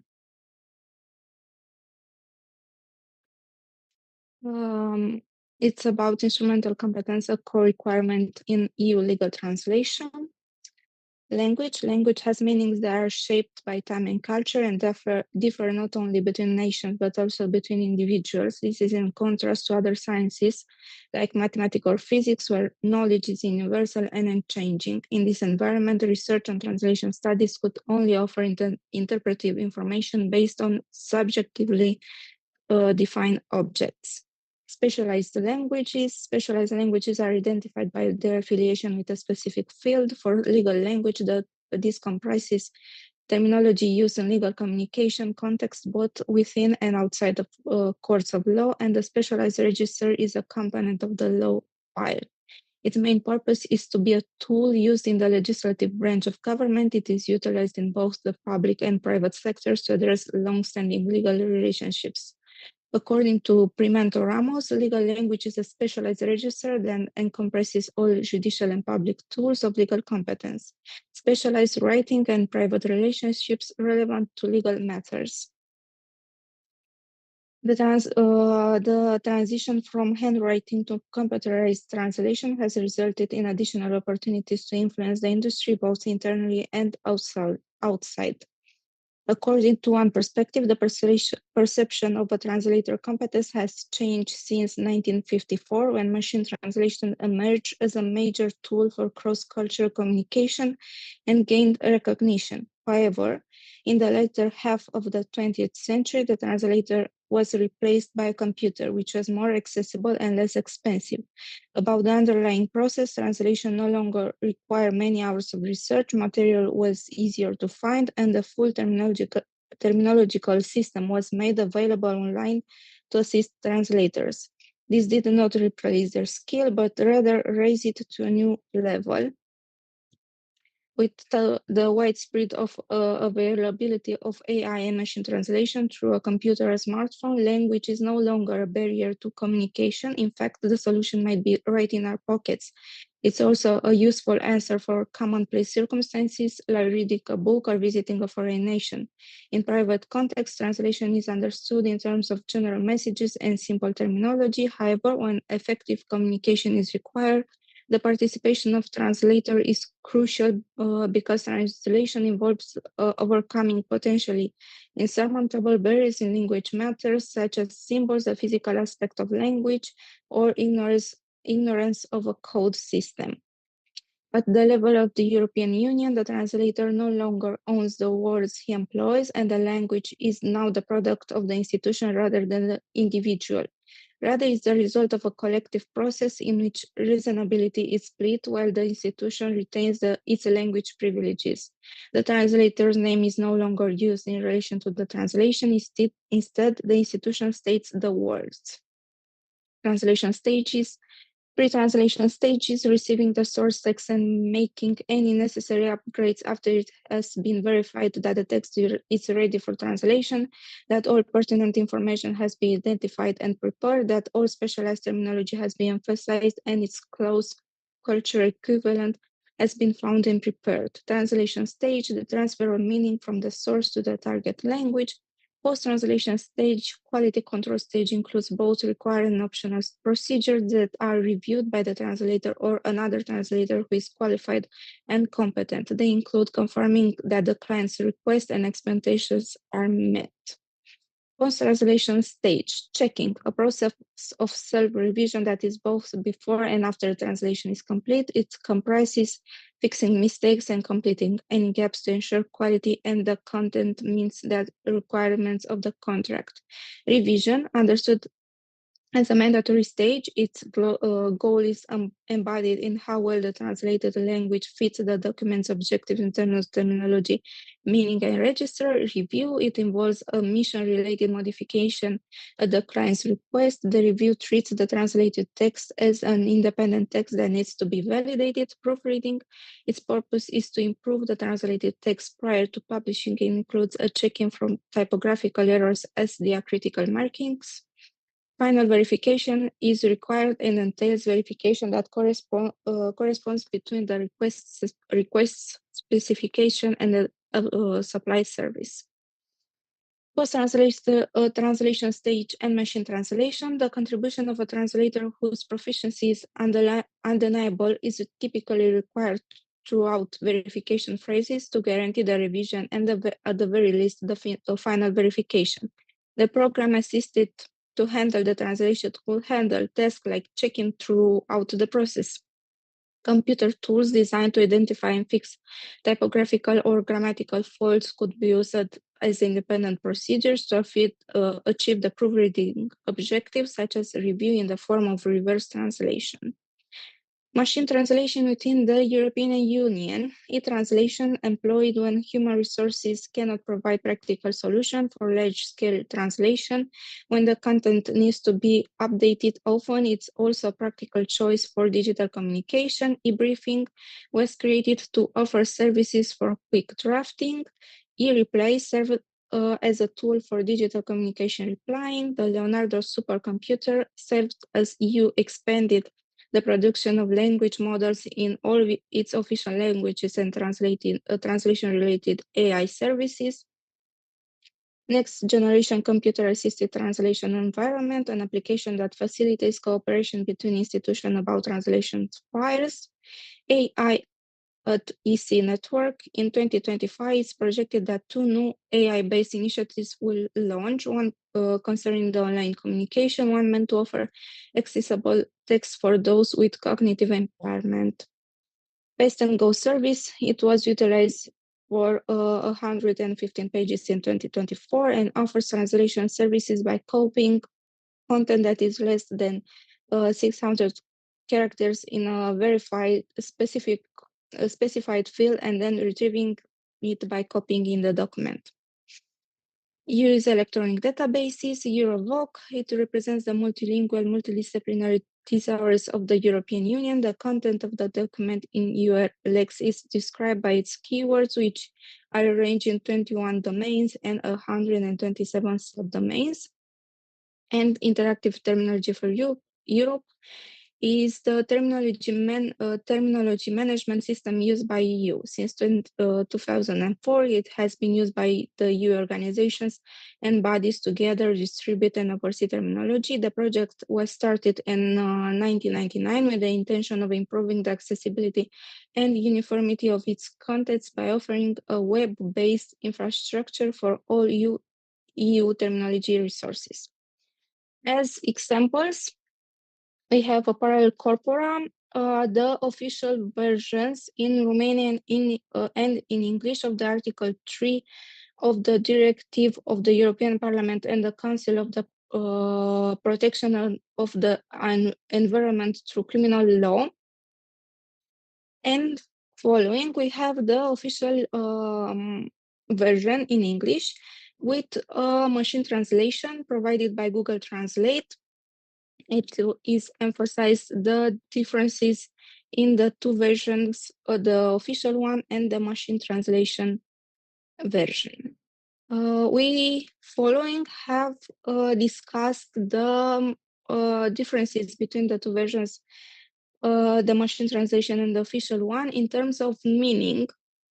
And we can see that the words used in both versions are synonyms mostly, but the difference between them is the register. If the official version utilizes the formal register, in the machine translation, Google Translate employed the general language.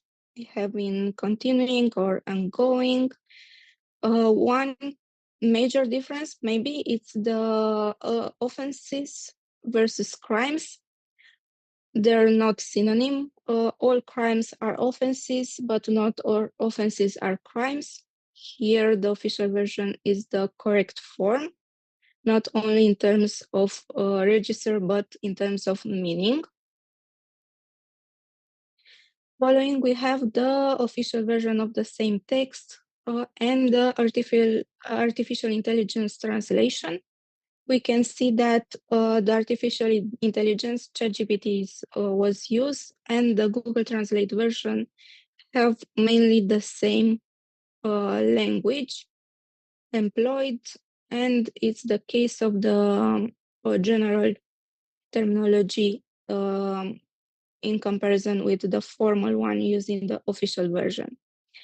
Another example, it's about the Article 14 for the European Convention of Human Rights.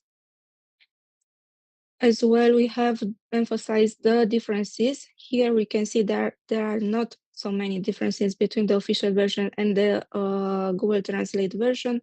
Only enjoyment and exercise set forth and recognized. Here we have the definitions. Again, there's not a problem of register. Both versions employ the formal register in their translation, and the artificial intelligence versions is even more correct, if we can say so. Only the set forth and the recognized are differ in this comparison. As conclusion, since specialized registers do not adhere to the general language rules, structure, or meanings used in common communication, specialized translation cannot be contained within a portable device. The communication in the EU legal language is based on Latin and French borrowing, archaic meaning, technical register, repetition, polysemy, long phrases, impersonal style, passive construction, or nominalization, even though it's still in the English register. The combination of legal English, international legal English, and the language used by non-native speakers to indicate an institution's uniqueness in known as the EU legal English. Machine translation is a helpful tool in this situation, but is insufficient on its own. Translation serves as both a culture mediator and a legislative tool. The final output is the result of the labor of at least one translator and one reviewer, and is represent the institution rather than the individuals assigned to the task. The European Union has recognized the shift in the translation industry as a natural progression from typing machines to computers. Today, machine translation, online databases, and AI support are the standard, not the exception, and it takes all the necessary precaution to guarantee that translators have all the tools they need to provide the best translation possible in accordance with the objectives and goals of the institution. Here we have the bibliography, and thank you for your attention. Thank you, Andra, for your presentation on integrating machine translation and AI tools in the translation within EU legal translation. Okay, next we invite Adriana Dragomir Barbu with the paper Linguistic Hybridity, a corpus-based analysis of Rushdie's Midnight Children. Hello. Can you hear me? Yes, we can hear you. Okay. And I do believe that you also see my presentation. Yes, we can see your presentation. We are in Portugal at this very moment, together with my colleague who wasn't able to connect in her session. So we are going to keep it fast because I think it's over time now. Okay. It's okay. So my paper today is called Linguistic Hybridity, a corpus-based analysis of Rushdie's Midnight Children. Some research aims and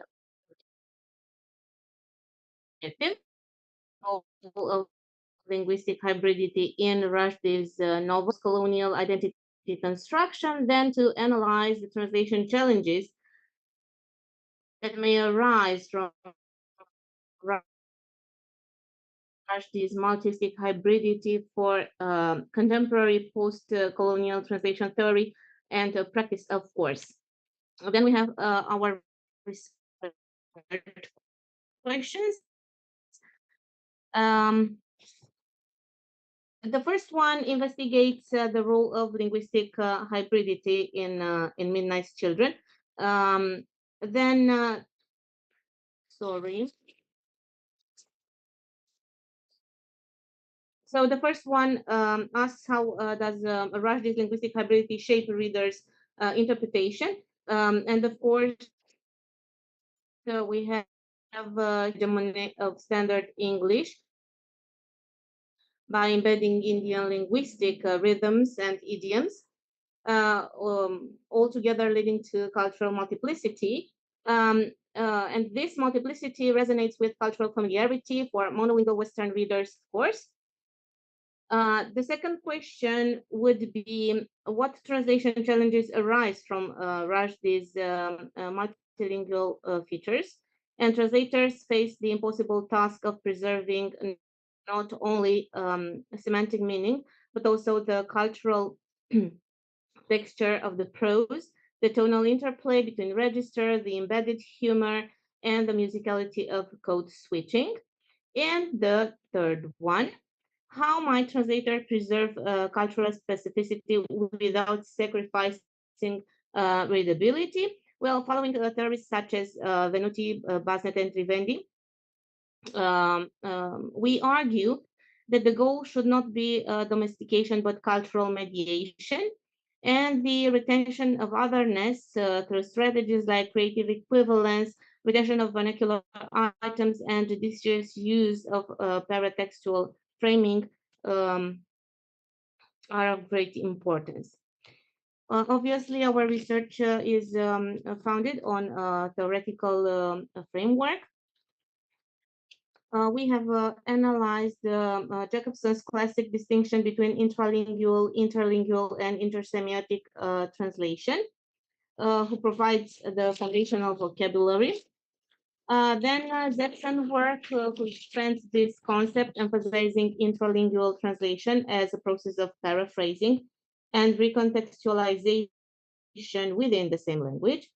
And further, scholars such as Mossop Wyatt and Hill-Madsen reconceptualize translation as cultural mediation and intercultural communication, focusing on the translator's role as a negotiator of cultural meaning.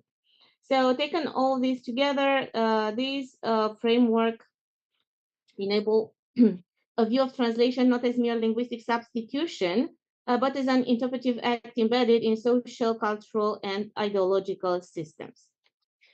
My corpus includes 1,886 multilingual terms from Midnight Children. You have here the categories. So we have 64% of Urdu words, Hindi 26%, Indian 6%, Pakistani words 2%, whereas the categorized fall under 2%. And most items are names and culturally marked expressions. I have placed them in this chart just to show the linguistic distribution.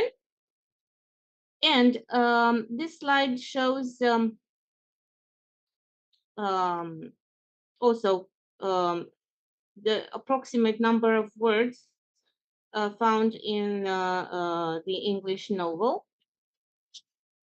As you can see, we have almost over 1,200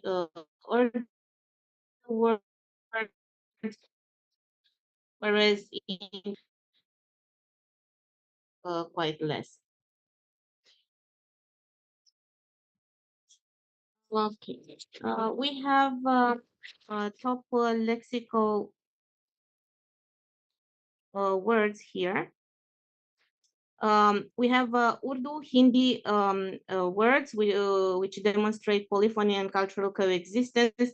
As we can see, we have Aziz occurrences 230 times, whereas Padma 218 words, Salim 206 occurrences, and so on and so forth.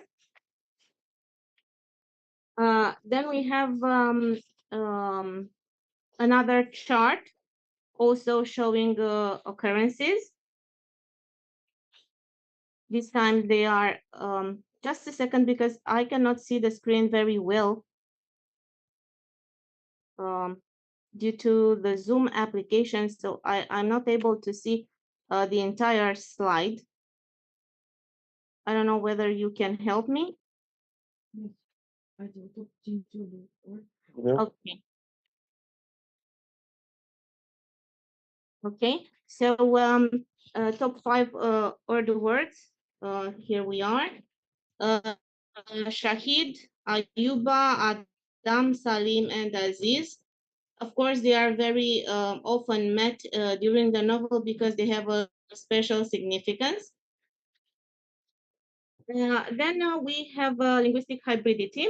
So a point with post-colonial discourse, linguistic hybridity refers to the blending of languages, dialects, and idioms in order to reflect cultural multiplicity. In Midnight Children, Rushdie fuses English with Hindu, Urdu, and regional vernaculars, creating a linguistic mosaic that mirrors India's plurality and, in fact, plural identities. And this hybridity functions as an act of linguistic resistance, destabilizing colonial linguistic hierarchies, and asserting a new form of English, often termed Indo-English. Translation in this context extends beyond interlingual transfer. In Rushdie's work, translation is not confined to movement between languages. It occurs within English itself. The novel translates Indian realities into global English while simultaneously resisting assimilation into a purely Western mode of storytelling. For the translator, this creates a dilemma.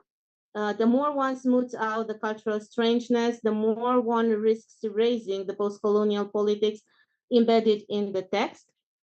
And following Basnet and Trivendi, we try to see translation as a site of negotiation, not merely translation. So we are somewhere between readability and authenticity, between foreignness and accessibility. So in this case, translation becomes, of course, an ethical act. It either sustains or silences differences. In Rushdie, we deal with intralingual translation and interlingual translation. So the first one functions as an internal process of meaning negotiation, as I say, and positions native English readers as active interpreters compelled to navigate the hybridity of idioms and the rhythms and references. As I said, in rendering Rushdie's works into other languages, translators face the dual task of preserving textual fidelity while achieving cultural intelligibility for the target audience. The Romanian translation of Rushdie's novel must grapple with how to replicate his hybrid register blend of English, Hindi, and Urdu words without erasing its post-colonial texture. The Romanian translator who dealt with Salman Rushdie was Radu Paraschivescu, the only one who successfully translated him. And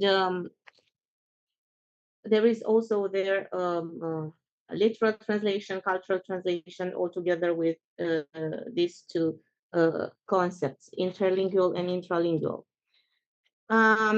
So we have also some shifts in linguistic hybridity across the novel. In the early chapters, we see the dominance made by Urdu familial vocabulary, kinship terms reflecting intimacy, domesticity, and cultural identity heritage, whereas the middle section incorporates a growing number of cultural and religious expressions, signaling the characters' negotiation altogether with their faith, tradition, or communal belongings, whereas the final section is characterized by Hindi and other Indian politically and military terminology because it mirrors the transition from the personal life into the social life that is the real birth of a nation, India. We have here some examples. The first one, Shahid, is an intralingual adaptation. So it means a martyr, and it carries connotations of sacrifice, sacred sacrifice rooted in Islamic spiritual tradition. Yet in English, it conveys political heroism, but lacks the metaphysical dimension inherent in Shahid. So this is somehow a form of semantic resistance. Then we have the word salam. That's an intralingual adaptation. This is an Urdu and Arabic greeting meaning peace. Rendering it as hello would erase its spiritual and communal resonance.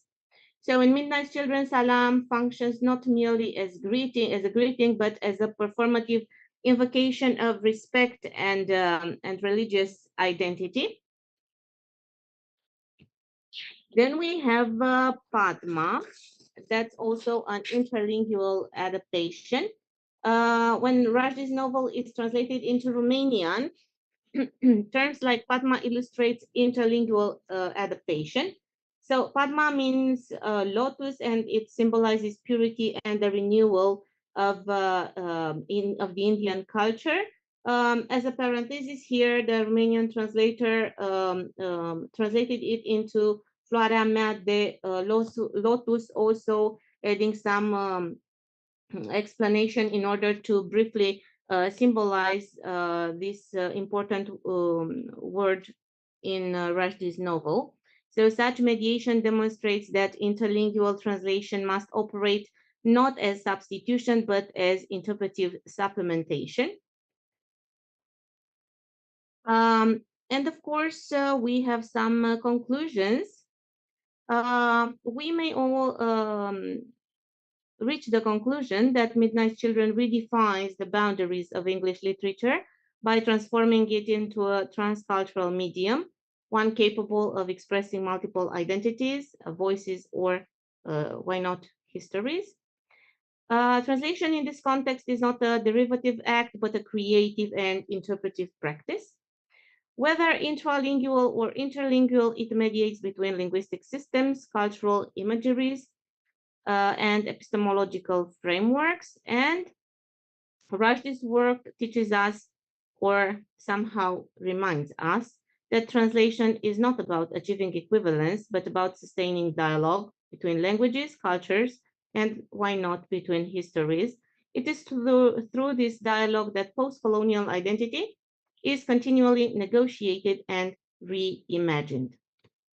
Part of the works I used as references And of course, a beautiful image from Rushdie's Midnight Children and the Birth of a New Nation. Thank you very much for your attention and time. I do believe I was as fast as possible. You have been. Thank you, Adriana. You're Your welcome. Thank you very much. on the challenges posed by Rushdie's linguistic hybridity and how to overcome them. Next, we invite our last presenter, Madalina Gabriela Vulcu. Just a second to mute my laptop. We are in the same room.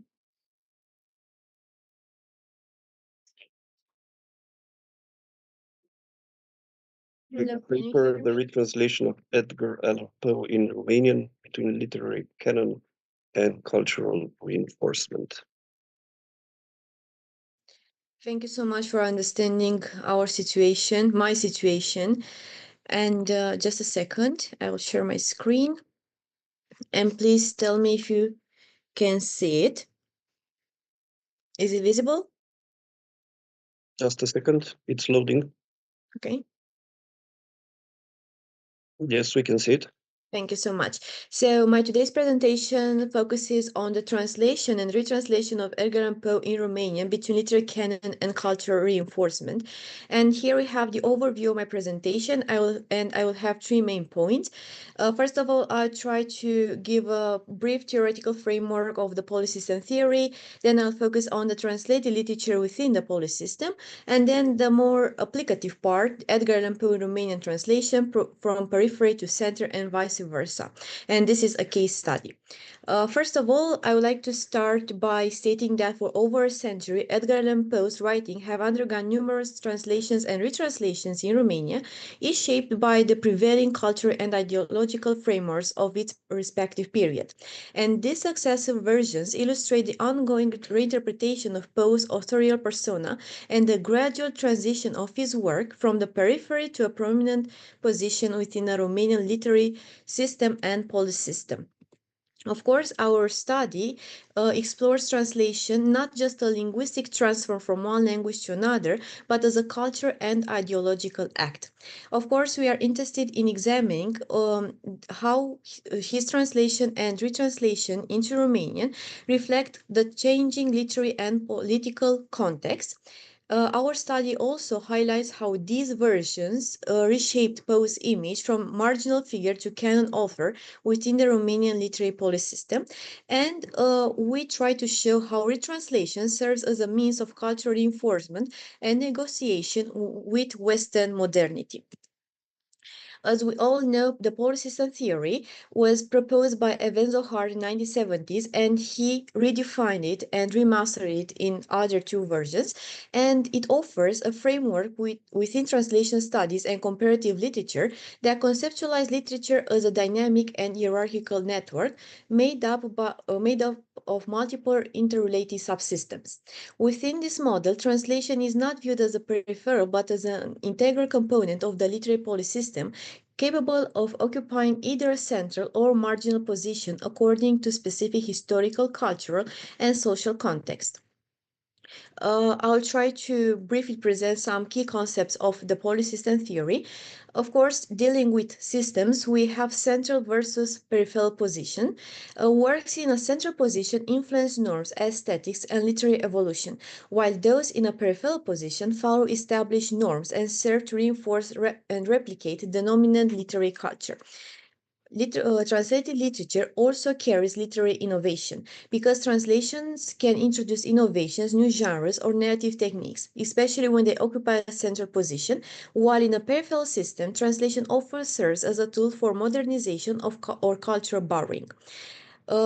In regard with systemic interaction, in this case, literary system interacts with other cultural, social, and historical systems, while translation mediates between foreign prestige systems and local or national systems.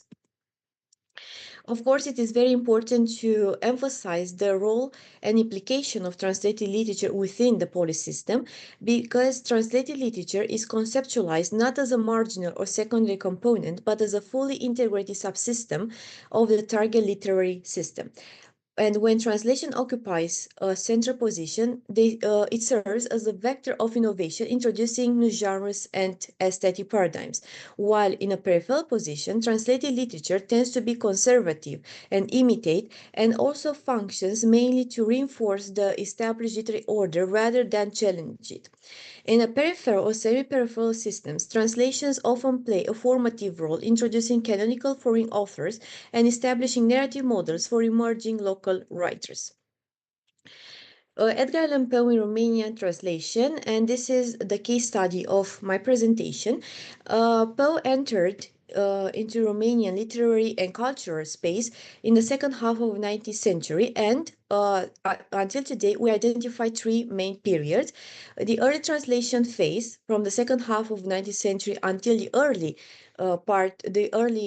phase of the 20th century. Then we have the post-Second World War and the communist era, and the contemporary translation. And this is very important because, as some critics observe, translation is a way for Romania to be oriented to the world, and by focusing on the Romanian translations, our study aims to demonstrate the extent to which a minor national imagination is, by necessity, an international imagination. And even though we have modern translation of Poe's short stories into Romanian, it is very important to emphasize the fact that no CAT tools have been used in translating him into Romanian, despite his global popularity. And most of his translations and retranslations rely on traditional manual literary translation methods. And by integrating CAT tools, we could improve consistency, terminology, and comparative analysis.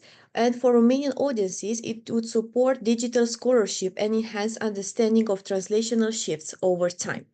Even though I have just mentioned that we have three main periods of Poe's translation to Romanian, in this chart I try to summarize the main periods in which he was at his peak in Romanian translation.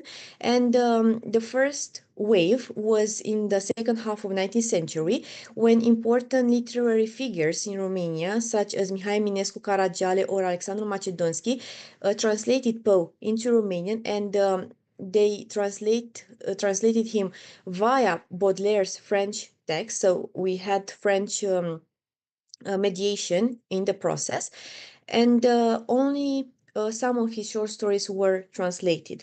Then we have the communist era, especially the 1950s and the 1960s, when Ion Vinea was the prominent figure in translating Poe into Romanian, and he and his collaborators presented Poe's translations almost in their entirely.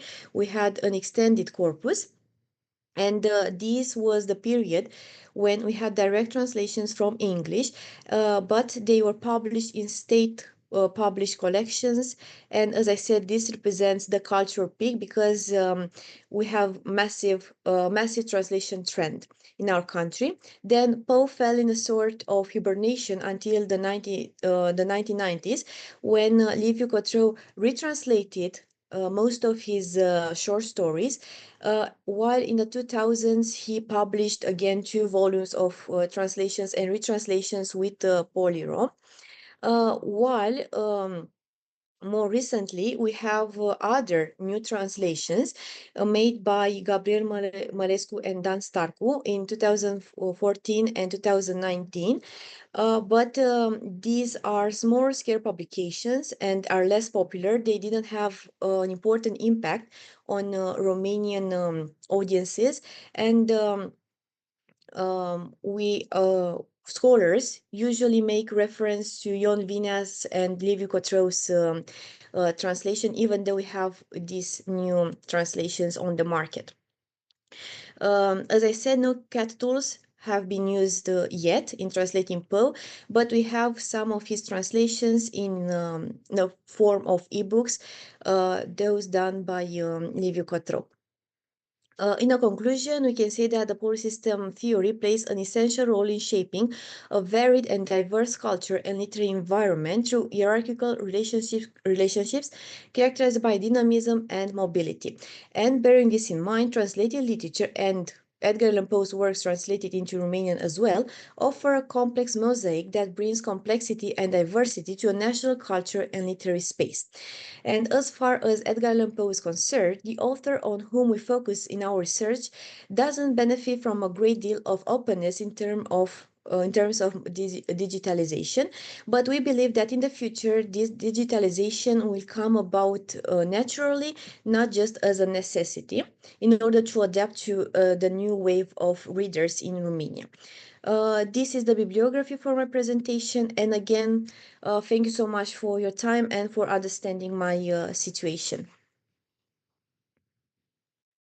It's okay, Gabriela. Thank you for your presentation on retranslating Edgar Allan Poe within the polysystem theory. Now I'd like to give the floor to questions and anyone. Questions or comments?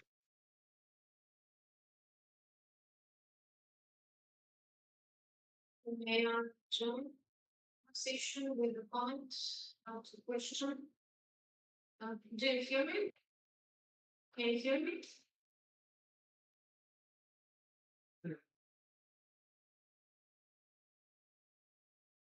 Can you hear me, dear colleagues? No? Yes, we can hear you. Thank you.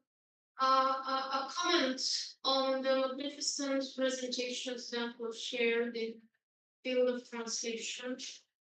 We can see that we have covered a really good spectrum of how digital tools can be used in translation, starting from these fine nuances that artificial intelligence still struggles with, for example, translating gender, seeing how it can be implied into the field of legal translation, into the translation of literary texts, and huge admiration to the PhD students and to their supervisors. They are impressed. Thank you very much.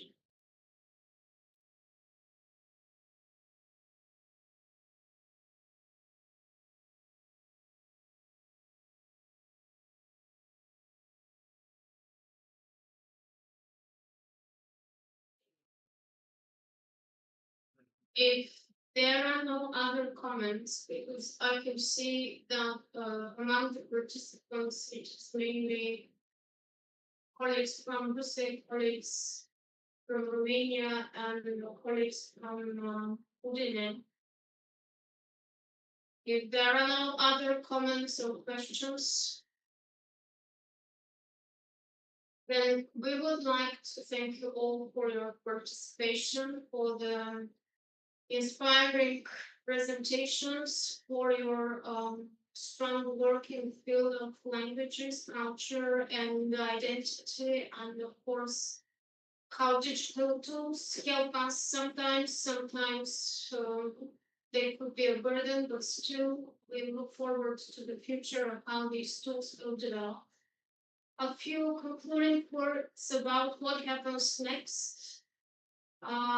All the papers that we have received will be subject to double-blind peer review.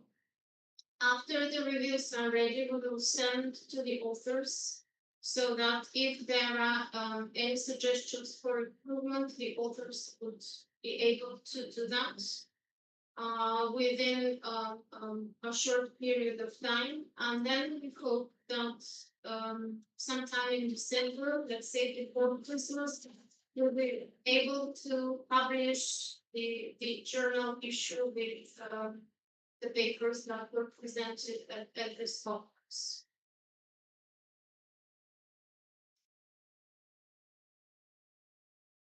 If there are no other comments, questions, then we can close the conference. Once again, thank you very much for your participation. Thank you. Thank you for the invitation and for the organization. Congratulations. Thank you for agreeing to join us in this event, and hope there will be many more events collaborative in the future. See you next time. Thank you. See you next time. See you next Thank time. you. Goodbye. Thank you. Thank you. Goodbye. Bye.